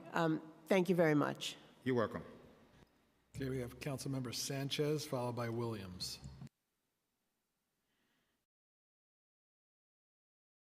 Thank you, Chair. Good afternoon, Director and team. Thank you for answering all of our questions today. So I have a couple. I think that New Yorkers are struggling, and I think that what you're hearing from so many of my colleagues today is just the core belief that the way that we come out of this is to invest in our people and invest in their resilience, and make sure that we're protecting programs that help them to thrive. And so Councilmember Dinowitz talked about CUNY. CUNY's own internal analysis show that $60 million investment in CUNY can result in a 15-fold return on investment and cost $900 million in economic output. Libraries are the safe havens for so many in the city of New York. And so in that spirit of partnership, my question is about whether we have unnecessary spending, and in particular, at the DSS hearing, at my hearing with HPD, we asked about $147 million being dedicated to HPD's spending on HERCs, but we didn't get many answers about, how that would be spent. And I heard you say today that it's a max level of funding, but my concern here is about how the city in this crisis is spending on emergency contracting. how much more are we spending due to using emergency contracting vehicles versus what we would spend if we were using our normal procurement processes. So that's first. Could there be savings there, and can we have partnership with the council? We can help speed things up and not use emergency vehicles if that can save funds. And then secondly, just want to get them in, secondly, but unrelated, in its totality, thinking about HPD, thinking about vacancies, HPD's Office of Development figures are bad, right? Approximately 30% vacancy rate in the agency that's supposed to be pushing projects along and building more affordable housing in the city of New York. What is OMB doing to clear the path for HPD to recruit in these vacancies? And in particular, why isn't HPD a part of the hybrid work pilot when we know that architects, project managers, and others are precisely the kind of titles that could benefit from remote work? And finally, we're being told by the agency that OMB is taking up to a month to approve offers, job offers that are outside of the hiring guidelines. So this was just brought up by a colleague. So you're saying it's a priority to hire, but when you get candidates, it seems that OMB isn't getting them across the finish line. So one, unnecessary spending, and two, vacancy reduction within HPD.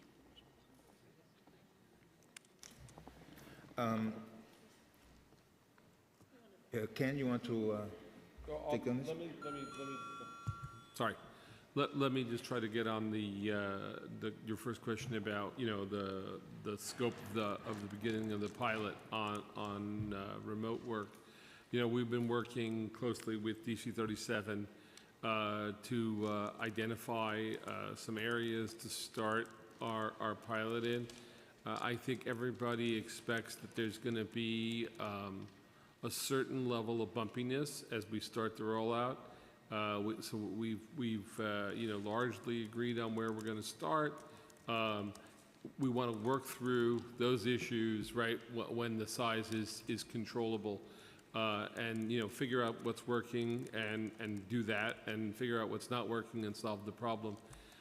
The expectation here is that this pilot's going to be very successful, and that we'll be expanding to other DC 37 titles, and then when other groups settle, assuming their agreements contain this kind of provision, that will expand there.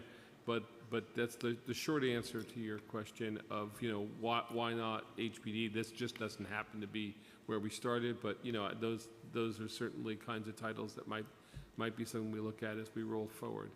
Well, I'm trying to remember what other questions were. It's taking a month for OMB I'm sorry, to... on the PARs, right? I mean, part of the problem is that with PARs that are outside the salary guidelines, we have to review these because we have to look not only at whether the salaries are appropriate for the people, but also whether how that fits into their internal equity. We get, and not through anything, bad intention, but we get requests to hire people at a salary of X, and X is greater than the salary that several of the incumbent employees in the title are making. And we have to understand why you're hiring someone new, right, paying more than what you're paying people similarly situated, who have been at the agency. Sometimes there's a great reason, like you're hiring someone who has a lot of experience outside. That may make sense, but we need to make sure that those are addressed. And then also a little bit of, we have to deal with external equity too, that, we can't have people in the same job make more at one agency than another. So we work through those issues. Unfortunately, that can take time because there's a back and forth between the two parties. Thank you. What about the question on emergency contracting? I think, obviously we would rather not be doing emergency contracting because we have an emergency. And to the extent that we can lower costs, get them more in line with our DHS contract levels, that's something we want to pursue. We're happy to work with you guys on that. But, I just want to emphasize that, we are, with this flow rate that the director spoke about earlier, we are scrambling pretty much every day, right, to make sure that we're providing shelter. And there isn't, there's not a time for an RFP and all of that to take place where we really are appreciate rushing. that. And sorry, just because I'm over time, but there can be entities out there that are ready, willing, and able to take advantage of New York City's generosity, right? And so we should just be working together to identify how we keep those costs down. And I know you all drive a hard bargain, but this is a place where I would say we definitely want to see you do that and drive costs down. And then just finally, not a question, just a statement. As we look to come out of the COVID crisis and the economic crisis, I appreciate the administration's partnership on the Kingsbridge Armory, and I think that next year in the next budget we'll be looking toward a major capital investment from the City of New York, and I look forward to talking with you all about that. Okay, Thank you. thank you. Thank you. Okay, we have Williams, followed by Osei. Thank you. Hello. Hello. Hi. As the end of April, the city had a headcount of just 208,000 full-time employees with a budgeted full-time headcount for the current year of roughly around 300,000. Even with the elimination of nearly 3,000 vacancies taken in the PEGs, this still translates to a vacancy rate of 7.6%. Few agencies have taken PS accrual savings in the most recent PEG, but in general, there have not been savings assumed from underspending of PS costs. Can you provide an estimate of how much PS underspending agencies have accrued in the current fiscal year? So, in very rough terms, we have looked at the levels of underspending on the PS side, and in the executive plan we took about $108 million of PS underspending. Okay, the fiscal 2023 budget includes $33.5 billion for salaries and wages, with fringe benefit costs budgeted at nearly $21 billion. If we were to assume that the current number of vacancies, around 23,000, were unspent all year, would it be appropriate to say that 7.6% of salaries and wages, approximately $2.5 billion, will be unspent at the end of the year? So, I think it's an important note, right, that even when we look at the vacancies to 23,000, of those only about 17,000 are city funded. So that's the place where money could be saved. In order to take the savings that you're talking about, we would have to take the vacancies. That would mean eliminating 17,000 vacancies from the agencies. If you did that, undoubtedly that would produce substantial savings. If you limit yourself to if you assume that the vacancies would only come out of civilians, not pedagogical or uniform vacancies, you're down to about 7,600. If we eliminated all 7,600 vacancies, the savings would be about $550 million. If you did, the whole thing, it's about $1.4 billion. But again, that's taking all of the vacancies that we have. Okay, so what would you say is an appropriate way to estimate the underspending resulting in the city's high vacancy rates? Like, how are you estimating that? How should the council be estimating that? If you sort of provided your assessment around how we could estimate it, but what is the actual appropriate way of estimating underspending? When we authorize the agencies to hire, we leave the money in their budget sufficient so that they can pay the salaries. We take underspending based on actuals as we progress through the fiscal year, and certainly many of the pegs we saw were in fact, taking into account those PS underspendings. If we start to anticipate it and take it as savings, that means that we would have to remove the budget authority from the agencies. Otherwise, we're counting it as the savings and telling them they can spend it anyway. So when we establish the authorized headcounts, we want to make sure that the agencies have sufficient funds to pay them. Okay, thank you. And I just have one very, very quick question. Thank you so much, Chair. I'm the chair of the Civil and Human Rights Committee, and EEPC and CCHR. I love them very much and the work that they do. The EEPC is one of the smallest agencies in New York City, and they lost 3 positions.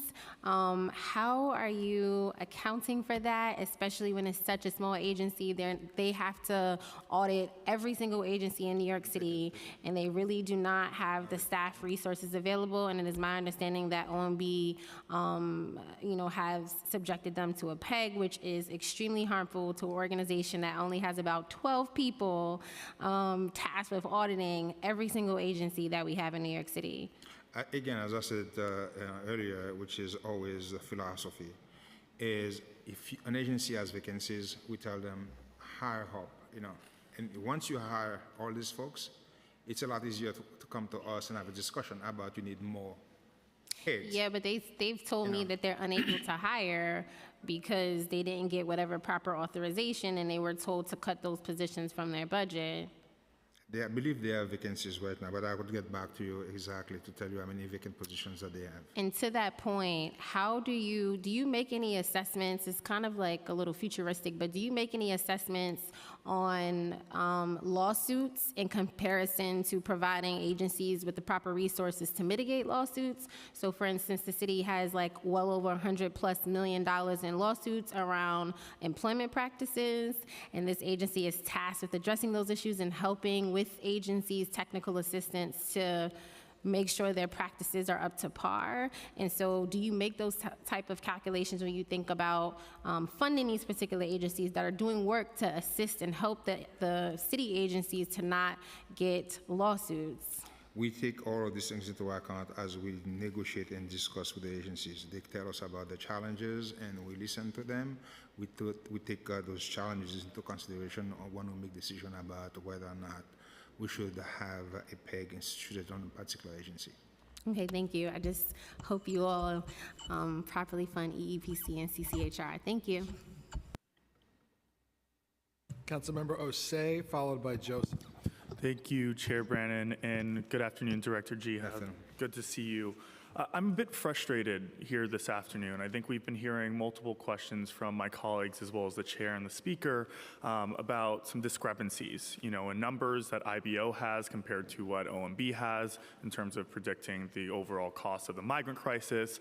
You are saying that there are no service cuts that some of these agencies are seeing. Throughout the past 10 days, we've been hearing about multiple service cuts that these agencies are seeing. I know that the mayor likes to say that he runs this administration like a C-suite company, but to me, it seems like he's running this city like a farm. I see silos everywhere. He says he wants to make sure that every single agency is on the same page, but what we're hearing from you is that there are discrepancies in some of the predictions and assessments that we have in terms of what these cuts are doing to our city agencies and then what you are seeing throughout your point of view. So my first question to you is why are there discrepancies between the predictions that IBO has on this cost that the migrant crisis is going to be compared to what OMB and what this administration is saying? Let's start with this, because as I said to you earlier, I don't have the data. I don't have the assumptions. Your staff doesn't have the data and the assumptions either. So therefore, I cannot tell you for sure how they come up with the 2024 forecast. What I can tell you is when they share with us, their draft report, we told them their fiscal year 23 numbers were way too low, because they had it at $900 million when we already spent $1 billion with too much left. As a result, they raised their forecast for fiscal year 23, to about from whatever it is, $900 million to 1.4, close to our forecast. 2024, they're like, it's uncertain, we don't know what's going to happen, so they created range, and I don't know because I don't have the data. So who's responsible for this mismanagement? Because this is no. IBO is not under the city's admin. IBO is an independent office. Okay, I do understand it's that. an independent office. There's no mismanagement here. OMB give you, from the city perspective, what we believe the case to be. As I said earlier, our forecast was based on an assumption of 40 households a day coming to the system. Right now, we're seeing 189 households. I guarantee you, both the city comptroller, the state comptroller, and the financial control board will come out with their report and saying our forecast is very optimistic. And when do you think you will have that data and assumptions from IBO?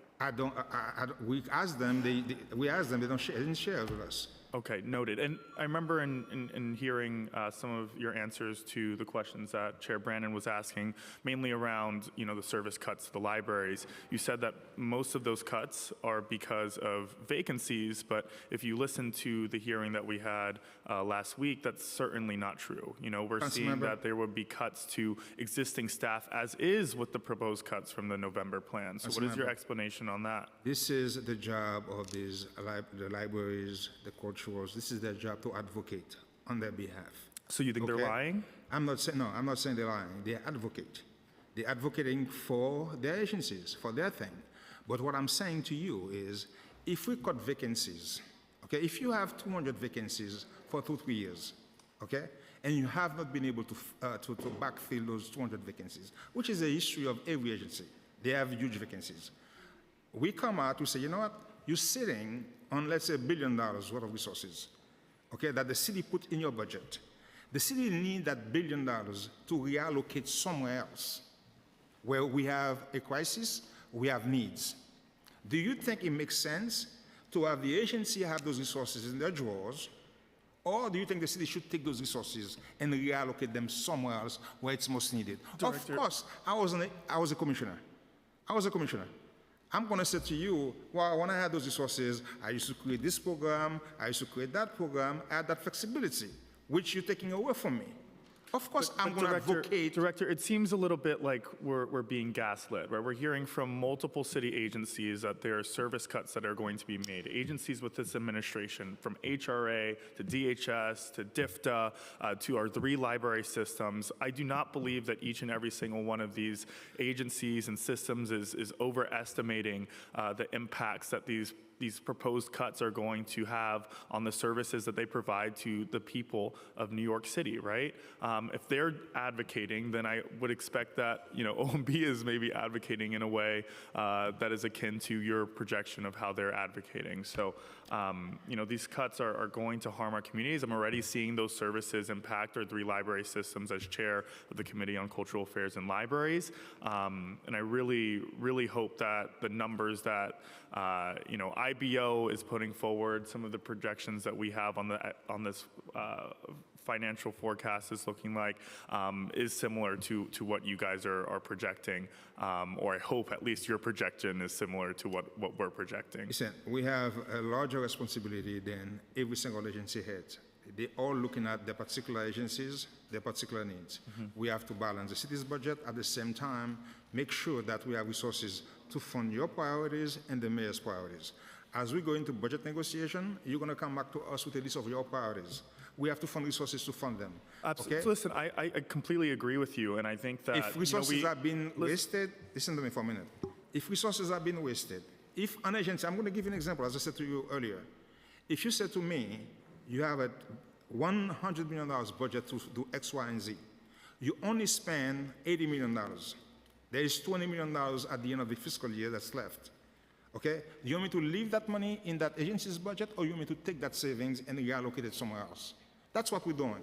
So, okay, of course, agency is going to say they lose I hear you. I hear you. I've been listening to you for the past hour and change, and I hear you. Right. We are just hearing some contradictions right now. The mayor has been a huge advocate for making sure that agencies are not operating in silos, but it seems like they are continuing to do so under his advocacy. The frustrating part here? The frustrating part here is we're dealing with a huge crisis on our hand. And we're trying to find ways to fund that crisis. Absolutely, but it seems like your agencies aren't on the same page as you, though. We're trying to find ways to manage that crisis without raising taxes, without cutting services. I hear you. Okay. I hear that the intention Okay. is in the right place. All right. But we've been having these hearings for the past 10 days, and all of these agencies are Listen on to the me. same page. I'm as you. telling you, I'm the architect. Okay? I know what I cut. I know what I cut. So all these agencies are Okay. wrong then. These agencies I'm saying are to wrong in you, their projected listen to me for a service minute. cut. Listen to me. Have your staff, your finance staff, do an analysis of all the cuts, and they would come back to you and tell you one thing for sure. Okay? Most of the cuts were re-estimates or underspending. Director, okay? Director, And I hear, why don't you do me that favor? I hear you. Do me that favor. I've been listening to you. Do me that favor. But my issue is that, we've been having these hearings for You have a staff for a multiple days. reason. But you have a staff for a I reason. hear you, but they're not on the same page as you, it seems. No, but you have a staff for a reason. Have them do an analysis for you. Please. Please. I do have a staff for a reason. My staff is great, but I'm just saying your agencies aren't on the same page as you. Still seems like this admin is running, through the system of silos, which is disappointing in a time where we should all be on the same page in handling a crisis as large as this one. Thank you. Okay. Thank you. Councilmember Joseph, followed by Lee. Hi, Jacques. How are you? Doing very well. We're going to talk about my favorite agency. The DOE meeting its PEG requirement primarily through a $305 million PEG in a fiscal year 2024, increasing in the out years. They also said they want to re-estimate the growth of DOE's fringe benefits. The city's explanation has been that the amount allocated for the fringe has been exceeded actual fringe expense. However, in the response to the council questioning at yesterday's hearing, the education budget hearing, DOE said that when DOE has extra money in the fringe benefits this year, they have transferred the funds. So can you tell me how much funding did the DOE transfer in the fiscal year 2022, fiscal year 2023, from fringe to other purposes? Again, I will provide you that information because I don't have it from the top of my head right here. But again, he communicated exactly the point I'm making. Okay? Decision about budget allocations should be made by the mayor and the city council, not by individual commissioner. So if you have additional resources sitting in your drawer and you're saying to me, I have a crisis, I cannot take those resources to redeploy them to somewhere else, okay? It's almost like a game. It's a joke almost, all right? So the fringe were overestimated. We took the savings. Mm-hmm. Of course, the agency love to have those resources in their drawer. Okay, they So could where do did whatever. you transfer them to? Okay, because we have to pay for the migrant crisis. We have to pay for a huge labor settlement. Okay, That was a crisis you guys also slept on. This was a crisis. We slept on. What do you mean? Yeah, it was brewing for a while. But it's a year. More than a year. It's a year. They've been coming here since 2021. Yeah, but it is as you could see, as you saw on the chart I showed you, it's very little at the beginning, and all of a sudden it exploded. 2021 they came So in. it's The not only thing they sleeping. were not in your care. Yeah. They were not in your care in Yes, I 2021 when they understand. came in because I, myself, and Councilmember Lewis went down to the borders. And we saw the numbers. And they came in, they were set up with host families. We set up our own communities to take care of them. They were not in care. So the difference now, when we're seeing this as a crisis to us, is because we're now taking care of them. Yes, and by law we have to. And the numbers, and the volume is huge. And they're going to continue to come with 42 expiring, so we must be ready. So if you said, so $305 million is removed from the DOE, you said you don't know where the fringe benefits are, and how will the DOE fund all these next item throughout the year funded through transfer from fringe benefits? So how does this? We've been working with DOE to make sure, that we have a very smooth transition and things are, worked out like they were supposed to. So we're in constant communication with them. We're working with them constantly to make sure that, like they announced yesterday, we're going to hold all the school homeless. But we haven't put money yet in the mid-year adjustment, so we must also talk about that, and we must also talk about our appeal pot. You are 6 months ahead of me. Oh, yeah, always. I got to be ready for New York City kids. I don't want no surprises on my principals or educators. Yeah, so how are we looking for mid-year adjustment? How is that pot looking? How is the appeal pot looking? Right now, as I said to folks, I cannot make any promise to anyone because we're dealing with a major crisis. It's only, as we evolve, our goal is always trying to hold the school homeless as best as we can. But again, we cannot make any promise because we have a big crisis on our hand. We have to deal. We have to fund, and so therefore we're going to continue to work with the schools to make sure that they have the resources that they need, okay, to operate as good as they can. Can OMB commit they would work with the council to make sure that the pot of appeal is? We will work with the council, and as we get into budget negotiation, we will work with the council to make sure that the schools, again, as I said, have the resources that they need. As long as we have those resources, Yeah, that's what we want to do. Also for student transportation, what is the DOE's budget for student transportation for fiscal 2024? Let me see. You have it somewhere? I'll get back to you on the specific answer. Oh, you got a lot of homework for Ms. Joseph. Yes, huh? yes. A lot of homework. So that means you won't be able to answer my rest of the questions. So we will send them over for you to be answered. Right now, it's 1.6. I got it now. It's $1.6 billion, funded $600 million by the city and $1 billion by the state. Is any of that reimbursable by the state? The state is funding $1 billion. Have there been expenses that the state have not reimbursed DOE for students' transportation? I remember during COVID, they didn't pay us for some bus transportation. We didn't get reimbursed when essentially we weren't busing the kids and we still had the responsibility to pay the contractors, and the state said, well, you're not providing people transportation, so we're not giving you the money. So that's the only time I recall. That's when the state didn't reimburse you, was during that period. Okay. Yeah. So what is the added cost to the city on students' transportation if these expenses are not reimbursed? What do we pick up if these are not reimbursable? They typically reimburse us. I don't see any reason why they wouldn't. Okay, thank you, and I look forward to getting answers to my questions that were not answered. Thank you. Okay, we have Councilmember Lee, followed by Abreu. Hi, I'm on this side. Switch on. Thank you so much, Director and Chairs, for allowing me to ask my questions. And I'm going to actually focus on my favorite topic, which is mental health. And I know that this is an area that the mayor has, a lot of interest in helping and improving and increasing services around mental health, as well as the council does, and myself personally. So just wanted to ask a few questions about the mental health continuum, as well as some of the numbers that are included in increased funding. For example, I know that the clubhouse capacity expansion was only $2 million. I believe at minimum $7 million was requested. And for the mental health continuum, correct me if I'm wrong, I believe $5 million is baseline, but is there a way to add that and increase that baseline, including the council's funding portion? Because that is a program we heard yesterday during DOE that is really impactful and effective and is working across 3 of the city agencies. So just wanted to know if there was plans to increase the baseline for those funding sources. Again, we, as part of budget negotiation, as we head toward budget negotiation next month, we will be sitting with the council and discuss funding level to see if it's appropriate, if it needs to be baseline, and that's what we'll be doing. Okay, it's only $5 million, so that's yes. The other question I heard, though, because I understand what you're saying about the vacancies with the agent, like I understand the sentiment behind it, which is why I'm still a little confused about the Be Heard program, because my understanding is that at $50 million, it was only 20% capacity, and I know that staffing has increased, but then my question is, why has the funding expansion gone so high?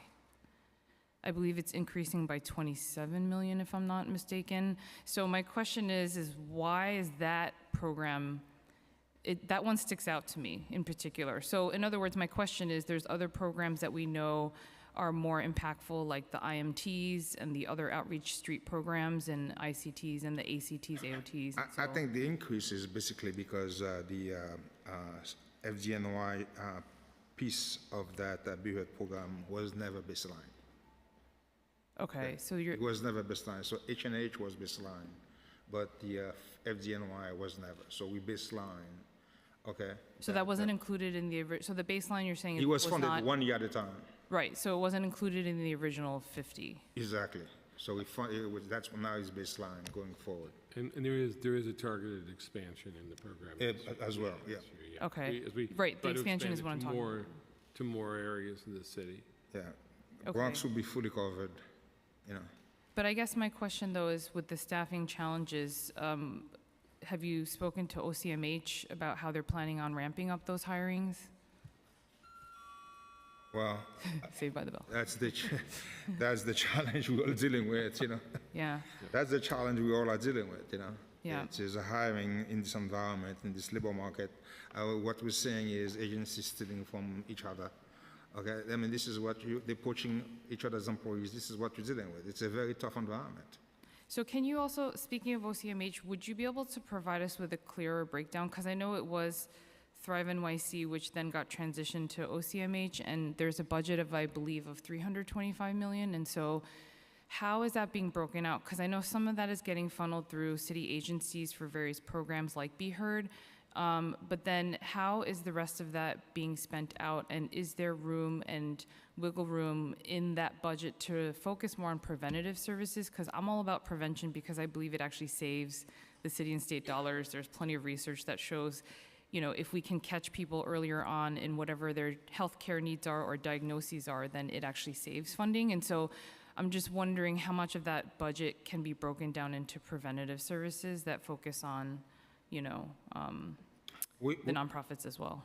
We probably would have to come back to you with the breakdown of those things, but and I will share your sentiment, and I would agree with you that to the extent that you could prevent things on the front end, we should add resources to those areas because this is an area of concern to everyone. Okay, and if you need recommendations, I have some recommendations of where that extra funding could go More than happy to on the listen mental to health side. And then also, for Mayor's Office of People with Disabilities, as chair of also the Disabilities Committee, I have to urge and make a plug because their budget is like $800-something thousand, and Commissioner Curry is amazing, I think. And here's where, when you talk about workforce issues and filling seats, the people, you know, the people in New York City that have disabilities, you're talking about approximately 1 million people. And one thing I think that the disabilities community has shown us is that you can work remotely, right? And they knew that earlier on than we did during COVID. And so my question is that, is there a way to really, I would actually say investing a relatively smaller portion into this agency would bring tremendous impact in ROI when it comes to workforce, when it comes to recruitment within the other city agencies. And so I'm just wondering if this is also a creative way where we can look at how dollars can be better spent. We added resources in this executive budget, about $2 million, I think, for the mayor's office of MOPD to this plan. Okay. Oh, so how much was it increased by? I think it's 2 million. What is it exactly? 1.2 or 2? 1.2. Okay, because that's awesome to hear because I know that she only has about 7 or 8 staff and they do a lot with the little staff that they have. Okay, and then my final, I guess, sort of last series of questions is, I know that at OMB you all, and this is not really more so a budget question, but I'm really curious to hear because you all have a very bird's eye view on all the different city agencies. And for me, one of the biggest things in working with multiple agencies on the nonprofit side were just all the silos that existed. And so I remember during one of the hearings on the asylum seekers, I asked all the commissioners, you know, what would you say, because in a crisis, there's also a lot of opportunity to learn and rejigger things and build things from the ground up. So one of the questions that I asked all the commissioners was, you know, what is something that you're taking away that we can learn from this? And the thing that they kept saying was the whole government approach to these situations and having more interagency communication. And so I guess my question to you is, from your perspective at OMB, what can be done, or what do you think are the top 3 things that can be looked at in order to better streamline, save resources, have better efficiency across agencies? So it's, I mean, I could give you from, not only from an OMB perspective, from my days as Commissioner of Finance as well. It's as there's a mindset to begin with. There has to be a paradigm shift in the mindset, the way we approach problems, okay? Because you're dealing with limited resources and unlimited needs, which is what we're dealing with, which is the economizing problem we all have to deal with. And the allocation of resources as best as you can do it. So therefore, to the extent that we could avoid to have resources being wasted and use those resources for other productive means, things, initiatives, okay, from my perspective, the better off the city is always. Thank you. Okay, we have Councilmember Abreu, followed by Hudson. Thank you, Chair, and thank you, Director. The right to counsel, I'm over here. The right to counsel law, the right to counsel law is very much under a lot of threat, and we've heard from Speaker Adrian Adams, we've heard from my colleague Krishnan as well, speaking about this issue. I was a tenant lawyer under the Right to Counsel program. I know how important this program is, and I'm very concerned that given the level of cases and nonprofits having to reject cases because of their lack of capacity, because of the lack of pay parity, and really with the lack of investment that the city is putting forward, I'm really concerned about what this program means. The right to counsel, as it used to be, is not the one that we know. And so I'm just imploring this administration to really work with this council to make sure that we get this right. I have no questions. Just want to make sure I echo my colleagues on this issue. It is a massive issue for this council in this budget cycle. Thank you. Okay. We look forward to working with you. Councilmember Hudson, followed by Hanif. Thank you, Chair, and hello, Director. Does OMB use population data, like census data, or any projections from reputable sources when budgeting? Yeah, we use all kind of data dealing with population, the tax base to do budgeting, yes. Okay, so you then might be aware that the older adult population across the state is going to increase by 25% in the next 15 years and by 40% in the next 15 years just in New York City alone. And I'm one of them. There you go. All the more reason not to cut NYC aging. Can you tell me what your justification was for including NYC aging in the additional 4% PEG when it has one of the smallest agency budgets, which means that every dollar that's cut is more impactful, especially when we have other agencies that are bloated? Yeah, again, and I hear you, and it's always a concern, and always work with the commissioner to make sure that she has the resources that she needs to address the needs of the aging population. But again, as I said, the pegs that we took from that agency was basically tied to underspending as a result of underutilization of the program. Okay, so so we'll continue to work with them, and we'll continue to make. As you know, we made some significant investment to the program, and we'll continue to work with the agency to make sure that they have the appropriate resources. But again, I just want to reiterate that there was underspending as part of the program, okay, and throughout the year because of lower than expected utilization of those programs. So therefore, we took those resources and reallocate them somewhere else.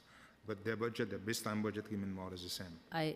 Like all of my other colleagues, I hear what you're saying. It's not what's translating on the ground, and I'll just leave it at that.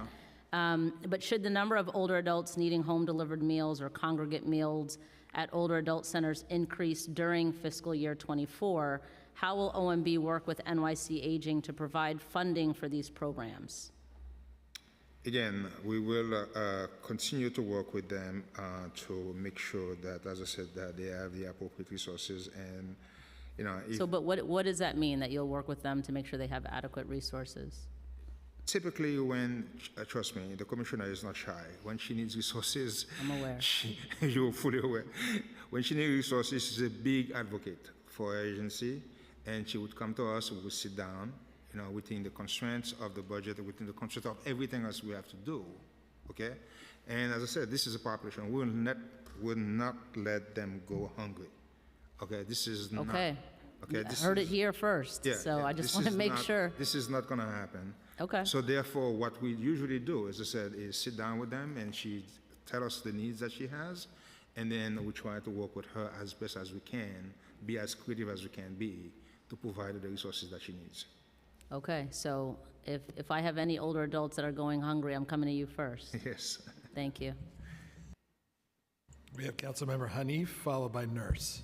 Thank you so much, and good afternoon. Great to see you and hear from you.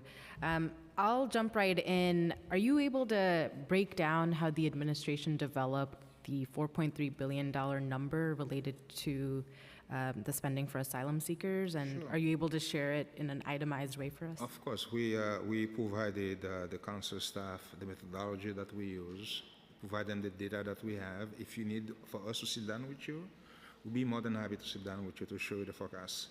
I will come up with our forecast. That's wonderful. Are you able to just summarize? And to be right now? quite honest with you, right now, it is our forecast is understated. And the city comptroller, the state comptroller, and financial control board will all come out with their report today or sometimes this week, and they're all going to say the same thing. So you're saying the comptroller, and does this also relate to the IBO, which I know said that the admin's number has been inflated? IBO is going to be an outlier. All of Why them is that? All of them would come out because our forecast was basically based on 40 households a day. And that was, could you give the timeline for that? Because I know you mentioned the 100. Between I believe, October and March, okay? That's what we're getting, trending. And right now, we're at 189. 189. Households a day, okay? I had a chart, I don't know if you had an opportunity to see it, to see our forecast and the trend, the divergence from the trend.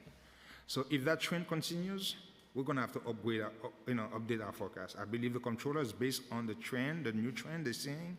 They're updating their forecast because ours right now, based on the city controller's report, we are very optimistic. Okay, and financial control board going to say the same thing, and most likely the state is going to say the same thing. I look forward to hearing a little bit more from. So I'll be more than happy to sit down with you. I'd love to see that. To sit down with you and share our own analysis with you because we're not hiding anything. No, we and need help. that's what we need. We need We more don't need people to transparency. question, to be honest with you. It doesn't help us when people are questioning the number because everybody's like, oh. Fair question to ask how that number was arrived. Exactly. We deserve to know It's a fair and work question to together. ask. But what we see is first people ignore the problem, then they lowball the problem. Oh, you know, it's a manufactured problem. It's not a real crisis. It's not costing you that much, really. You know, it becomes part of a strategy. Sure, and I think we can just avoid the outside noise right now and focus specifically on how this number arrived. No, we'll be more than happy to share them with you, and I believe the state comptroller, city comptroller, and, they all accepted our numbers and believe our numbers is very low at this point in time. And then does the $1 billion recently allocated by the state impact this number? Yes, the 4.3 is funded by $1 billion from the state. We had $2.7 billion from the city and $600 million from the federal government. Unfortunately, the federal government is not giving us the $600 million. We're only getting probably $70 million max. So therefore, we have to backfill, okay, that $500 million shortfall that we have. So therefore, the city is going to have to come up with another $500 million on top of the $2.7 billion we already have in the budget. Understood. And then... Yeah, that's the chart. You see, the black line is the actual, okay? The red line is our forecast. As you could see, there is a divergence from the forecast. If that based on that 109 number that you just shared. 189. 89. If that trend were to continue, God bless us. Okay, seriously. It is hard to fathom the idea of this could be more than $4.3 billion over next year. No, and I'm not disagreeing here. I'm just asking for more transparency on how this number arrived and for the council to have those details. Sure. And I'm looking forward to reviewing that more and also seeing that up close since I already have bad eyesight. And then want to get into better understanding what percentage of the $4.3 billion is allocated to shelter costs? Right now, it is our policy going forward has been to basically try to move folks to the shelter. Right. Because it's cheaper. Unfortunately, when you're dealing with the emergency, okay, you have to resort to emergency measures because you're moving people in real time, okay, and you don't have enough capacity in the shelter. So therefore, you have to expand other capacity, which is what we've been doing, okay, through NYSM, moving folks to the police academy, moving to folks to gym. So it is, Understood. we don't have the pure, the breakdown for the different buckets yet that we're dealing with. But our strategy has always been is to try to move folks in the shelter system. So there is no itemized breakdown of how much No, right money now has I could give gone you, towards No, shelter. no, I mean, I'd could- love no, to hear that. No. At this point in time, as of the $1 billion I've already spent, we spent $566 million on the shelter system, DSS, Okay, and then $434 million on the HERCs. on the HERCs. Yeah. And then what percentage of the $4.3 billion is going towards services that will help these families and individuals become self-sufficient and not reliant on the shelter system, such as the legal services? Yeah, we have, I don't remember exactly how much we have, but we added resources, I believe it was $16 million, what is it? For legal services. For shelter? Okay. Huh? Five. We added $5 million in resources to help them with those legal costs. So at my recent executive budget hearing, we pressed on better understanding how the $5 million has been allocated, and we've actually been doing that over most of my recent hearings. And what we learned is that the $5 million hasn't been allocated yet, that there's a program being created centering on Pro Se Clinic, which we support, the council supports, but curious as to what new funding has actually been spent already to support asylum seekers seeking legal services. Because the $5 million hasn't been spent according to. Yeah, because the budget the has not been admin. voted on yet. But we were told that that was going to be money allocated, and there was an RFP process. The legal services providers in our city said this is not enough, which is why we've come out and said we actually need $70 million and would love to know if the admin can commit to increasing the legal services allocation to $70 million to focus on the Pro Se Clinic and to ensure that everybody has the full representation they need right now. Yeah, it has not been spent, but it will be spent. Again, the providers did not bid on the procurement, but I believe we will have conversations with folks, and I have full faith that we will provide and they will spend the $5 billion that we currently have in the budget. I really hope so. We've been asking about this, and to hear from you again, the uncertainty of whether or not that money is spent is not okay for those of us determined to supporting asylum seekers who are on a timeline, Yeah, who are on and a also legal timeline. Yeah, and also the state also allocated $10 million also for asylum seekers. So again, there will be the resources out there because we're trying to push as hard as we can to get these folks to get their paperwork. No, so absolutely. They, to exit the system. I appreciate the cooperation because we know that at the core of this, aside from housing, is the legal services component to ensure that we are not reinforcing another generation of undocumented people. And I want to go into the work that the administration did with the council on launching Promise NYC. This is such an integral program to support undocumented families with childcare access. I was disappointed to see that this program isn't renewed, hasn't been renewed, was not included in the executive budget, and the council is calling for a $20 million investment because of the need. And right now, we are seeing, as you've mentioned, the 189 number, more families, and childcare is one of the ways to ensure that these families can work. And so does the administration have any plans right now to add $20 million to continue the important work of Promise NYC? As you know, we added a one-time funding last year, and as we work with the council toward adoption during budget negotiation, we will review that particular program because he has some promises. Okay, this is a very good program. This is not one of those programs that are not working. This is a very good program. So we will work with the council, during budget negotiation to see what can be done in terms of funding for that program going forward. I urge that we get there. It was such a, to your point, an integral part of keeping families whole and caring, showing what care in our city looks like. And we were unique in creating that program. So that $20 million would go a long way to support these families.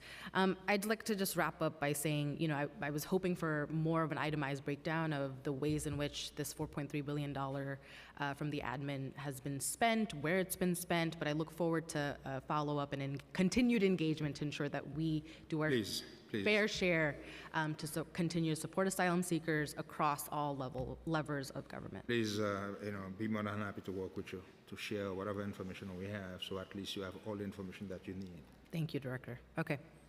Thank you, Chair. Okay, we have final questions from Councilmember Nurse. Wow. No Last pressure. but not least. I'm just really happy it's my turn. I'm sitting around. Sorry. Okay, I have a question. I want to talk about climate. In the new Plan NYC press release and announcement, they talked about a new climate budgeting initiative. So I wanted to understand a little bit more about that, how far along on defining that and operationalizing that you all are.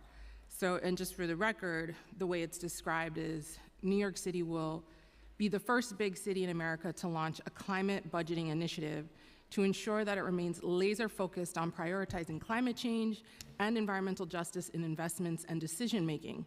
Climate budgeting is a process that incorporates science-based climate considerations into the city's budget-making process by evaluating how actions and spending today contribute to meeting long-term climate targets. So how will climate budgeting change the way OMB conducts the city's budgeting process?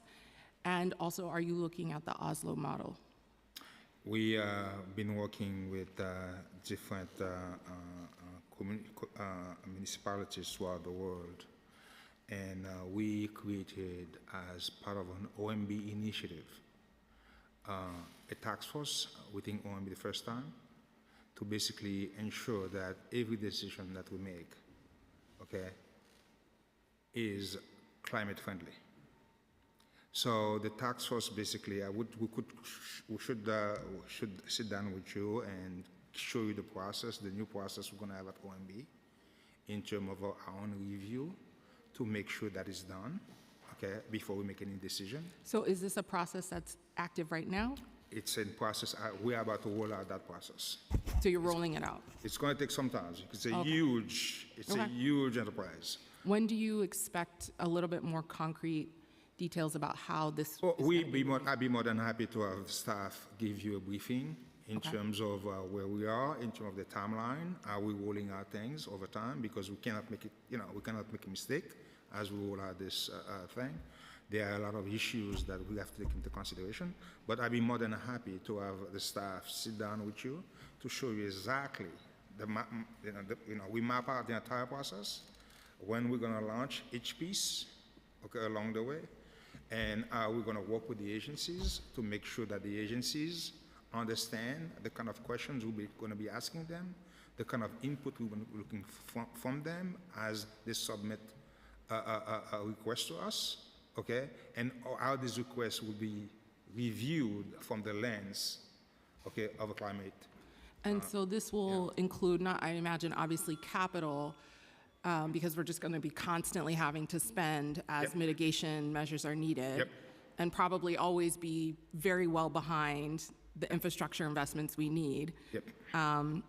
It's going to be... And this will also include like a social services component, an expense component for how we are probably going to start getting people to good landing spots. We're going to probably want to start with the capital first, and broken down in terms of sustainability and resiliency.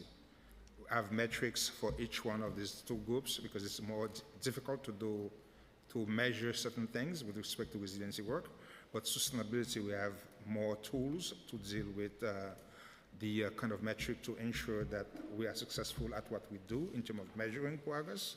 But again, as I said, we'll have the staff sit down with you because, we want to have a lot of members from the City Council interested in that process. And the more education we provide, the more information we provide, I think, people will see the benefit No, I think we all see the benefit. I think it's just more of a question of, how long before this process starts to be activated, because you could argue that, investments in people now, setting them up to be successful in education and housing and all these health care allows them to experience the impacts less negatively as we come under increasingly challenging circumstances. It is something that will be rolling out beginning of next budget cycle. Right. Okay, but we have, as I said, we have our entire timeline. Leah is here. Okay, Leah is here. I have Leah reach out to you. Okay. And great. she would set up and the staff would brief you exactly on the process and the timeline And we have to implement it. How does this relate to this idea of the rainy day fund? I mean, like if a New Yorker just looks up a rainy day fund and looks up all these reserves, several of them are just unspecified or just not designated. So how does a regular New Yorker understand at what type of rainy day is it where we can dip into these funds to deal with multiple different crises if there's not much definition to this, or at least publicly? If I said, hey, what is a rainy day fund? Is today the rainy day? We're getting all these cuts. Like, when is it, and how does that get triggered? Can you just elaborate just a little bit on that? Yeah, the rainy day fund it was set up basically to deal with an economic crisis. Okay, like we had during COVID, you shut down the economy, the tax revenue collapse. So therefore, you have to lay off employees, cut services, and you say, you know what? Instead of me doing all of these bad things, let me tap into that reserve basically to cover the shortfall that I have in tax revenues because of the collapse of the economy. It was not meant to fund initiatives or to fund expenses, current expenses, okay? And I hear folks saying, this is a rainy season because you have a huge crisis on your hand. I got it. But I'm always worrying about the chart that you see here, going in the wrong direction at the same time that you have a recession. Many economists currently predicting a recession, okay, coming. Okay, so you can imagine you have a recession when you have tax revenue coming down, you have your expense going up, and you don't have that rainy day to tap into, okay, to basically help you balance your budget. And as a result, you have to end up laying off employees, doing a lot of tough decisions. Do you think it's time to put some definition on that so that we can better determine what is a crisis in the eyes of New Yorkers, and when these types of cuts or belt tightening are more justified than not, and based on different types of crises? Because you say you have a complete social crisis, or you could have an economic crisis, or you could have a climate crisis. Like, what are those parameters? Like, do you think it's time to put some more specificity on that? There are parameters in terms of when you're tapping into it. There are certain parameters that we have to establish. I believe right now you could tap in 50% without any crisis, if I remember correctly. Yeah, but beyond that 50%, the mayor has to provide justification to the city council, okay, why there is a crisis, why we need to do it. But your suggestions is well taken, okay? We will discuss it, review to see whether or not we need to put some parameters in place and to define exactly what it means. When do we tap into it? But as I said, our goal has always been that you tap into this reserve when there is an unexpected economic shock to the system. And so therefore, instead of laying off employees, cut services, you could use those resources to backfill My last question. the revenues. My last question is that, just to backtrack to that climate budgeting initiative, given that so many of the investments, which are infrastructure heavy, they take forever, and there's contracts and workforce and pipeline issues, how are you integrating the delay, or just the fact that we're so far behind by decades, into the upfront investments we're going to need to start making and are making, but even the ones that we're making now are so delayed? Like, how are you going to accommodate that into this new type of initiative? Well, this is a good question because it's very challenging because, as you know, as I tell folks very often, people don't realize how many constraints that we have. And one of the major constraints that we have is the limit in terms of how much we can borrow. And that limit is basically tied to the value of property in New York City. Because property values in New York City, particularly commercial property values, have declined, so therefore the limit that we have in terms of our borrowing capacity has also dropped, which means we have a major constraint in terms of how much we can borrow to invest really, okay, to not only to catch up, okay, but also to do preventative measures to prepare for the future. So again, as I said, it's a bunch of pieces, moving pieces that we have to take into account. We understand the challenges that will be behind, and we have to do things to not only to catch up, but to also prevent, particularly when we know that, Sandy taught us a big lesson. But again, we also have to do all of these things within the constraints that we have. Okay, sure. I just have one other question. DSNY snow training. In the budget, the snow training is listed as a PEG with a reduction of $6.7 million in city funds in the executive plan. It's also simultaneously $6.7 million in city funds is added in other adjustments for what appears to be a net zero cost adjustment. DSNY had a similar PEG in the November plan. Can you explain the rationale behind this PEG? Well, part of this is that in terms of the training, so they used to do training out of the snow budget. We don't think that training is required, but the actual size of the snow budget is set by a formula in the charter. So the money had to go back in. While we expect the savings to materialize, right, in actuality, because they won't do the training, the size of the snow budget is unfortunately set by that formula in the charter. Okay, thank you so much. Thank you. Thank you. Director and your team, thank you so much. Thank you for answering our questions. And we look forward to landing this plane with you the next month. Looking forward to it as well. Right on. Thank you so much. All right. Thank you. We'll take a brief break, and then we're going to hear from the Comptroller. I was trying to give you so much water. Go to the back. I know. Oh, please. Pleasure. Anytime. Okay. Yeah, council member. Of course, we shared a lot of information with Council Finance folks, but we're happy to share with you. We're happy to share with you. Yes, more than happy. I'll give you, I can text you, but here's myself.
2:30.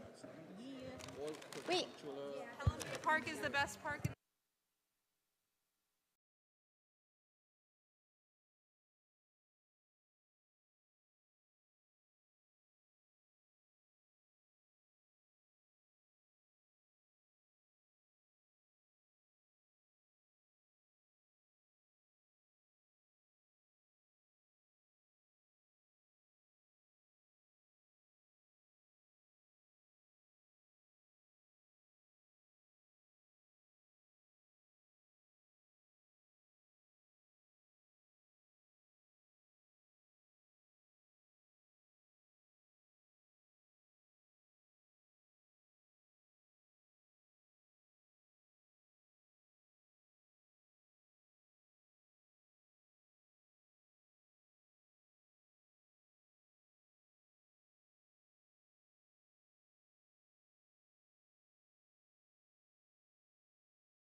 Okay, good afternoon and welcome to the second portion of today's executive budget hearings.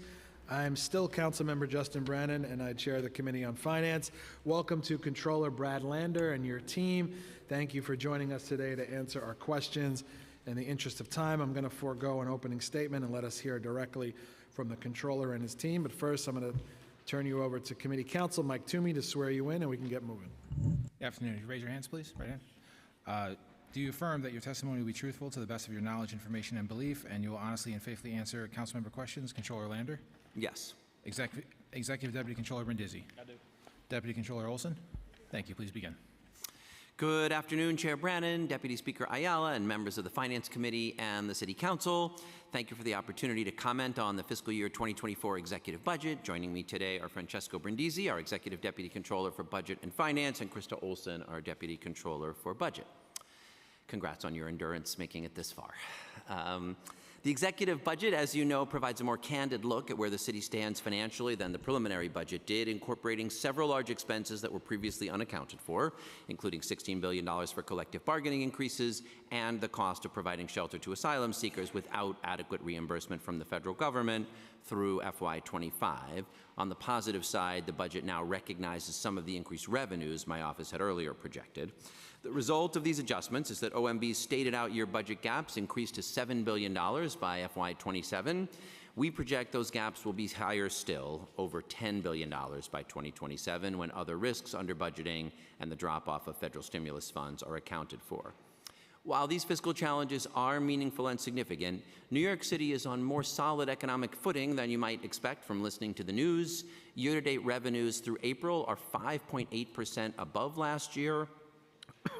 We project that tax revenues will dip slightly in FY24 before regaining growth in each successive year of the plan. We do need a serious long-term savings program to address large out-year budget gaps, and I'll have more to say on that in a moment, but we do not need to cut essential services like supportive housing, CUNY, public libraries, or meals for homebound seniors. At the same time, strengthening New York City's economic position in the years ahead will require new investments in childcare, affordable housing, mental health care, workforce development, climate readiness. These critical investments will require new revenues, which I believe should be raised from the wealthiest New Yorkers so we can confront challenges of affordability, grow the economy, and share its benefits more widely. I'll come back to that at the end. But I'll start by reviewing the city's economic forecast and financial plan. The local economy continues to recover. New York City is now at 99.7% of pre-pandemic job levels. Healthcare, technology, and business sectors are above pre-pandemic levels, while hospitality, construction, retail, and entertainment remain lower, with room for growth. Our projections assume that the economy will slow down but avoid recession. We project modest growth over the plan period, but remain mindful of potential risks from federal debt ceiling negotiations, banking sector turmoil, and the Federal Reserve's interest rate hikes. Locally, commercial real estate remains a key concern as hybrid work settles into a new normal, with commercial vacancy rates about double before the pandemic. Although the executive budget addresses several major items that were outstanding in the preliminary budget, many risks and underfunded expenditures remain, including overtime costs and MTA contributions. Some are rising. Special ed pre-K, universal 3K, and community schools face gaps when federal COVID-19 funds expire. Special education Carter cases, pupil transportation, and charter schools are chronically under-budgeted. The cost of providing shelter to asylum seekers is the largest unknown in the budget planning process. Costs will be high, but impossible to predict with precision, with so many unanswered questions. and the federal government so far failing utterly to provide necessary support.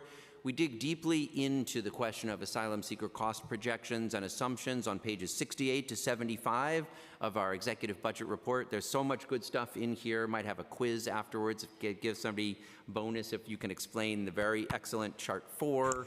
You'll like the headcount chart, chart 8. And Krista and Francesco are here to explain any questions you might have about it. If OMB's current projections for asylum seeker costs and reimbursement prove accurate, then when factoring in our analysis of other risks and adjustments, the Comptroller's Office estimates a fiscal year 24 gap of $2.14 billion, which is roughly in balance with the $1.69 billion fiscal year 23 surplus we project that will be rolled over largely to cover it. Projected out year gaps, though, grow each year to we project $10.38 billion, or 9.6% of the budget by fiscal year 27. And if more asylum seekers steadily migrate here than projected, if additional state and federal funding does not materialize, and if daily costs remain high, that gap grows larger still to $3.29 billion next year, and then up to as much as $14 billion, or about 13% of the budget in fiscal year 27. As many new arrivals fast approach the one-year deadline to submit asylum applications, the city, as Councilmember Hanif said toward the end of the time with the budget director, must do more to assist them to submit their applications for asylum and then 6 months later for work authorization.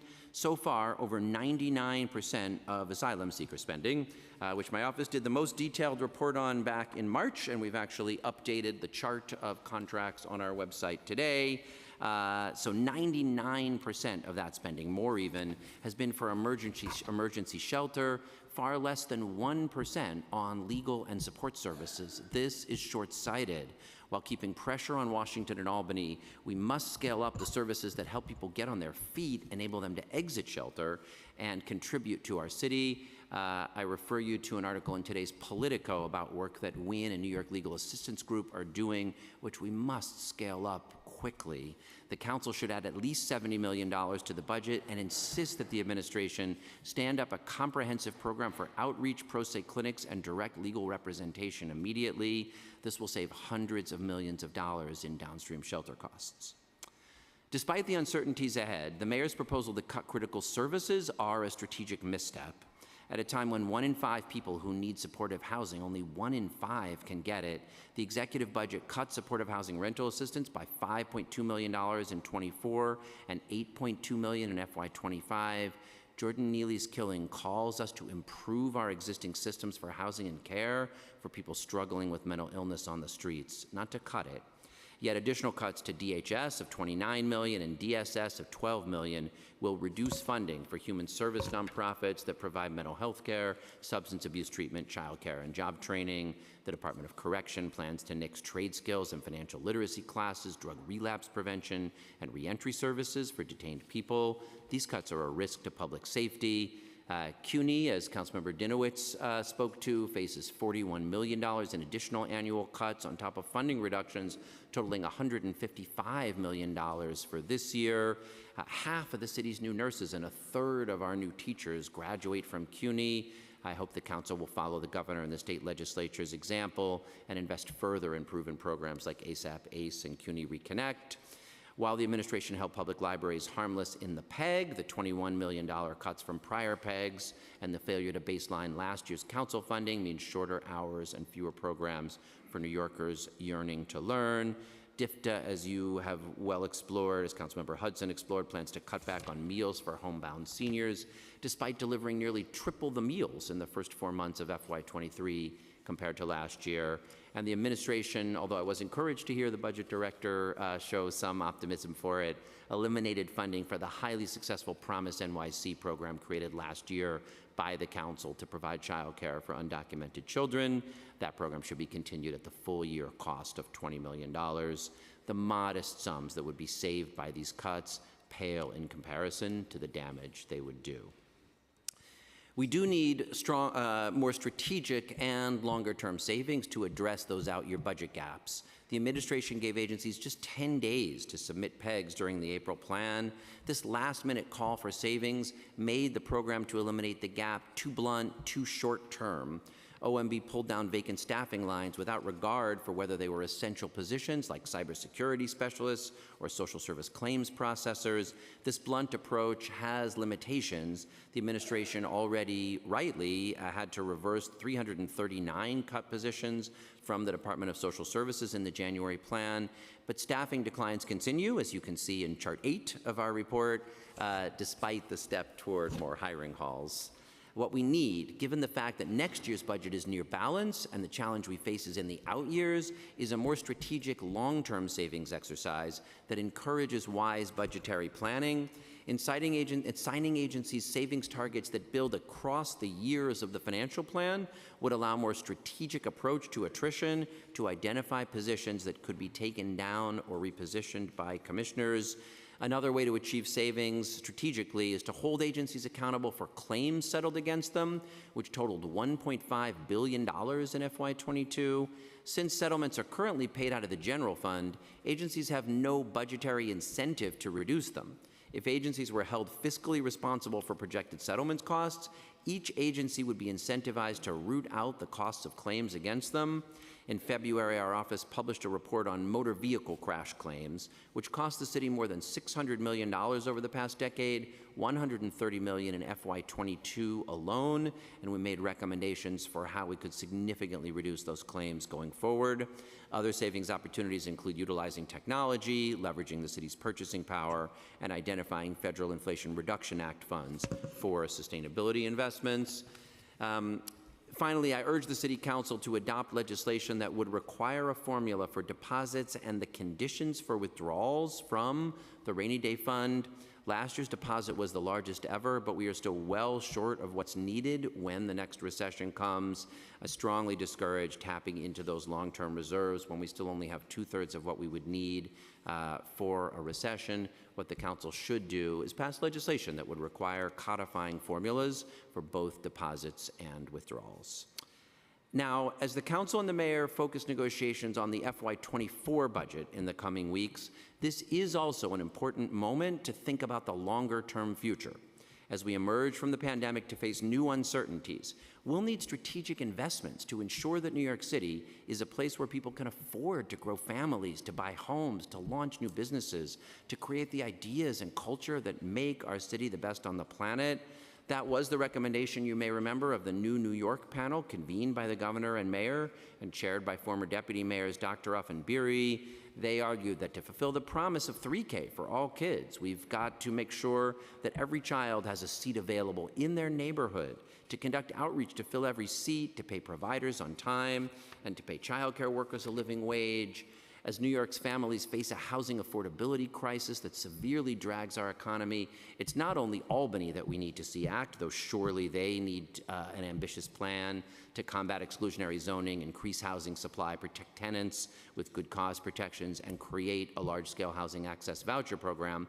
But New York City will need in the coming years to act much more ambitiously as well. We urgently need a new program to create permanently affordable, multifamily cooperative homeownership for low-income, working-class, and middle-income families. That was essential to building New York City's middle class through the Mitchell-Lama program in the 60s, and it is no less critical today.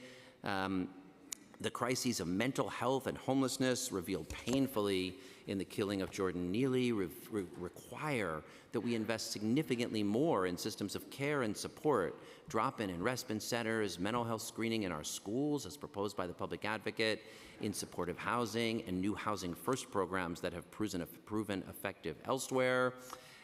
And building New York City's thriving and inclusive future will also take long-term investments in workforce and economic development, transportation in the public realm, and of course, sustainability and climate resilience. How will we afford these much-needed new investments?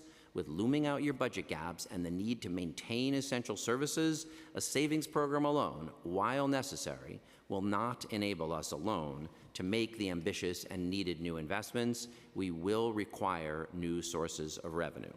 So as we outline in a new brief that we are releasing today, new revenues can and must be both progressive and effective.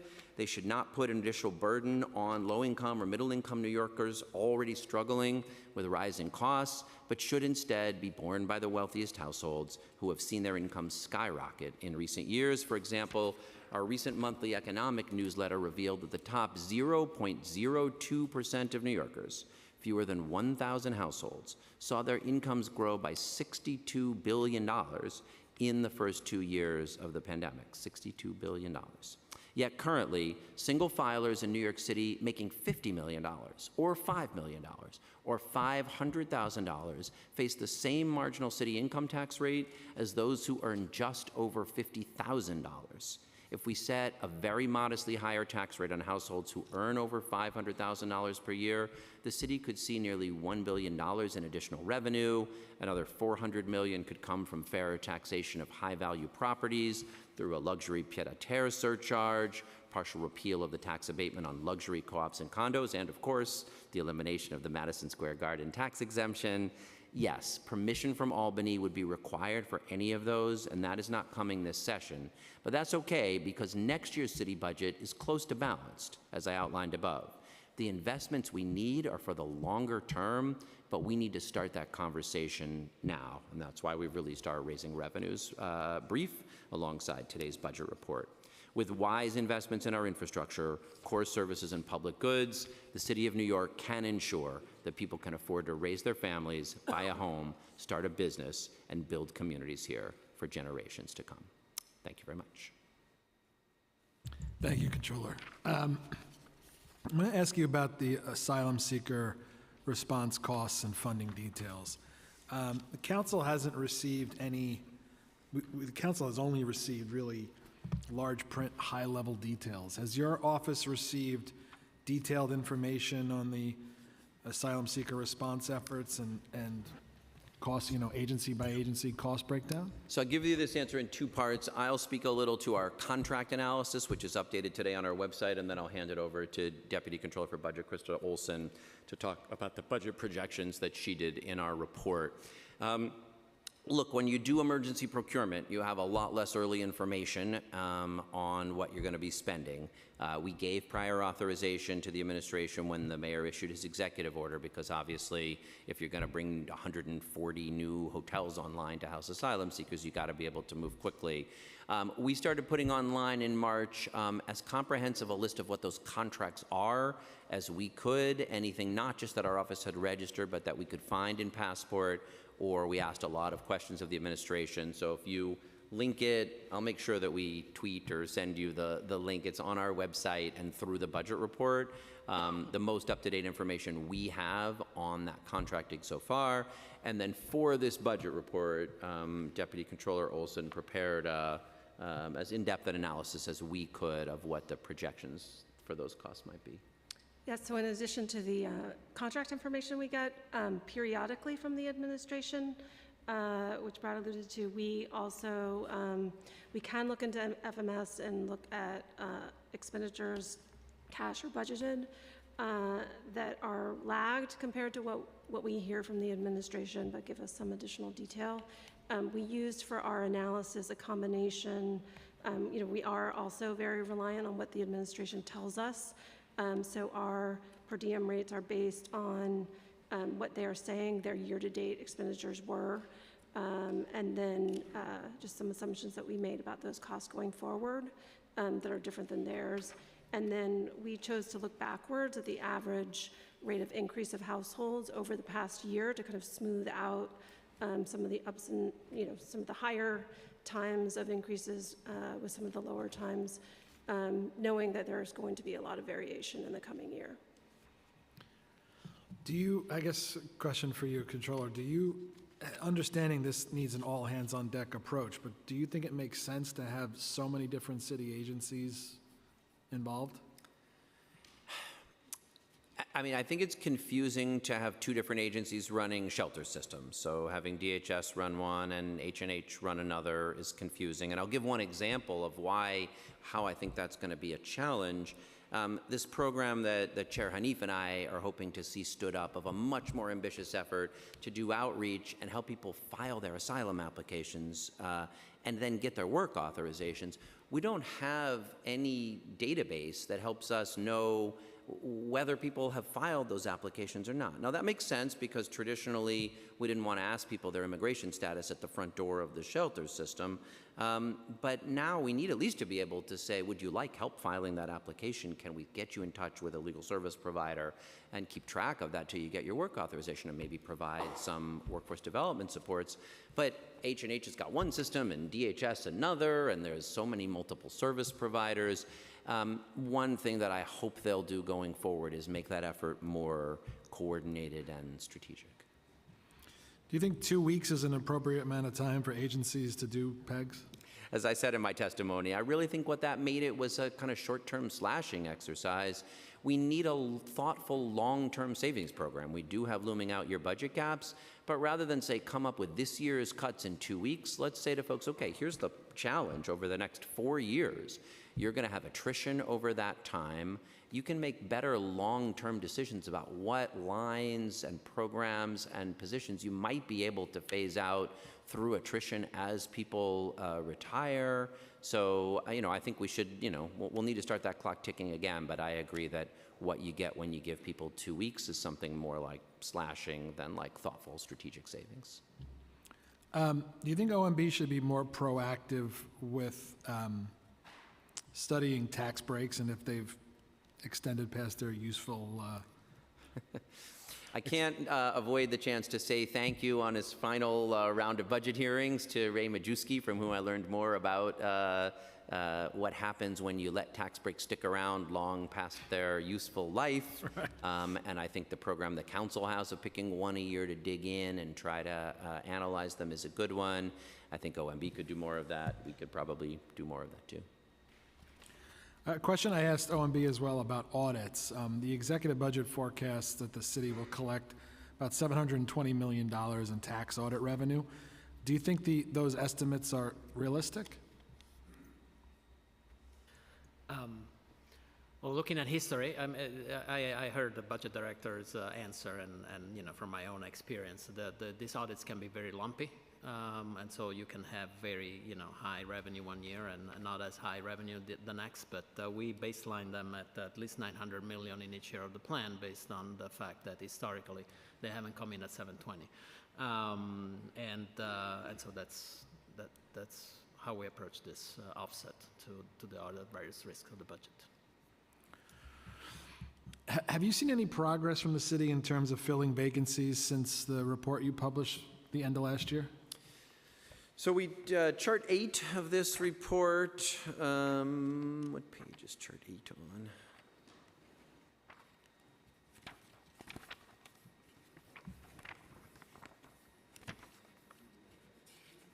It's table 8. Sorry, there's too many charts and tables. Okay, on page 56, the green line at the bottom, you can see that the pace of so the red and the blue is the adopted budget head count, and then the green is actual head count. And you can see it was, in precipitous decline through 2021 and the beginning of 22. It's leveled off, but I guess what we can tell you is sort of, what we've seen. Full-time headcount has decreased very slightly by 313 positions from December 22 to February 23, which is our latest month of finalized numbers, to 280,674.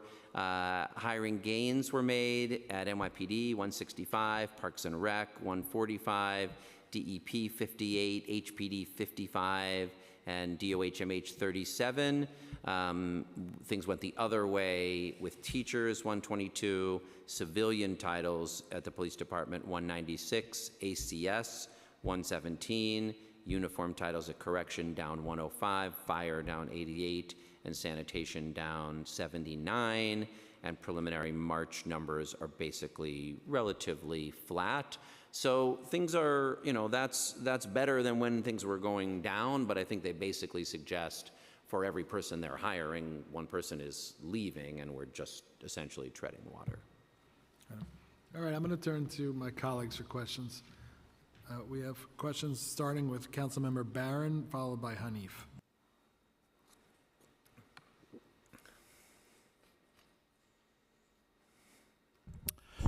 Thank you. Hi, Brad. It was Comptroller, Mr. Comptroller. Brad is fine. I was looking at some of the revenue ideas that you had, and plus, you know, that's state dependent on it. The peer-to-tier tax is about, what, 400 or 500 million, I think? And the millionaire tax, I think you have in there, might be 900 million. What about the stock transfer tax? That's my favorite one, the stock transfer tax. When I was up in Albany, it used to be like 14, 16 billion, and all of it was rebated back to Wall Street. And of course, they said, well, if you don't do that, they're going to close down the stock market, just like all the corporations are going to leave if we tax the corporations. What about the stock transfer tax? So I asked our budget department to take a look at the ones that they thought met really two tests. One, that they were genuinely progressive, that they hit wealthy households and businesses and not working class folks. And second, that they were effective, that we could actually collect them, that it would be straightforward to set them up, and that we would have confidence that we could collect them. And that's what led them to choose these. We didn't do an analysis sort of beyond that. But the stock transfer tax is rebated all back to Wall Street. Why?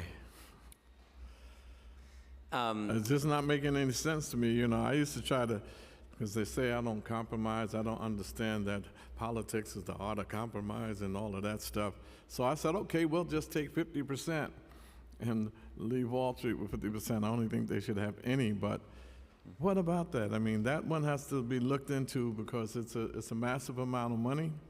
We did not analyze that for this report, but I guess what I would say is this. We think it's important to open this dialogue up. Generally, the conversation about revenue takes place in Albany because we need Albany's support to do it.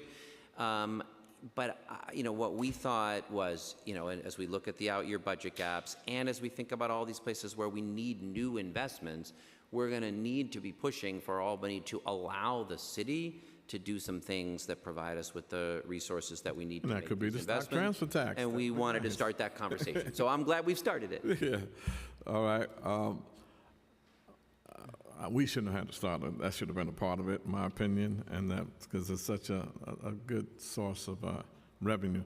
Secondly, the real property tax structure, you know, class 1, 2, 3, 4. I didn't see the corporate, the business, class 4. I see you mentioned co-ops and condos and, you know, homeowners. But what about the utilities and the commercial property? For property tax reform, actually, we've been fighting hard to get Albany to take some steps there. And I think a look at, you know, the inequities between homeowners, because homeowners in my neighborhood have a much lower effective tax rate than homeowners in your neighborhood, and that inequity's got to be addressed. Mm-hmm. Renters are taxed, rental properties taxed much higher than condo and homeownership property. That's got to be looked at. And I think it's reasonable to look across the 4 classes as well. So we're actually working with Senator Comrie and Assemblymember Braunstein to try to explore what a next step can be in pushing Albany. And is it true that if you can't separate the classes, it has to be a rate for all 4 classes? It can't be just hit commercial and just hit utilities. It has to be for all 4, or could it be separate? So the City Council can adopts a tax rate that then is split among classes based on statutory, according to a statutory formula. So there is a level of overall tax rate, and then there is a formula that distributes it to the classes. So there is, without the intervention of Albany and statutory changes, there is no way to target a change in the rate to a particular class. So let me just get clear on that. So there can't be, like, say we just do 3 and 4, you know, utilities and commercial. You have to do all 4. there is a tax fixing resolution that given the amount of revenues that need to be raised to balance the budget, then there is a formula that is statutory that distributes the burden across the classes. So that cannot be addressed by the city council. Mm-hmm.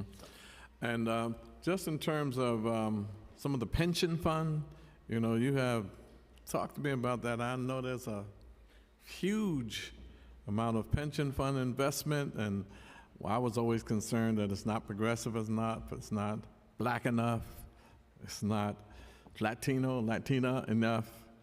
It seems that, and even in other countries, sometimes the investment takes place. Tell me more on how the pension fund can be beneficial to low-income, poor communities, black, brown people. So first, the $256 billion that are in the city's 5 pension funds are the retirement security of a whole lot of black and brown people.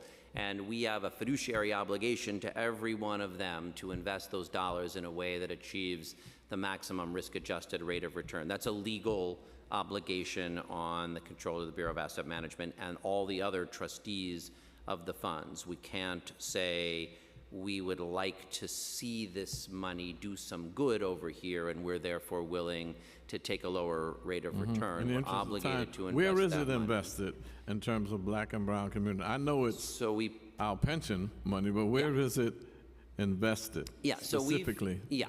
I'll get you the report. We put out a first ever report, and I'll separate this into 2 parts. First is who are the asset managers, because all of that money is invested with asset managers who then invested in companies. In the United States as a whole, according to the Knight Foundation, I think it's 1.4% of assets of this type that are invested with black and brown asset managers.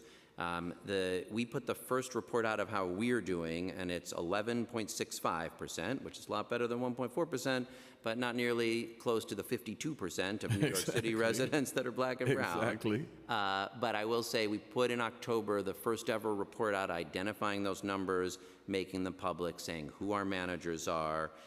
We will put a second annual report out in October. This time we'll set goals. But I would definitely like to see that, because for sometimes you can have black and brown asset managers that invest in white enterprises, and then you'll tell us, but look, they were black, they were brown, but the investments sometimes doesn't get to the right places.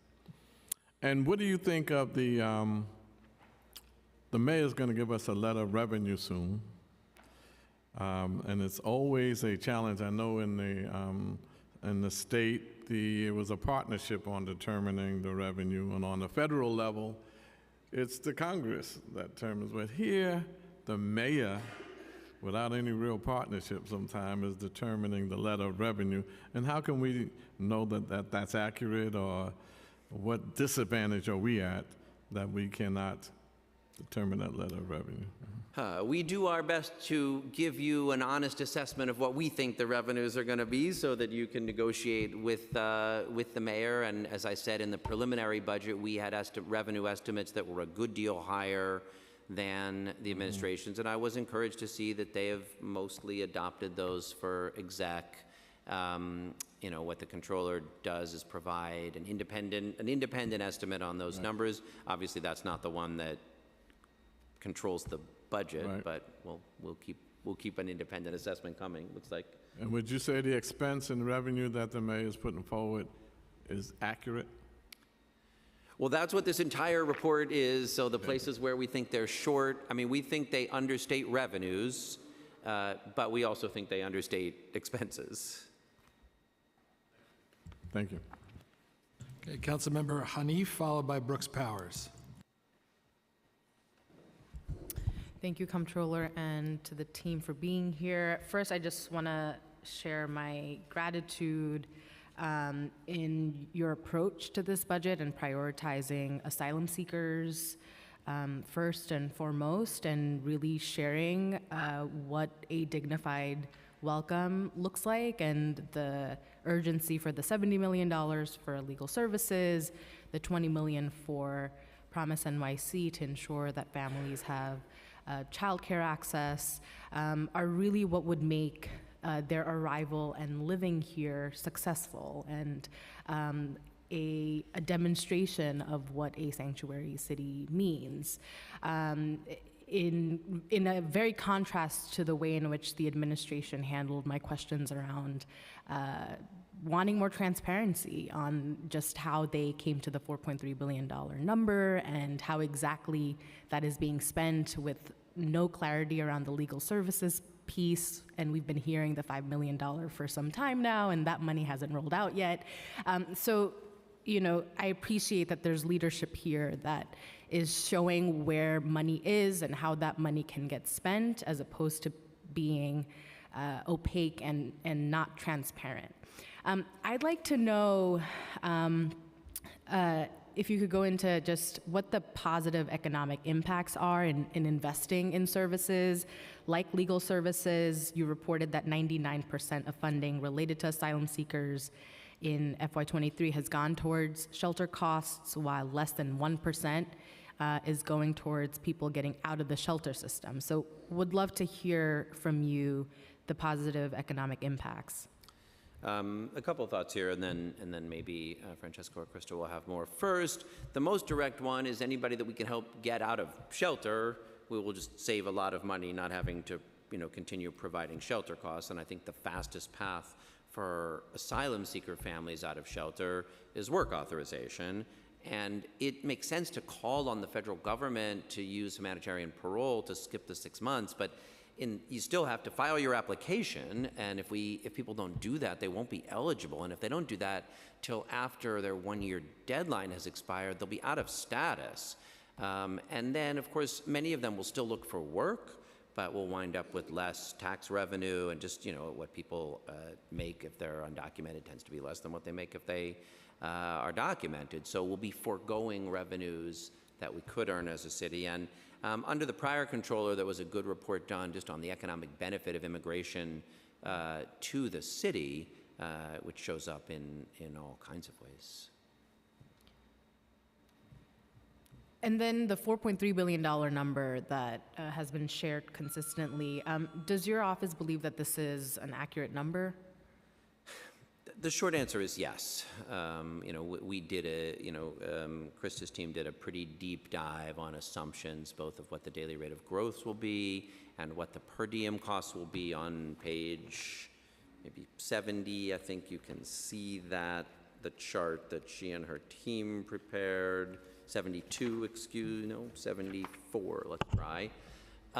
We go through all of our assumptions and how we got to those numbers. But the short answer is yes. We think, if anything, their projections are somewhat optimistic. Understood. And then we've been concerned that the admin is not getting the best per dollar value on its expenditures and contracts related to asylum seeker shelters. Has your office identified any areas in this regard where the city can improve cost efficiencies? This is a good and important question, and I've raised it with the administration as well. I was encouraged in one of my visits to one of the HERCs to hear one of the folks from H&H say that they were concerned that they were overpaying on their staffing contract. You know, there's 3 different staffing contracts at least, with DocGo, with SLS, and with Garner. So that's an easy place to compare. What are we paying, you know, on a daily rate for the same thing? And, you know, either get the folks that are high to come down, or just go with the folks who are giving you the lower numbers. So there, you know, on staffing, you have some comparability and you can actually push people lower. That's harder with hotels, because each time you take one more, you're, you know, in some ways kind of signaling what you paid last time. And there's no doubt that the per diem rates we're paying on more recently procured hotels is more than it was on the hotels we started procuring a year ago. And you're not in a good spot when you're looking every night to get one more, and you don't have several, you know, that you can get to bid against each other. That's a real challenge of emergency procurement. I super agree. Is this information, you think, one that would be shared with us or your team from the admin? How is this information that we can find out? Well, so everything we have about the contracts we put online, updated as of today. The thing I just said about talking with them about staffing was just an anecdote from a HERC visit, so we don't really have data there. They told us that they were concerned about this and were putting pressure on the contractors to do better. And I think there needs to be more work here. Like, one challenge in general with emergency procurement is you start spending long before the contract is even with us and registered. And so additional oversight is needed. Some audits should start getting underway of those contracts, and we're starting to look at that. Those audits, unfortunately, take a while, so as we find things in the interim, we'll raise them to the administration and as appropriate to you, and I hope they will also do more proactive. You know, when you're spending so much money on emergency procurement, you really do need to stand up a strong process of investigation and oversight. And then finally, as we continue to welcome more asylum seekers and battle with the administration for transparency around these numbers, what specific information does your office need to be able to do your office's carry out your office's responsibility around this issue effectively?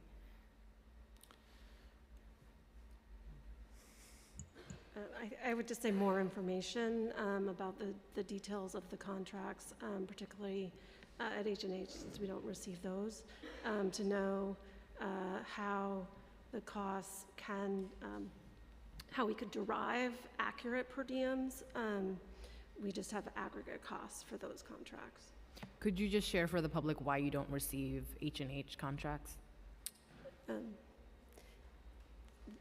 They're a public benefit corporation, and they do not are not required to submit their contracts for our review.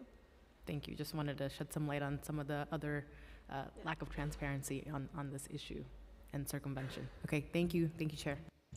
Okay, Councilmember Brooks Powers, followed by Brewer. Thank you, Chair. And hi, Comptroller, hope all is well. I wanted to just touch really quickly on MWBE procurement. And in February, you issued a report on MWBE procurement that was pretty unsettling. MWBE's accounted for only 2% of the value of all New York City contracts and purchase orders registered in fiscal year 22.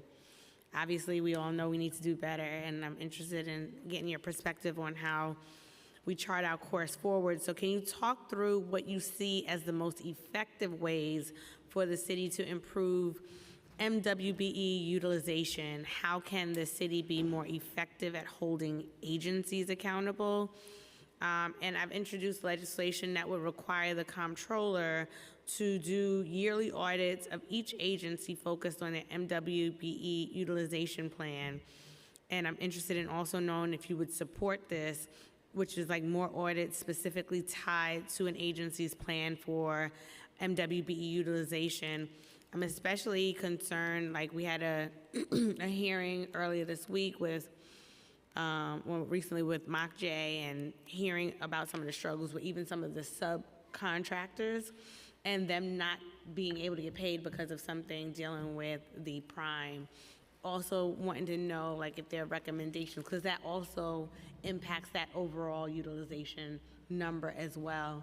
But we're seeing that a lot of these businesses have not been getting paid from the city. And so really wanting to understand that, because this makes contractors and companies not want to do business with the city because we're not paying them. Yeah. These are all very important issues, and I also, when we did our MWBE procurement report, was just, stunned by how far we still are from anything that would look like parity, especially when you look at, what's sometimes called the disparity within the disparity because of MWBE contracting. White women and Asian men have the significant majority even of what counts as MWBE, and Black and Latino New Yorkers, both women and men, very little in a city where 52% of folks are Black or Latino. MWBE, Black and Latino procurement is under 5%. and that is distressing. Now, I will say one encouraging thing here is that that report, when we put it out, hit around the same time that Mike Garner started as the mayor's chief business diversity officer, and he came to the event at which we released it, and we've had a really good back and forth with him. He is eager to drive progress on this. And so I was encouraged by that. You mentioned subcontracting, which if I had to pick one area, it might be the one I would start with, because the way things work currently, we don't have any visibility basically into subcontracting. So we don't have good measurements of when we've got MWBE subcontracting goals, who are those contractors? Are they registered MWBEs? Did they get paid? And agencies are using both different systems, and in many cases, the agency itself, though it can see information about the contractor, who they are and when they get paid, cannot see anything like that about the subcontractors, which is where there's just enormous opportunity to help grow, especially in construction, but in IT and other areas as well. So we recommended that the city move to a new technology, a new IT system for making subcontracting more visible. Who they are they registered MWBEs? Did they get paid? We think that would be one way to drive a lot of progress.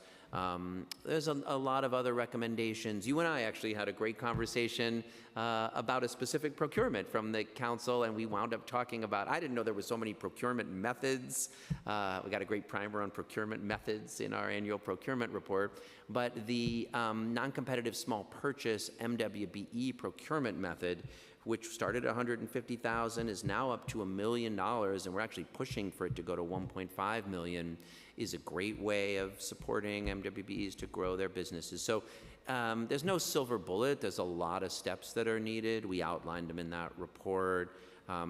We will be working with Mike Garner and his team. On the idea of doing individual agency audits, every agency is covered with just what's the top line numbers say. We'd be glad to do a deeper dive. We'd probably need some resources if we were going to increase our audit capacity.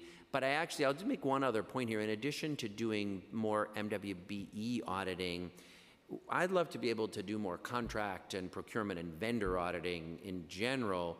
The charter assigns us to audit every city agency once every 4 years, so the vast majority of our audit resources go to agency audits, and that makes sense. But as procurement and contracting has grown as a way of providing services, both on emergency procurement like asylum seekers, but on all kinds of other procurement as well, we'd love to do more in that area, but it would probably be an area where either additional resources, or you could do the agency audits a little more at your discretion.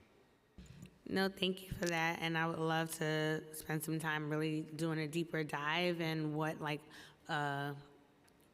systems can be put in place to address this so that we can see an improvement. I've known Mike Garner for a number of years, and his work at MTA speaks for itself, and looking forward to working with him too. But recognizing there's a number of different issues when you talk about MWBE utilization, and like you hit on the head, you see a lot more white women and white men getting opportunities on these city contracts, and then when we're not paying out the businesses that already don't really have access to capital in that way, we harm the businesses, with many of them either at risk of closing or actually closing down. So thank you for making it a priority and issuing a report, and I look forward to talking to you more about it.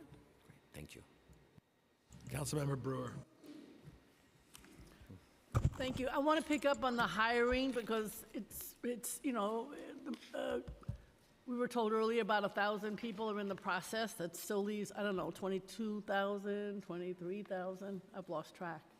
So my question to you is, because it seems to me the problem is, from all of the testimony, agencies cannot hire. It's not that they don't want to, yet when you talk to OMB, they say, well, they're not hiring. Well, they are trying to hire, so they get cut because they are not hiring, but they can't hire because no virtual, salary's wrong. They say it doesn't take too long. I think it does in some cases, et cetera.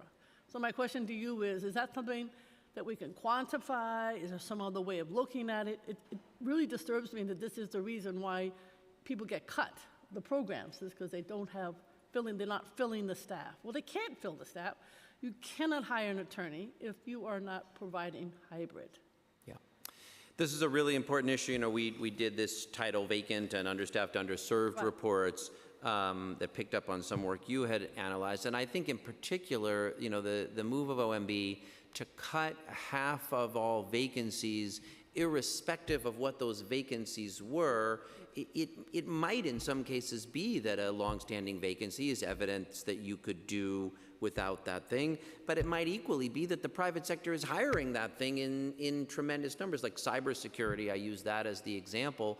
We know that there was, I think it was 33% vacancy in Cyber Command. We know that's not because we don't need cybersecurity. That's because the private sector pays people more and lets them work remote 5 days a week, and so people leave and they had vacancies. But cutting half those vacancies as a budget measure doesn't protect us better from cyber threats. So, and no, this is what I was trying to get at with this longer term attrition plan. If you give people 4 years and you say, look, you're gonna have attrition, figure out what things you can shrink and what things you need more of, and not just we're gonna slice half of your vacancies, when that might be an indication that thing is really needed. And I brought for you, because I thought you might ask this, we have new dashboards just in the Comptroller's office, new KPIs, and our own vacancies are upper left, and then you can go through and see each unit. And the 2 units in the Comptroller's office that have significant vacancies at the moment are the Bureau of Asset Management, where we're competing with Wall Street firms, and so that's a challenge to keep people, and our Audit Bureau, where we hire off civil service lists and the tests are not refreshed as often as we would like, and it's not easy to find someone that meets the title requirements. And that's not because our challenge isn't that OMB, we don't need OMB approval to make our hires. It's hard in this market to hire people. Obviously, OMB requirements can delay agencies even further, but I think your point that we just need a more data-driven, comprehensive look so we can distinguish what the issue is in different sectors is critical. The other question I have, I know you heard this a few minutes ago, you talked about different kinds of analysis. DOE, as an example, that's the one I'll use. They obviously have a bus contract, that's important. They have IEP contracts, that's important. But they have other kinds of contracts for reading and God knows what that I see that I just don't see how they are needed. Some of the book contracts they have, et cetera. So how would you distinguish? Because if we're looking for money, as we are, in addition to figuring out some of these other bigger issues, how would you go about looking for, I don't know, I call them unnecessary contracts, even the ones when I go to the HERCs, they're fabulously well-staffed. I don't know they need all that staff. That would be my somewhat cynical perspective. But the question is, how do you think about some of these contracts that really are not necessary? I mean, that's something, in other words, some of the book contracts they have, I find, why do you need to have somebody to tell you what books to read? I think I can figure that out as a teacher, et cetera. Is that something that you're thinking about where to pocket some money that don't need to be spent? That's a great point. We've done some digging in on the claims just because we do claim settlement in our office. We have a lot of data and information to go after. But I think a deeper dive on contracts to try to figure, because obviously there's no doubt that the contractors would like to sell you more. Yeah. One that I fought hard against as a good example was, Department of Correction was pitched this contract to digitize the mail for people in detention. And it was easy to see where that had come from. That was a service the contractor was selling, and they came and sold it and said, it'll ease up the work of your staff delivering people their letters from their loved ones, but we would have paid through the nose for it. I agree. And then the other question is, we have some out-of-state nonprofit contractors. Now, these are probably emergency contracts. They're not going to go through you. But I find it strange that we have to hire from out of state to work with the asylum seekers. Why can't we use local? So I just want to put that on your radar. It's happening too many places. And then finally, Aetna, we've got the managed care, seniors, et cetera. Is that something that's going to come across your desk at some point? Is on our desk. It arrived May the 8th, I believe, which means we have until June the 9th to review it, and we're thoroughly reviewing it right now. This is one that I'll confess, I'm wrestling with and troubles me a lot. You may have seen it. My dear friend Adi Barkin, this activist with ALS, had a op-ed in The Nation this week about the fact that at this point now more than half of Medicare enrollees nationwide are in HMO or PPO plans through Medicare Advantage, and he's worried that there's not going to be anything left of Medicare as a result. The controller's job in contract registration is ministerial. It's to Right. look No, and I'm see aware- was I'm it very properly aware of it. procured and is the money in the budget. But as an issue, it is one that I'm genuinely grappling with. Okay, thank you.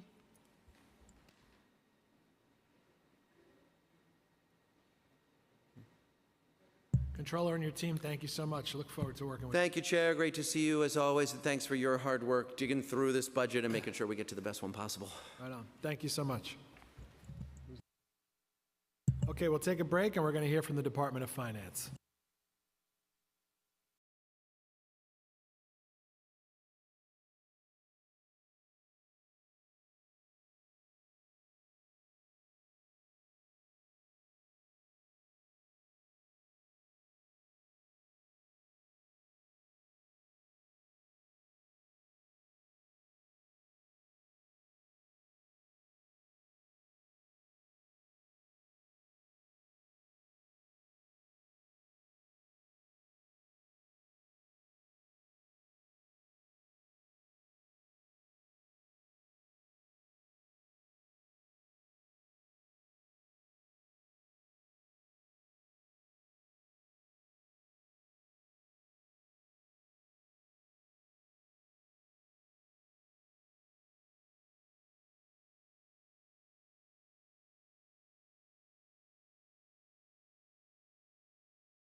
Okay, good afternoon. Welcome to the third portion of today's executive budget hearings. Councilmember Justin Brannan, Chair of the Committee on Finance. Welcome to Commissioner Nyblack and your team. Thank you all for joining us today to answer our questions. In the interest of time, I'm going to forego an opening statement so we can hear directly from the commissioners. So I'll now turn it over to Committee Counsel Mike Toomey to swear in our witnesses. Good afternoon. If you raise your right hands, please. Do you affirm that your testimony will be truthful to the best of your knowledge, information, and belief, and you will honestly and faithfully answer councilmember questions? Commissioner Nyblack? I do. First Deputy Commissioner Scheer? I do. Deputy Commissioner James? I do. Thank you. You may begin. Thank you. Good afternoon, Chair Brannan, members of the committee, and members of the City Council. My name is Preston Niblack. I'm Commissioner of the New York City Department of Finance. Thank you for the opportunity to testify today. The last commissioner on the last day. You saved the best for last. I commend you. I'm joined by the Department of Finance's First Deputy Commissioner, Jeffrey Scheer, and our Chief Financial Officer and Deputy Commissioner for Administration, Jacqueline James. Jackie and Jeff are key members of our leadership team, and I am grateful for their presence and support today and every day. Speaking of our leadership team, I'd like to begin by sharing some happy news from the Department of Finance. 2 longtime agency leaders have been promoted to new roles in which we will continue to benefit from their wisdom and experience. Annette Hill has assumed the title of Deputy Commissioner for Customer Operations, overseeing our borough business centers, parking ticket adjudications, the land records offices, and our collections division. And Leslie Zimmerman has assumed responsibility for treasury and banking operations, citywide payment services and standards, and payment, billing, and refund operations as Deputy Commissioner for Treasury and Payment Services. Both of these divisions will report directly to me. Annette and Leslie are true public servants with decades of experience, and I wanted to take this opportunity to acknowledge and congratulate them on this new chapter in their distinguished careers. The focus of my testimony today will be updating you on important council priorities, highlighting new developments since I last appeared before the committee in March, and speaking briefly about the Department of Finance's plans for the coming year. First, we have a few updates to the customer service initiatives and benefit programs that I know are important to you and your constituents. And let me start with the state level issue. We continue to advocate at the state level for our proposal to simplify eligibility for the Senior and Disabled Rent Freeze program and the Senior and Disabled Homeowner exemptions. We would like to see this legislation pass before the end of the current session. The proposal would make up to 20,000 more households eligible for benefits while making the application process significantly easier. Unfortunately, without this important change, the language modifying these programs in the state budget would result in a more complex application process and a reduction or loss of benefits for up to 3,000 current recipients. As we work with the state legislature to help New Yorkers access and retain the benefits they're entitled to, we are also continually improving the services we provide across our agency. Our current efforts include giving customers the ability to easily look up the status of their benefit applications online, which is one of the most common inquiries we get. An online application lookup function is already available for the rent freeze program for initial applicants, and we expect to launch it for rent freeze renewals and the senior citizen and disabled homeowner exemptions by the end of the calendar year. We've also introduced a new online appointment scheduling feature for customers visiting our tax map office. This ensures that property owners looking to merge or apportion tax lots can receive prompt in-person assistance to navigate the process. And finally, we're excited to announce that applications for the first year of the Mayor's Child Care Property Tax Abatement have been received. We are still in the process of reviewing applications, but already we've approved applications that will add almost 1,800 seats across the city. We expect that we will have additional success as we launch the Child Care Business Tax Credit applications this fall and continue to build on this signature initiative. Turning now to other key priorities, ensuring that New Yorkers have access to parking near their homes, providing efficient and fair adjudication of tickets, and addressing illicit and obscured license plates. We're engaged in several efforts to strengthen our enforcement tools and increase compliance in these areas. At the state level, DOF continues to advocate for a parking ticket reform package that would strengthen our enforcement tools.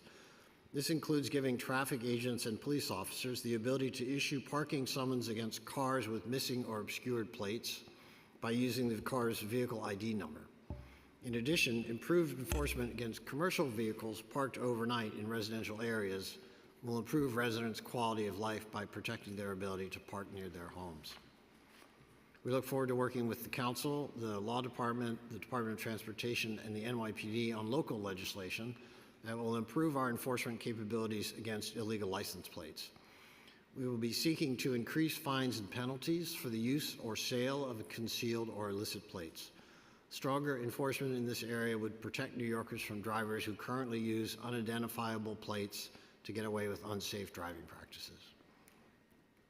And additionally, before we leave the subject of parking tickets, because who doesn't love talking about parking tickets, I would like to update you on the continued success of our new self-serve online parking ticket payment plan enrollment option.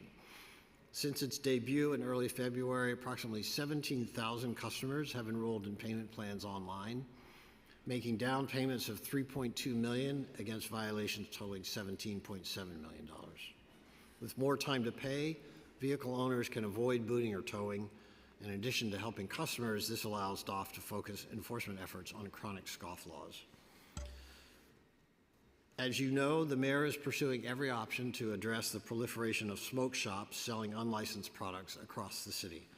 This effort is being led by the Sheriff's Office with key support from DOF's Tax, Audit and Enforcement and Legal Affairs divisions, and with the participation of other agencies, including the State Office of Cannabis Management, the NYPD, the Office of Special Enforcement, and the Department of Consumer and Worker Protection. This partnership, known as the Joint Compliance Task Force, has conducted 270 inspections since last November, resulting in the seizure of illegal tobacco and cannabis products valued at over $14 million. We are working currently with the Department of Taxation and Finance, our state counterpart, and the Office of Cannabis Management to take advantage of the recently enacted amendments to the Marijuana Regulation and Taxation Act and strengthen our ability to ensure that the cannabis industry operates safely and legally in New York City. So let me now move to an overview of the Department of Finance's budget for fiscal year 2024. Our proposed budget is $340.7 million. That includes $180.9 million in personal services funds to support an authorized headcount of 1,878 full-time staff and $159.8 million for other than personal services.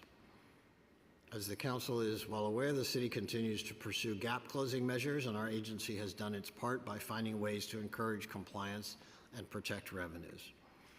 This includes our proposal to expand the Sheriff Road Unit. Vehicles in the Sheriff Road Unit are outfitted with license plate reader technology used to enforce unpaid commercial motor vehicle taxes.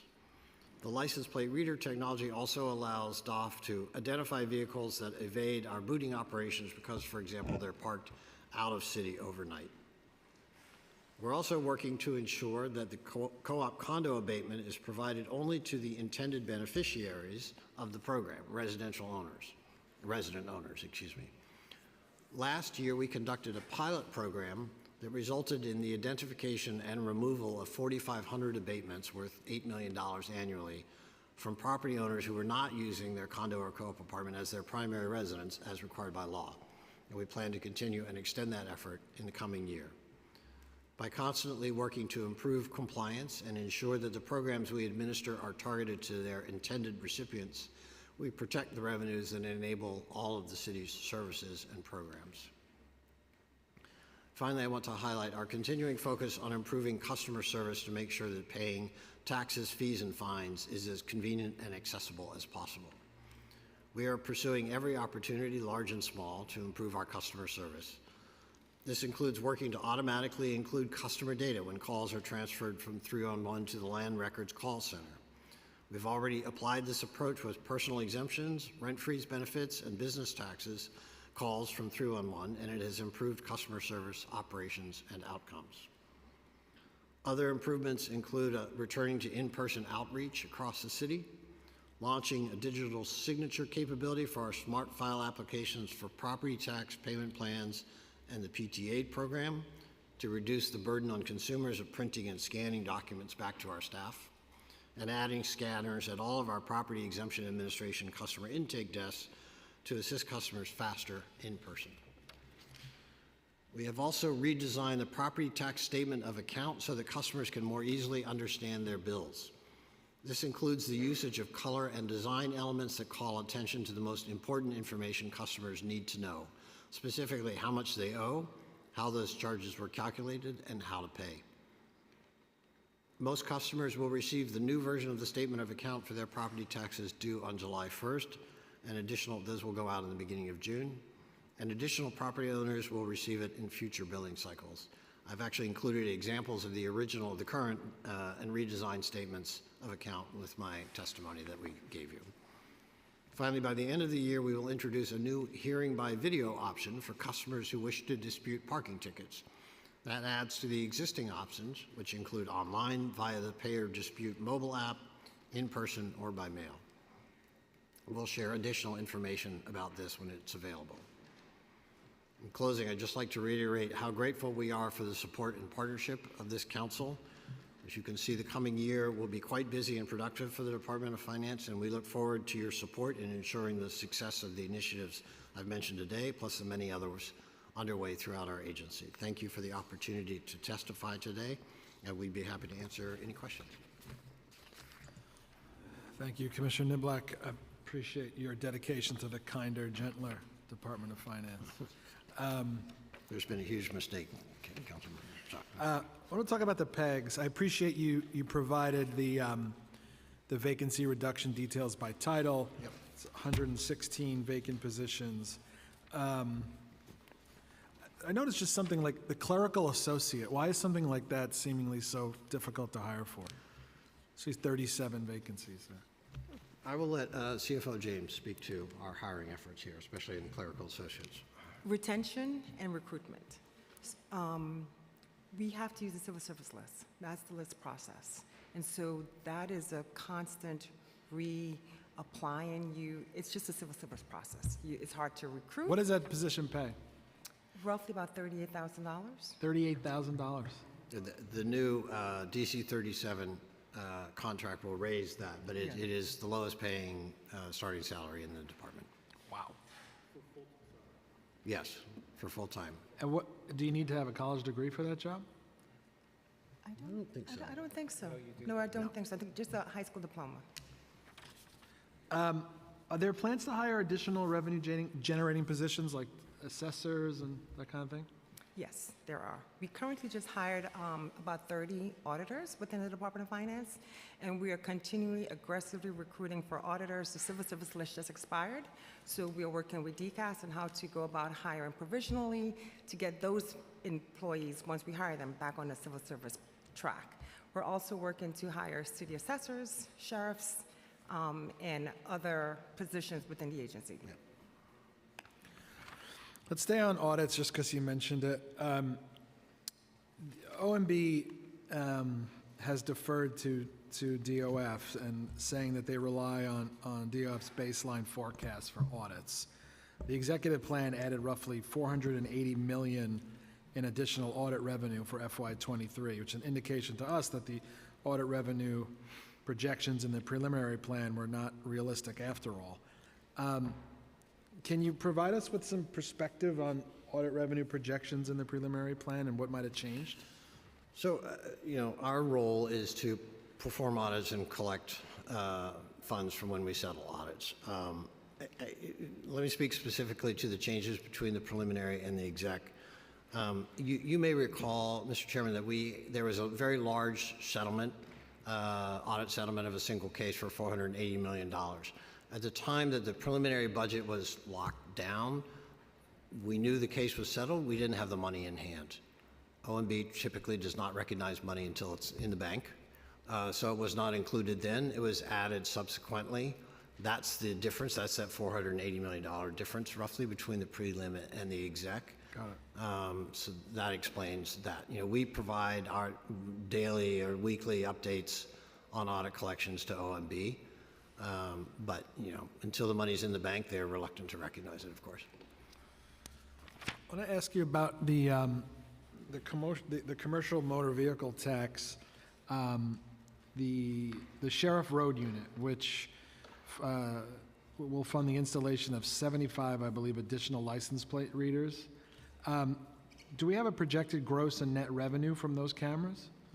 Yes, the projected gross revenue is $5.5 million, and the net is $3.9 million. And correct me if I'm wrong, Jackie, but I think the net goes up a little bit because we have some one-time costs in the first year. That is correct.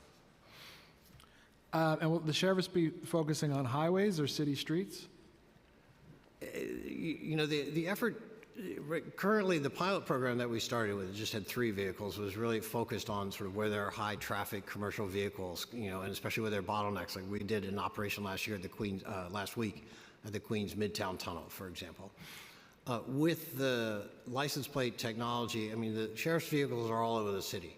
So I think that it's just having the ability to capture more vehicles where they are rather than having to just, you know, do a targeted operation in order to get it. So there's not any particular area that we will be focused on, highways versus streets, one borough over another. It's really just wherever sheriffs are. Do we have an estimate of how much currently exists in arrears for the commercial motor vehicle tax? We're working on that. I'll get that to you later on.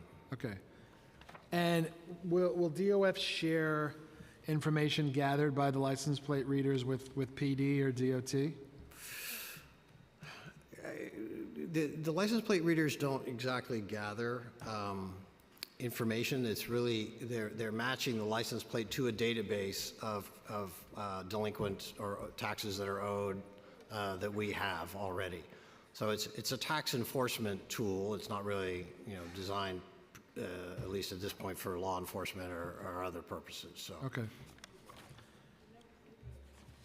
I want to talk about, thank you. I want to talk about, stay on the sheriffs to talk about the illegal marijuana shops.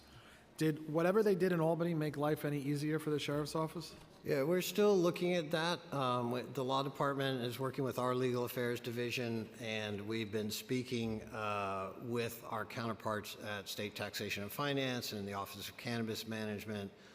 I think we expect there's going to be, the language that was in the bill was not exactly what we had proposed. So we're looking at, you know, but we think we can make it work for us, and okay. I don't actually have yet sort of the details. A perfect world, what would it have said or done? In a perfect world, they would have basically said the sheriffs could do cannabis enforcement. Short of that, what does it say?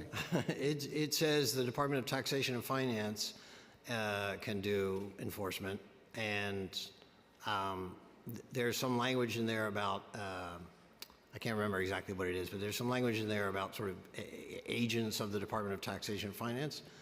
So we're kind of trying to understand, could that mean us? Okay. Do you have, can you tell us so far in FY23, how many illegal shops have been raided by the sheriff's office? Yeah, there have been 270 inspections as of the end of last week.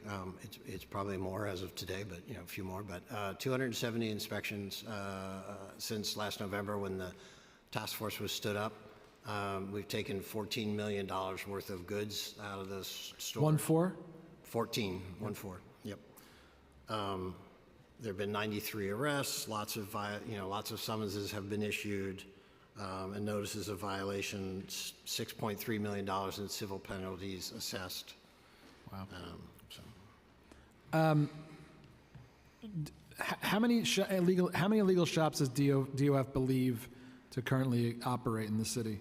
In our database currently, we have about 1,600. Wow. 1,600 compared to 5 legal shops in the city. It's up to 5 now. Okay. I think 1,600 opened up since we started this hearing. And how long does it take? Sorry, maybe walk us through if you get a tip or something. Not that you need a tip because they're everywhere, but if you zero in on an illegal shop, what's the process there? You have to apply for a warrant. How does that work? It depends. So the shops, they opened up under the pretext of basically the marijuana deregulation, right? So but the things that they sell are across a big spectrum of nuisances, right? So it's vapes, it's edibles, it's cannabis, but it's also untaxed cigarettes, et cetera. So That's why there's this joint task force, is because different people have different authorities. So, for example, we see a shop that's open that advertises cigarettes. The sheriff can go in to identify untaxed cigarettes. There is allowance under certain circumstances for warrantless searches, and other times you need a warrant. So it spans the spectrum depending upon what we're looking for in a particular store. Last week, for example, the health department went with us on some operations, and we shut down 2 branches of a bakery that were selling laced products, baked goods. And we actually were, because under the health code, we were actually able to shut those down. Right. So, what I've been told from the sheriff is it seems to be easier for the sheriff's office to shut down a place or get. It's almost easier for them to shut down an illegal marijuana shop if they're selling stuff in addition to marijuana. If they have untaxed cigarettes and illegal vape products, it's easier to shut that down. Whereas a store that just sells marijuana. I think so first of all, there are very few stores that just sell marijuana that are unlicensed, right? So that's actually rare. And I think because the enforcement authority has been a little fluid or undefined. Very diplomatic. Then we don't really have a clear authority to go specifically after a store that sells an unlicensed marijuana store. So it's the fact that these stores represent kind of a broad spectrum nuisance that allows us to do the inspections right now that we do. So are you confident that after you get a full understanding of the legal interpretation, you'll be able to do more? I would say I'm hopeful. Okay. I got a couple more.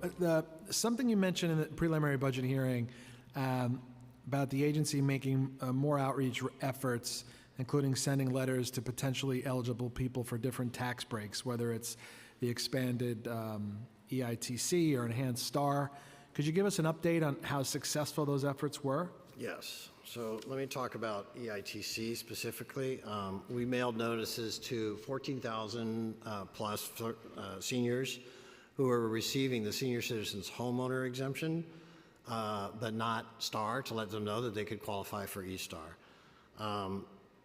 So we had 8,000 seniors who had the option to apply for the E-STAR exemption, actually because the basic STAR exemption already existed, on their property in a prior year. Of those 8,000, we've gotten a response from about 42% of them directly to us. And the rest of the population was actually required to go to New York State to apply, so I don't know what those stats were, but we got a pretty substantial response from the people who could come to us. Last year, the council was proud to deliver the first property tax rebate in 15 years. Do you have a number of how many households received that rebate? Yeah, we have processed to date 403,000 rebates. I think roughly 93% of them have been cashed or credited. There were some, bad addresses, checks returned, et cetera, so there was some of that, and there are a few outstanding checks, but we've essentially stopped at this point issuing new ones, but more continue to get credited to the taxpayer's account. And if somebody comes to us and says, I thought you sent me a check, you say you sent me a check, but I never got it, we will credit it to their property tax account. And what was the total cost of that? I know it came in less than what we allocated. $60 million. Okay. I just have one more about the final assessment roll. Can you share ahead of time, to the degree of which the total assessed values might differ from the tentative roll? And should we expect a typical size reduction or something more dramatic? We will release the final roll on Thursday. It's not going to be substantially different from the tentative roll, and I will let First Deputy Commissioner Shears talk a little bit more about that. Let me just say, first of all, my appreciation to Deputy Commissioner Tim Shears and Assistant Commissioner Carmela Quintos, who work extremely hard every year to put this thing to bed. And they are on track, as always, and we will see it come out on Thursday as scheduled. And I'll let Jeff talk a little bit more about sort of what the changes look like. Hi. So overall, the role is virtually unchanged, but that mass changes within the different classes. So New York State made adjustments to utility properties that increased their overall assessments by $3.7 billion. If that is taken out of the roll, however, the other classes had their market value reduced by $1.3 billion. And that includes a reduction in Class 1 properties of over $500 million.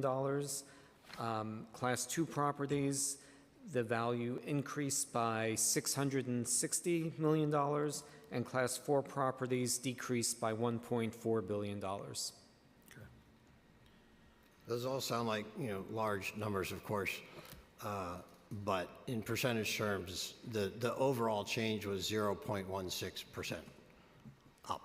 So, one last question from a member that had to leave about the stipulated parking fine program.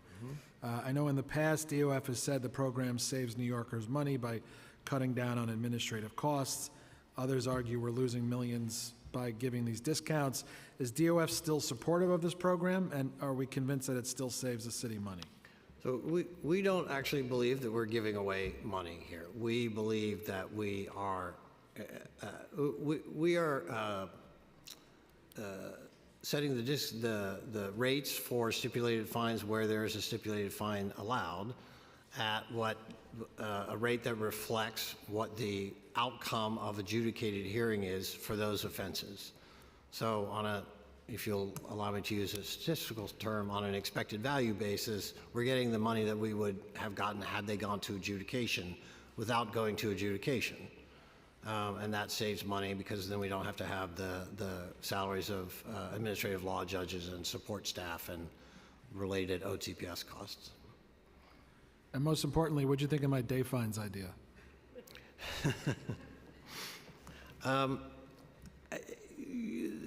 So this is primarily for ECB and Oath.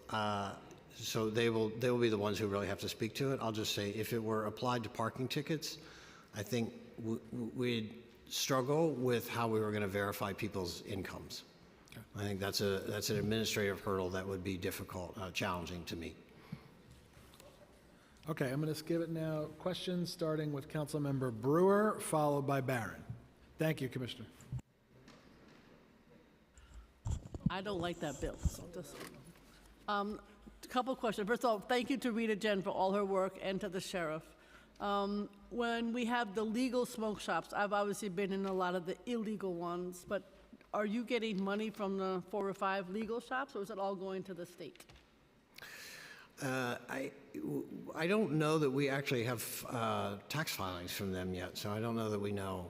I'm sure we're getting some sales tax revenue, but I don't know that we have. The sales tax is collected by the state, right. So I don't know that we have it. Here. We don't have it at the establishment level. So. Okay. Do you have any sense of what it might be per shop? Because I hear 500,000, for the housing works as an example. Yeah, I don't know. A week. Yeah, okay. I don't know. Second question is. Obviously, IBO did an uncollected report. Do you have any sense of that, $2.1 billion that's collectible, or how do we go about it? It is hard to leave it there and just say, oh, sorry, we can't collect. So, a couple of things about that report.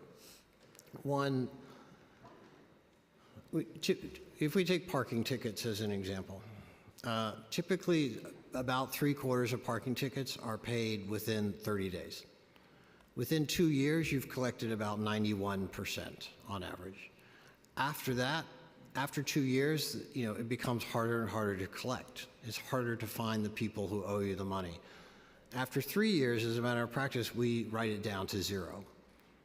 The process is different depending on each type of debt. But debt that's newer, obviously, and this was one criticism we had of the IBO report, debt that's newer is obviously going to have a lower collection rate because it's newer than stuff that's been out there for longer. Conversely, debt that's older after a while becomes difficult to collect. So business taxes or ECB debt against a business that's no longer operating, that's closed, et cetera, is essentially uncollectible. So, you know, I do want to give recognition to our collections division, which is run by Pam Parker Cortijo as Assistant Commissioner, and they do an amazing job. They're very innovative, creative, resourceful, and work very, very hard to collect every penny that is owed to the city. And that said, there's always going to be some amount that is not collected for one reason or another because you can't find the person, whether, you know, and we can't always take action. We can't go out and arrest somebody and bring them in and put them in debtor's prison, you know, so there are limits to what we can actually do. Does the city use, maybe it's not a good idea, but does the city use collection agencies, or is it all done by city staff? It's city staff initially take it, and then it's turned over to collection agencies, and I'll let actually First Deputy Scheer talk about that. Yes, so we now use 3 collection agencies in succession for outstanding debt. That includes parking ticket debt, ECB debt, and also business tax warrants. So after we try to collect, we assign it to the first collection agency. They hold it for 6 months to make sure that we're still working it hard. After 6 months, they must return it. It goes to the secondary collection agency, and then after 6 months, it goes to a third collection agency.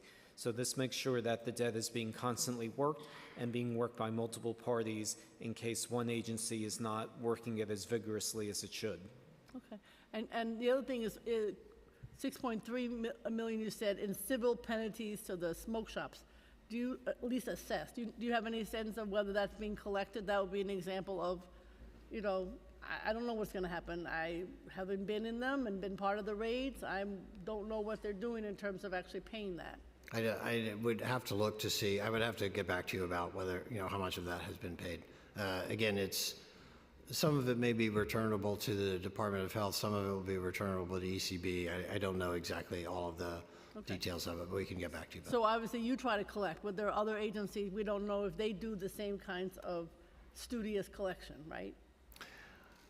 I can't speak to other agencies' collection efforts. When a debt is returnable to the Environmental Control Board, it's usually written by another agency, most commonly the Department of Sanitation, of course, or Department of Buildings for some violations. If the respondent defaults, if they don't show up and they don't pay, then it comes to DOF and goes to our collections division. Up to that, before that, it's really up to the agency to, you know, take it to oath. And to collect it if the respondent loses or pays before without, you know, going to oath or whatever.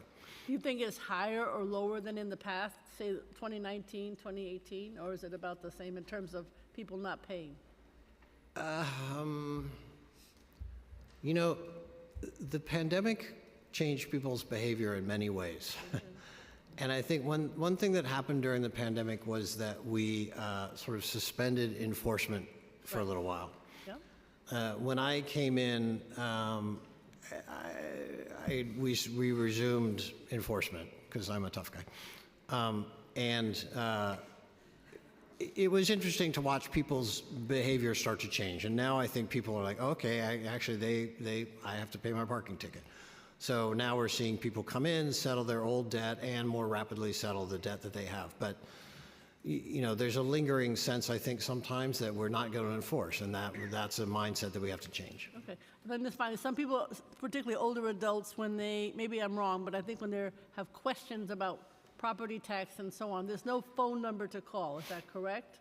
There's 311, and they will get referred to someone, and then we also have a couple of different email inboxes that you can send a query to. It's fine with me. You know how the older adults want to call someone. Right. So there is, understood. And we actually have a call unit. Let me let Jeff talk a little bit about that. But we have a call center. I've gotten some complaints about it. I understand that they're older. Yeah, we get lots of calls. People do stay on the phone sometimes for a while. I'm aware of those people. And I'm just going to mention before I let Jeff talk, you mentioned Rita Jen. I really want to acknowledge Rita has been a tremendous asset in terms of constituent services, and anyone should feel free to reach out to Rita if they have constituents that come to your offices. Right, so I wanted to add that we also, as you know, we have 5 business centers, 1 in each borough, and we do find that disproportionately older people tend to come to visit, often regarding their property taxes in the run-up to the due dates and the interest-free period. And as the commissioner said, we do have calls transferred from 311, and we do have a number where 311 can transfer calls if people want to pay over the phone. Okay. And then just, you know, the squeeze, she, et cetera. So do you have some sense now, because of the outreach, more people are signing in, maybe also because of the increase in rent guidelines board, depending on what they do? So do you have some sense of how many more people have not signed up, or where we are in that bailiwick? I will look at the statistics for applications that were due this year. I don't have them in front of me, and we'll let you know. We're doing, you know, we continue to do a lot of outreach. We're very hopeful if we can get the legislation passed in Albany that the application process will be a lot simpler and a lot more accessible for that reason to applicants. Okay, all right, thank you. Councilmember Barron, followed by Ressler. Commissioner, you know my pet peeve has always been on the assessment of properties in black and brown communities and white communities. The assessments was very discriminatory, and I want to know, have you discovered that? What is your assessment of that? Because sometimes when we come to our communities and the property might be similar to that in white middle-class communities, but it's a different tax levy assessment. And sometimes people say, well, if you assess it higher, the value of the property is higher, but so is the tax higher. And then it could lead to foreclosures. There's a lot of foreclosures in our low-income black and brown communities, and those who struggle hard to get some homes, they wind up themselves in foreclosure. May he rest in peace, Melvin Faulkner, who was in my office. He helped about 80 to 100 families out of foreclosure. But a lot of it had to be in cooperation with the Department of Finance and many other groups, because, you know, predatory lending is still very real in our communities, and these predators will lend people money and say, oh, no, low cost, you know, too good to be true, we would say. It absolutely is. It's a predator. And they're taking you, no matter you have bad credit, that's what I was trying to get at, bad credit, no credit, and they still lend you the money, and you wind up having a balloon payment later, and your property's in foreclosure. And then there's these white organizations, enterprises, that buy the property. So a lot of our property that we owned are now owned by these white predator companies waiting for us to go into foreclosure and then getting our property. So I want to know, how do you address some of those very serious issues for our community? So with respect to the assessment question, this is at the core of the issue of property tax reform that the Advisory Commission tackled, and that we've been updating our analysis and looking at and are preparing to go discuss with the mayor shortly. The problem is really you have areas where growth is rapid, and that actually means that the assessment growth can't keep up. And so those properties are relatively undertaxed, and that's because of the caps on assessed growth. So it's 6% a year or 20% over 5 years, which works out to about 3.5% per year on average. So then you can start to have big differentials between the ratio of the assessed value to the market value. Where it's high, taxes are high. Where it's low, taxes are going to be lower. So this is particularly can be a problem in gentrifying areas, and you get, you know, it depends on sort of the community, but you can get parts of Southeast Queens, for example, and I'm trying to visualize a map in my head right now as I'm talking, but Southeast Queens, for example, where properties are taxed at a higher effective tax rate than they are in parts of Brooklyn, other parts of Brooklyn, for example. So at its core, it's related to the caps on assessed value growth, and that's one of the things we're looking at in terms of the property tax system. Predatory lending practices. Before you leave that, there's a lot of racism in that. You know, it's not just an objective, you know, as you presenting it, like race doesn't play a factor in it. It's not coincidental that the differences are in black and white communities, black and brown communities, white communities. But, you know, there's some really racial dimensions to that. Understood. You mean understood? I want you to talk. I can't. What we're going to do about it? Right. You know? As I say, I mean, we've been studying the advisory commission's recommendations. We've been updating the analysis that was performed to reflect more recent values. You know, I'll tell you honestly, I think it's a little bit of a mixed bag. There are parts of the city that are predominantly black or Latino who have higher effective tax rates than other parts of the city that are white. But it's not that clear cut. There are parts of the city that are predominantly black where effective tax rates are lower because they've been gentrifying. So I think. Well, that's interesting. So we got to have whites move in order for us to be fairly assessed. I mean, you're making my point for me. Yeah. Well, I was not trying not to make your point, but yes, I mean, it's a complex phenomenon, and it can kind of cut both ways. But I don't, you know, I'm not going to dispute the conclusion that, you know, in fact, it can end up having a systemically racist. Very systemic, and it's not as complex. It's very simplistic to me and clear to see. But foreclosures and predatory lending. Yes. So you may recall Lou Fidler, who was instrumental in helping create the Center for New York City Neighborhoods. I mean, that was the entity that was created at the time of the mortgage crisis that started in 2007, really. And that's the entity that's primarily charged with looking at this problem. You know, for us, it's really going to be a matter of how we go about enforcing property taxes and whether we can do it in a way that protects vulnerable homeowners and protects affordable housing assets that are in the community. So when we, you know, come to you with property tax legislative package soon, enforcement package, you know, one of our goals is to really make sure that we are protecting communities and low-income individuals in those communities and across the city in the process. And finally, I want to work with you on helping community land trusts, you know, be able to get some of the properties in our community. Because, you know, right now, rich white developers, male developers in particular, they get all the land and the property. Matter of fact, they get tax abatements, they get subsidies, free money. When we get it, it's welfare. When they get it, it's subsidies. Either we all on subsidies or we all on welfare. But they get free money from the government, tax abatements, land cheap, and we need to get that land to community land trusts. I have an East New York Community Land Trust, and we're working hard to see to it that they can acquire some of that land with your help and HPD and other agencies. I think this is going to be an important thrust for local communities like East New York, Brownsville, Harlem, to gain control over their economies, because you know whoever controls the land controls the economy of a community.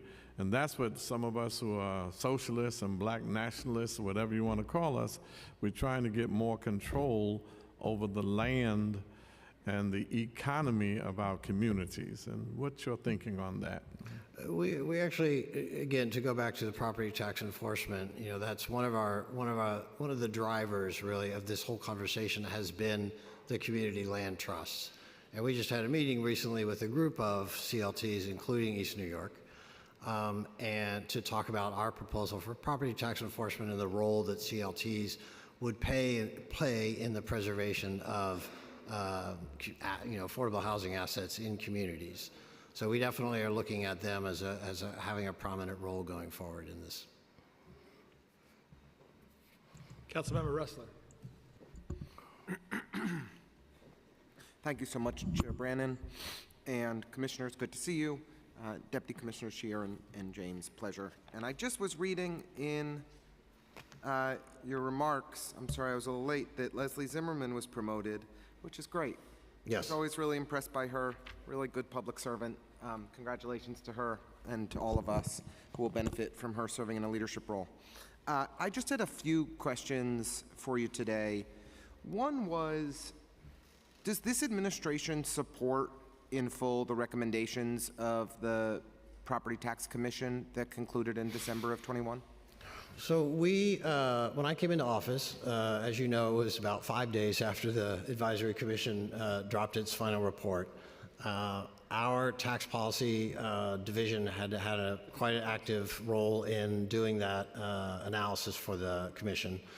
All of that data was based on 2019 values before the pandemic. So one of the first tasks for us was really, for me, really was to dig in a little deeper because there were some questions that I had that weren't necessarily addressed in the report, and to update the analysis with more recent data so we had a good solid, I would have been uncomfortable going forward with any conclusions or making any recommendations based on data that was pre-pandemic. So we wanted to update that. Have you updated it? We have. We're examining it now. We're developing some recommendations. It's going to build on what the Advisory Commission did, but it will not replicate every aspect of it. Look, I will just say this. The inequities in our property tax system have been well documented. And in previous efforts to get Albany to act, it has taken many, many, many years of sustained advocacy. If this administration is not prepared to lead and push, it's not going to happen.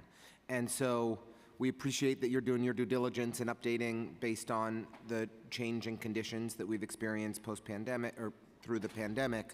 But we've got to get working and working fast. And the best time to move is right after the gubernatorial election. We've already lost a full session with nothing. So it just feels like we are very much on a road to nowhere unless things change rapidly from the administration standpoint. I'll just, on that point, you know, I represent a district where some of the folks benefit most from the current property tax system, and some folks are really ill-served by it. But one question I just want to ask is around transparency. How can a homeowner know on what basis their property was assessed?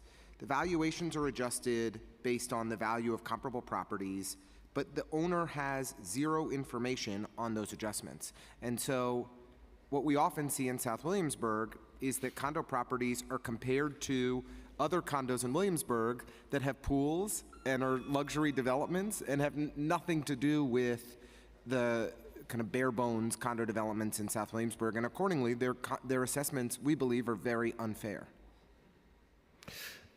So co-ops and condos are both assessed based on comparable rental buildings, and this is a feature of the tax code that we're actually is a prominent feature of the reforms in the Advisory Commission to start basing them on a comparable sales basis, and I think that would be a big step in the direction of sort of alleviating some of the inequities that are hard to avoid. Given just the fact that we have to approach it in the way we do now. So. I appreciate that, and it doesn't make sense to compare a condo to a rental, but what's deeply frustrating is when we're comparing a condo in a building with no amenities to a luxury rental a few blocks away. And that's where people are so frustrated, and then there's no transparency. And while I appreciate that hopefully, comprehensive tax reform will happen, comprehensive property tax reform will happen, I'm not betting on it. I'm certainly not counting on it, and we need to continue to push for more transparency and improvements in the interim. And over the years that I've worked with DOF, I've been frustrated by the lack of transparency in this process and the lack of answers and accountability we've gotten. Just one final question. It has long befuddled me why the Parking Violations Bureau is at the Department of Finance.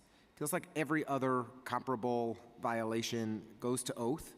Oath deals with it, I think, reasonably well. I don't see why our tax collector should be adjudicating its own revenue stream. It seems unfair. Should the Parking Violations Bureau be based at DOF, or should we move it to Oath? I'm going to let First Deputy Commissioner Scheer talk about this because he has a little more knowledge of the history here. But right now it's in the charter that the Parking Violations Bureau is in the Department of Finance, but it has not always been the case. Yes, the Parking Violations Bureau used to be at the Department of Transportation. Right. And it was moved to DOF in the 1990s. Right, after corruption in the Koch administration. That's correct. Right. I read City for Sale too. Gail Jeff was there. Jeff So was lived Jeff. City for Jeff Sale. lived it. All right. So did other fine people in the audience. We appreciate you all. But why does it belong? I mean, just help me. It doesn't feel like it belongs at DOF. Every other comparable violation goes to oath. Why should this go to DOF? I can't. I don't know that I can answer. What the logic was at the time, but I will simply say that our Chief Administrative Law Judge Mary Gatsopoulos oversees a large number of ALJs who work every day, independent of any influence from the department as to outcomes, and we try to adjudicate everything that we are asked to adjudicate, meet every appeal as efficiently and quickly as we can. So we do the best job we can. Whether it should be with somebody else, I don't know, but I think we do a great job, and I don't know, and it's not perfect, but I think we do a good job, and I'm not sure that any other agency was doing as good a job as we do. So. Well, I appreciate your advocacy for DOF. I could just say, when I was a kid in city government, I worked at, then DCA, all of those functions, around, their adjudication of violations all got moved to oath, as I think has happened across the city of New York. We've seen that consolidation. I think it's worked well. It just feels like the Parking Violations Bureau is the one piece that's outstanding, and I think it's something we need to look at. But appreciate the perspective, and thank you for letting me go a little over, Chair. I'm going to turn to Councilmember Velasquez for questions, but I just want to ask one thing, Commissioner. The 93 arrests that you mentioned were made with connection to the illegal marijuana shops. What are those arrests typically for? I'll get back to you with more details about that. A lot of it has been for illegal possession of a quantity of cannabis that was not legal. So. Got it. Okay. Councilmember Velasquez. So included in the PEG section of the fiscal 2024 executive budget, there's a partial vacancy reduction restoration, which will restore funding for 19 positions for the rest of fiscal year 2023, and will then have those positions reduced. Are these positions the ones that the council fought to have restored following the fiscal 2024 prelim budget? Yes. What are the titles of these positions that will be restored for the remainder of fiscal year 2023? So we didn't actually assign titles to any of those restored headcount. We had 280 vacancies at the time, to fill, and because it was for FY23 only, and it wasn't baselined into the out years, we didn't really get to the point of assigning titles to what those positions would have been used for. So why were these positions not baselined? I mean, my understanding is that was part of the MN from the January plan. So it was a modification of this year's budget. It was not a change to the FY24 budget. And could any of these positions be considered revenue generating? Again, we hadn't assigned titles, but also, again, I'll say, we think every title at the Department of Finance is revenue generating in some capacity or another. I think, if we had 19 titles that we were going to allocate, I think we would allocate carefully based on, an analysis of where there was the highest need to make sure that all aspects of the operation were going as smoothly and working as well as they could. Perfect, thank you. Okay, I think we're going to let you go early on good behavior. Thank you, Commissioner. Thank you for staying for the last roadshow here. I appreciate your partnership. Thank you. Yep, thank you. All right, we'll take a short break, and then we're going to hear from IBO.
You want to know something about?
Okay. Okay, good afternoon. Welcome to the final hearing of the day. This is day 11? Day 11 of executive budget hearings. This is the final hearing before we head tomorrow into public testimony. I want to welcome Director Chafee and your team. We're going to hear from IBO, obviously. Thank you all for joining us today to answer our questions. And in the interest of time, I'm going to forego an opening statement so we can let us hear directly from the director. I'm now going to turn it over to Mike Toomey, Committee Counsel, to swear in the witnesses, and we can get going. Raise your right hands, please. Do you affirm that your testimony will be truthful to the best of your knowledge, information, and belief, and you will honestly and faithfully answer councilmember questions? Brian Kane? I do. Michael Jacobs? Sarita Subramanian? Jacob Berman? Louisa Chafee? Sarah Stefanski? Please begin.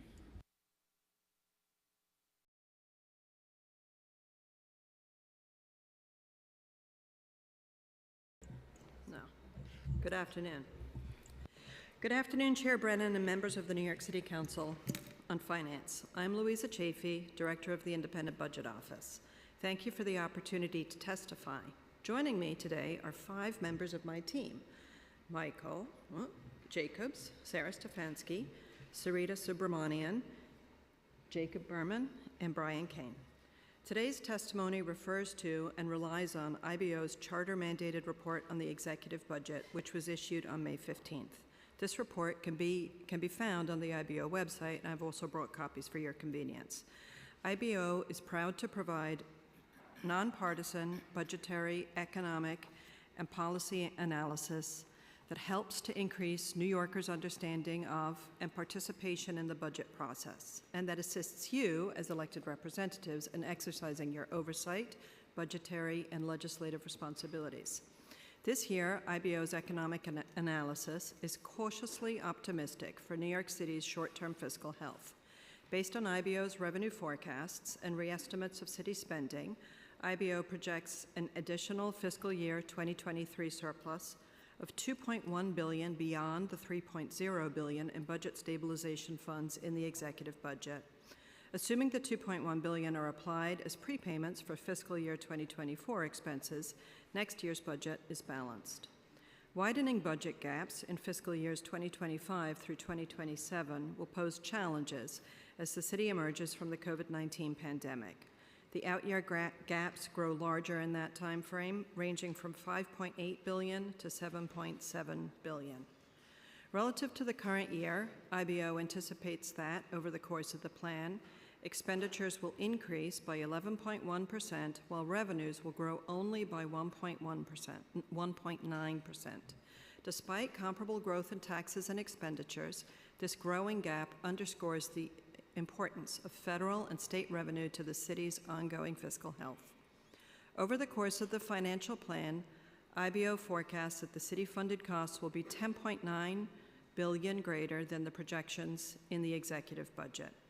My team and I are available today to answer any questions you may have concerning our executive budget report. But to begin our discussion, I would like to flag a few multi-agency risk areas and several agency-specific points. Significant uncertainties remain in the labor force arena. Two of the city's largest unions, District Council 37 and the Police Benevolent Association, have ratified their contracts, and the executive budget assumes that they will set the pattern for other municipal unions. In addition to the scheduled raises, these contracts include language concerning potential workplace adaptations, such as remote work, compressed schedules, and extended tours.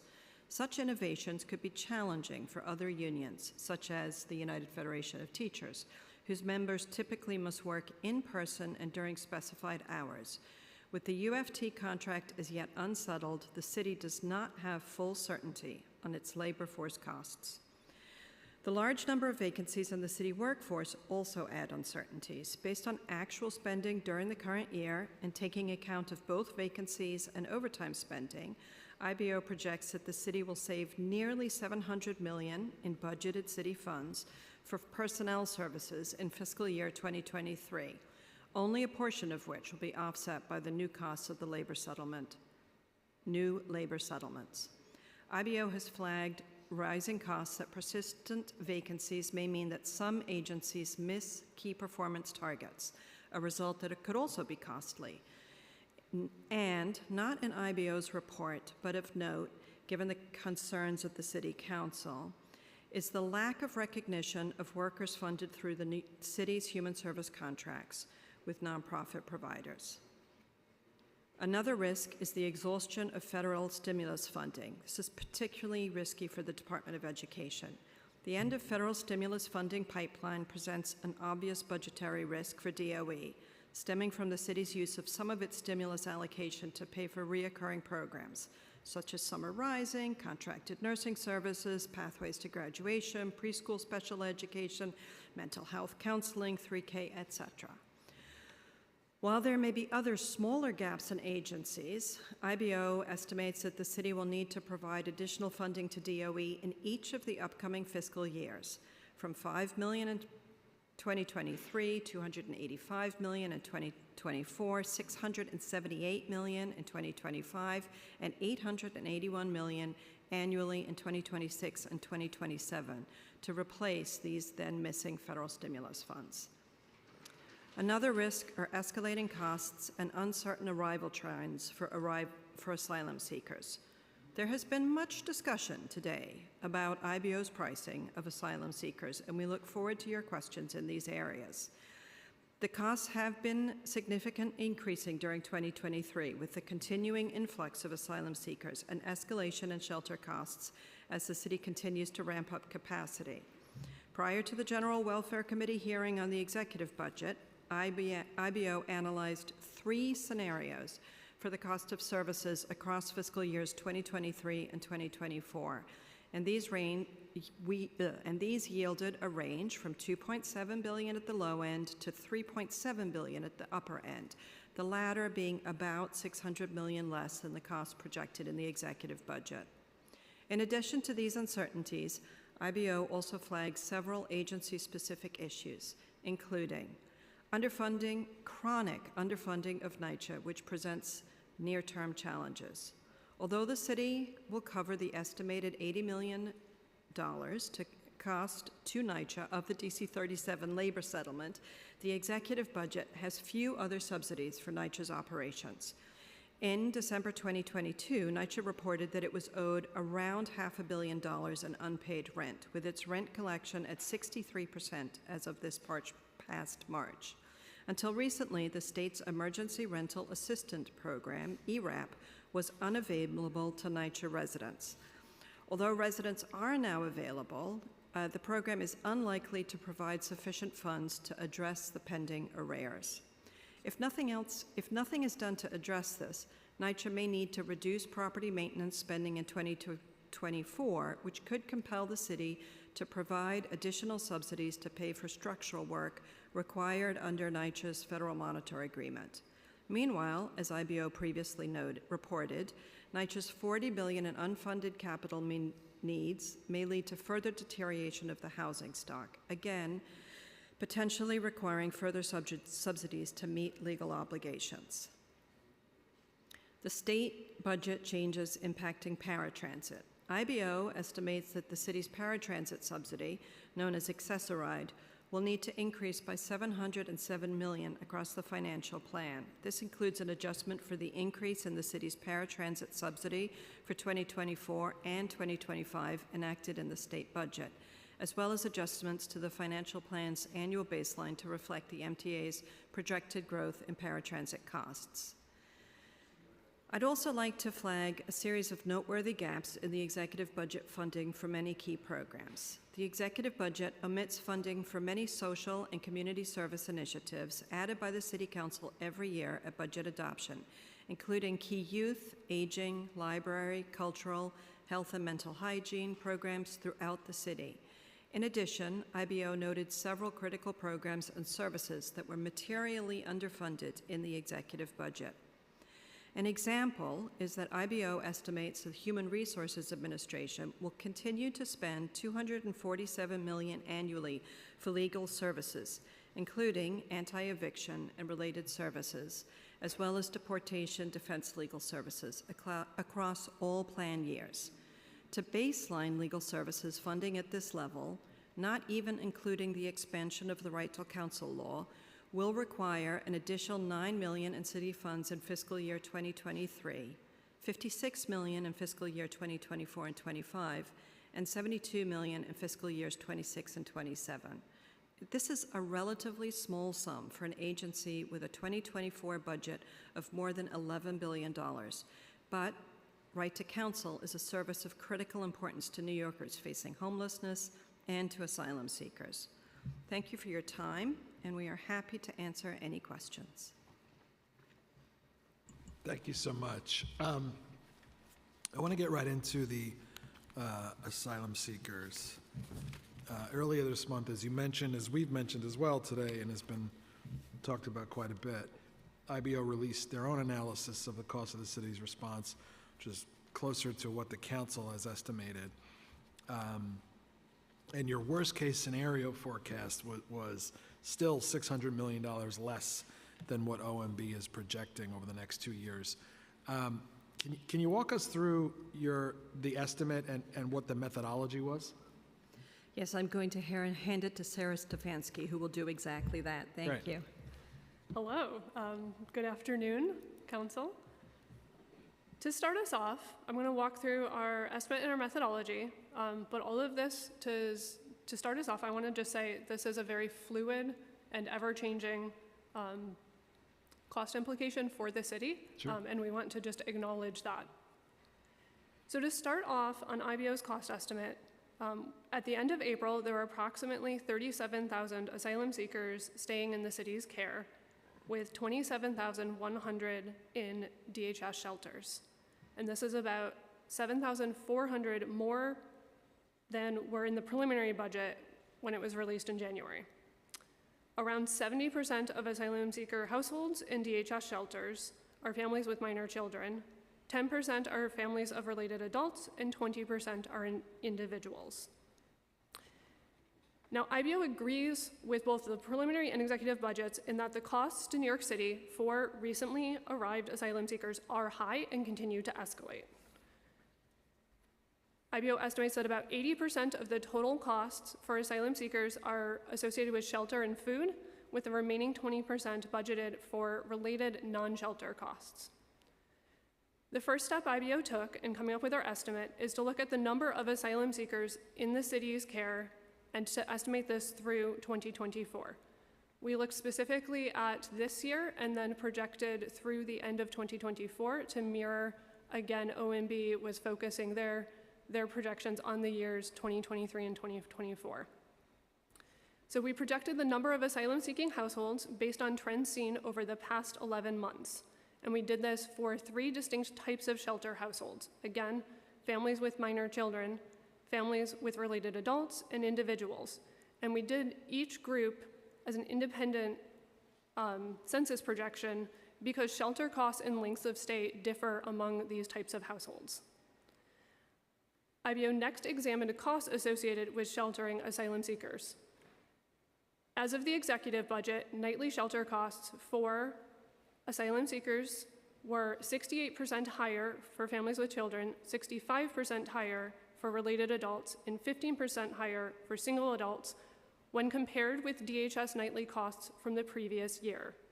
These cost escalations are what we learned from OMB in the process of doing this exercise.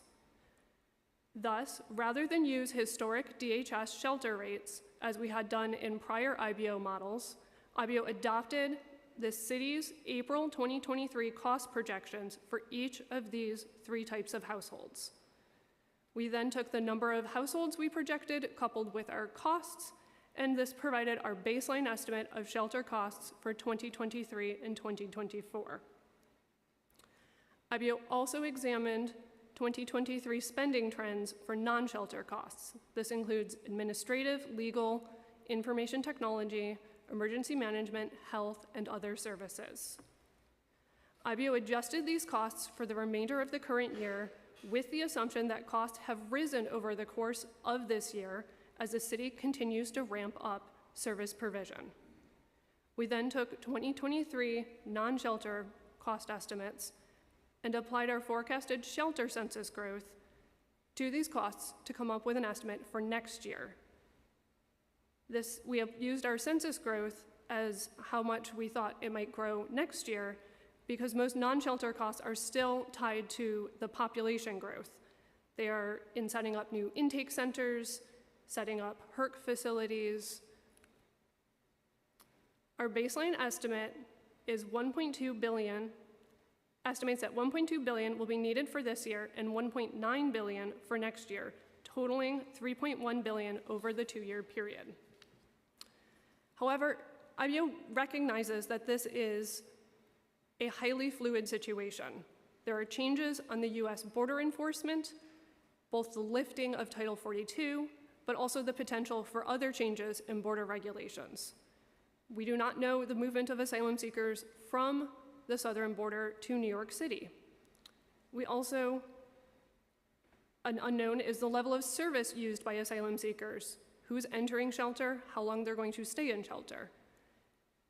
And also adding to the uncertainty is this question of reimbursements or new funding going forward coming from the state and federal government. To recognize all of these variables, IBO created 2 additional cost scenario forecasts for a total of 3 options that we presented. We kept our population projections the same, but adjusted the cost of shelter. So our lower cost estimate reflects a scenario where the city could find cost efficiencies next year.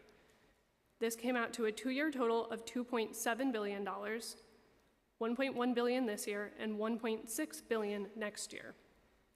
Our higher cost estimate reflects a scenario where the city faces ever-increasing costs as new shelter sites continue to push up the cost of nightly shelter. This high-cost scenario totaled $3.7 billion. This is $1.5 billion this year and $2.2 billion next year. Thank you, Sarah. Can you tell us what are the main factors driving the difference in IBO's estimates compared with OMB? So from our understanding, the main driver is the population projections. Again, as I mentioned before, there are all of these variables that IBO had to consider and also OMB has to consider. We can speak to our model where we looked at past trends and used that as an example of inflows and outflows and the types of populations who are showing up to New York, and we applied that to our projections through the end of 2024.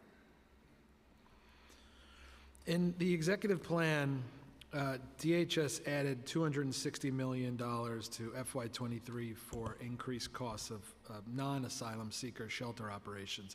IBO has estimated that when accounting for non-asylum seekers only, DHS is currently over budgeted for shelter operations in FY23 and has been so since the prelim plan. Can you explain why IBO believes this? I'm going to pass this to my colleague, Jacob. Hello. So thank you for that question. So the answer, we have to go back a couple of years. So prior to fiscal 2021, OMB's baseline funding for DHS, the levels were way too low and had to be revised upward at intervals throughout each year's financial plan. In fiscal year 2021, OMB revised the baseline funding levels upwards, and subsequently the family shelter numbers, which are of course the most expensive of the shelter system, the numbers went way down, and so costs went way down. And then the current baseline numbers, which stayed the same in 2022 and then this year, are too high. And again, this is just for non-asylum seeking families and individuals. So because the administration is tracking and budgeting the costs of asylum seekers separately from non-asylum seekers within both DHS and other agencies, we also did the same thing, and we have backed out asylum seeker budget and costs from DHS's budget to estimate what is needed for non-asylum seekers. So all of that said, our analysis is that non-asylum seekers will cost approximately $1.6 billion just in city funds in fiscal 2023. And this estimate is based on historical and recent population trends that incorporate observed seasonality, along with the administration's published nightly costs that were in place for contracts prior to the asylum seeker crisis. As a result of all of this, IBO believes that DHS has had more than an adequate amount in its budget to cover non-asylum seekers over the past few plans, and some of that money that was added in this recent plan, as you mentioned, could be used towards asylum seeker or other costs, but we think it's very not likely to be needed for the shelter costs of non-asylum seeking individuals and families. Okay, that's helpful. I have a question about the labor settlements. So the labor settlements in Europe and the IBO plan are estimated at $1.8 billion higher than OMB's executive financial plan. Could you tell us how you came to that estimate? And I'll pass it to Brian. Sure. Be happy to.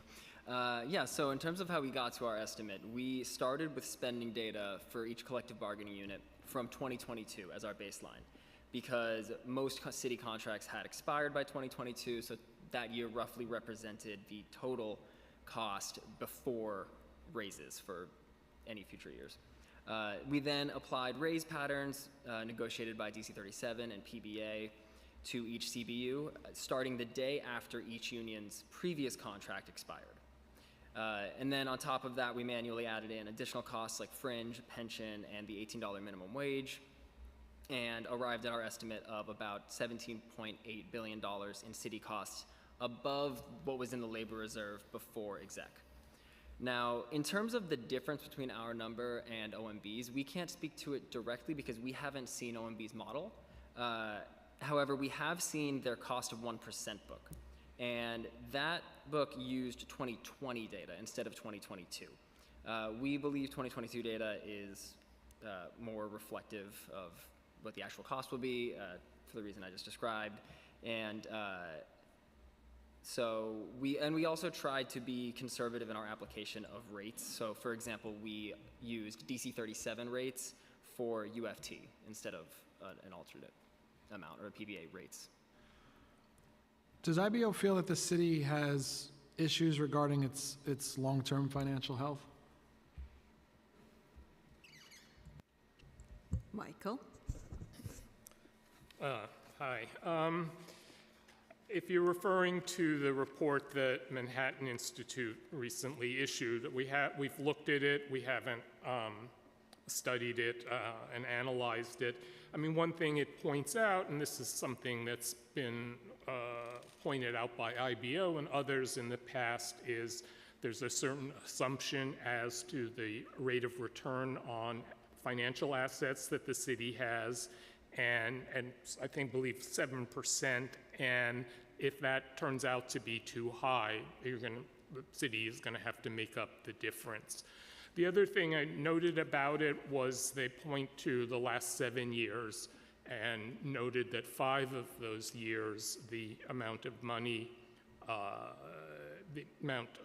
was spended was greater than the amount of revenue produced in that year, and they didn't do any of the prepayment adjustments. 2 of those years were COVID years, so.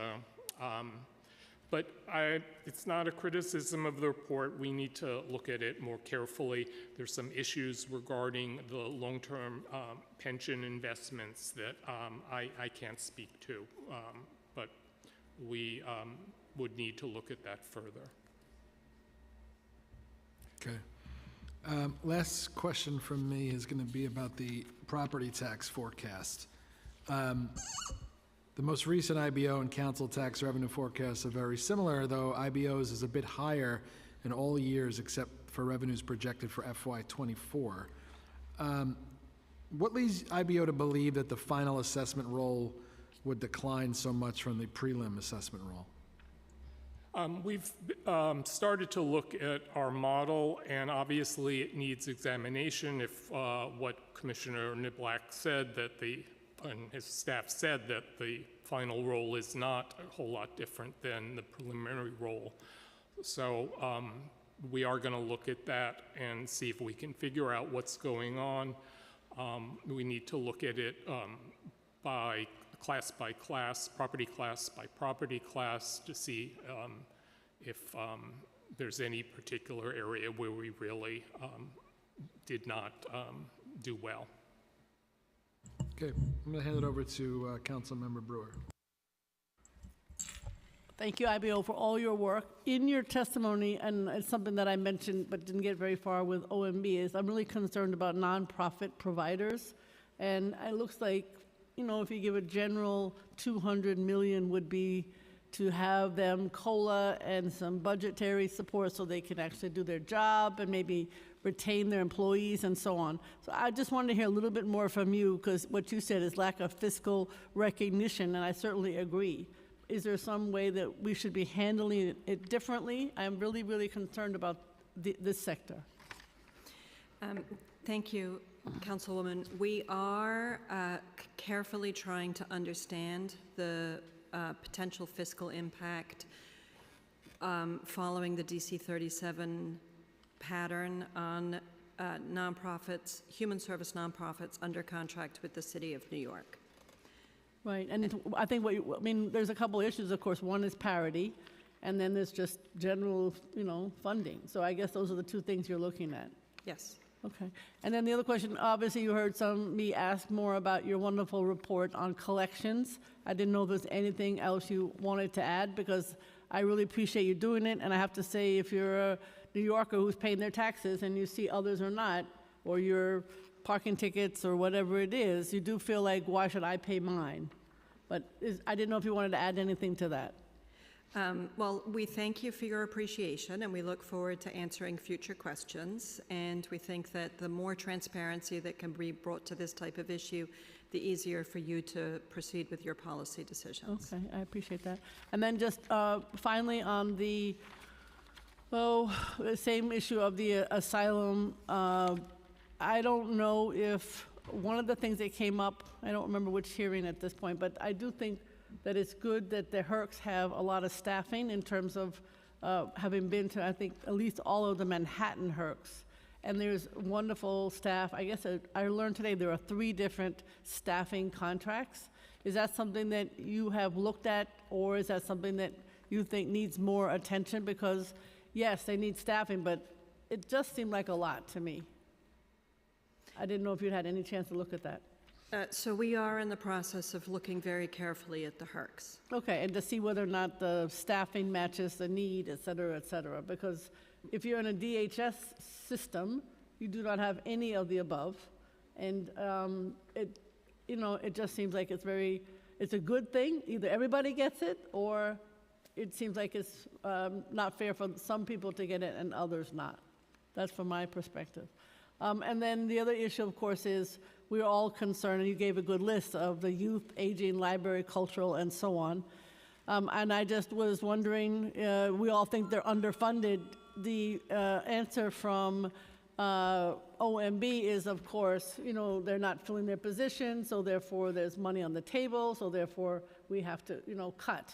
And it seems to me that you have to find a way to fund, to hire people in order to be able to do the work. Do you have any sense in terms of this vacancy issue that there's a different approach in terms of funding? We are very concerned about the vacancies, and we're specifically concerned about the impact for agencies to do their operations. These concerns are flagged in the Mayor's Own Management Report, the MMR. And we highlighted them in our executive report, and Right. we would be happy to work with you to explore the issues further. All right. Thank you, Mr. Chair. IBO, thank you guys. I appreciate all the work that you do. I really do. Thank you. Thank you. Okay, with that, day 11 of executive budget hearings will conclude, and tomorrow we'll hear from the public. Thank you.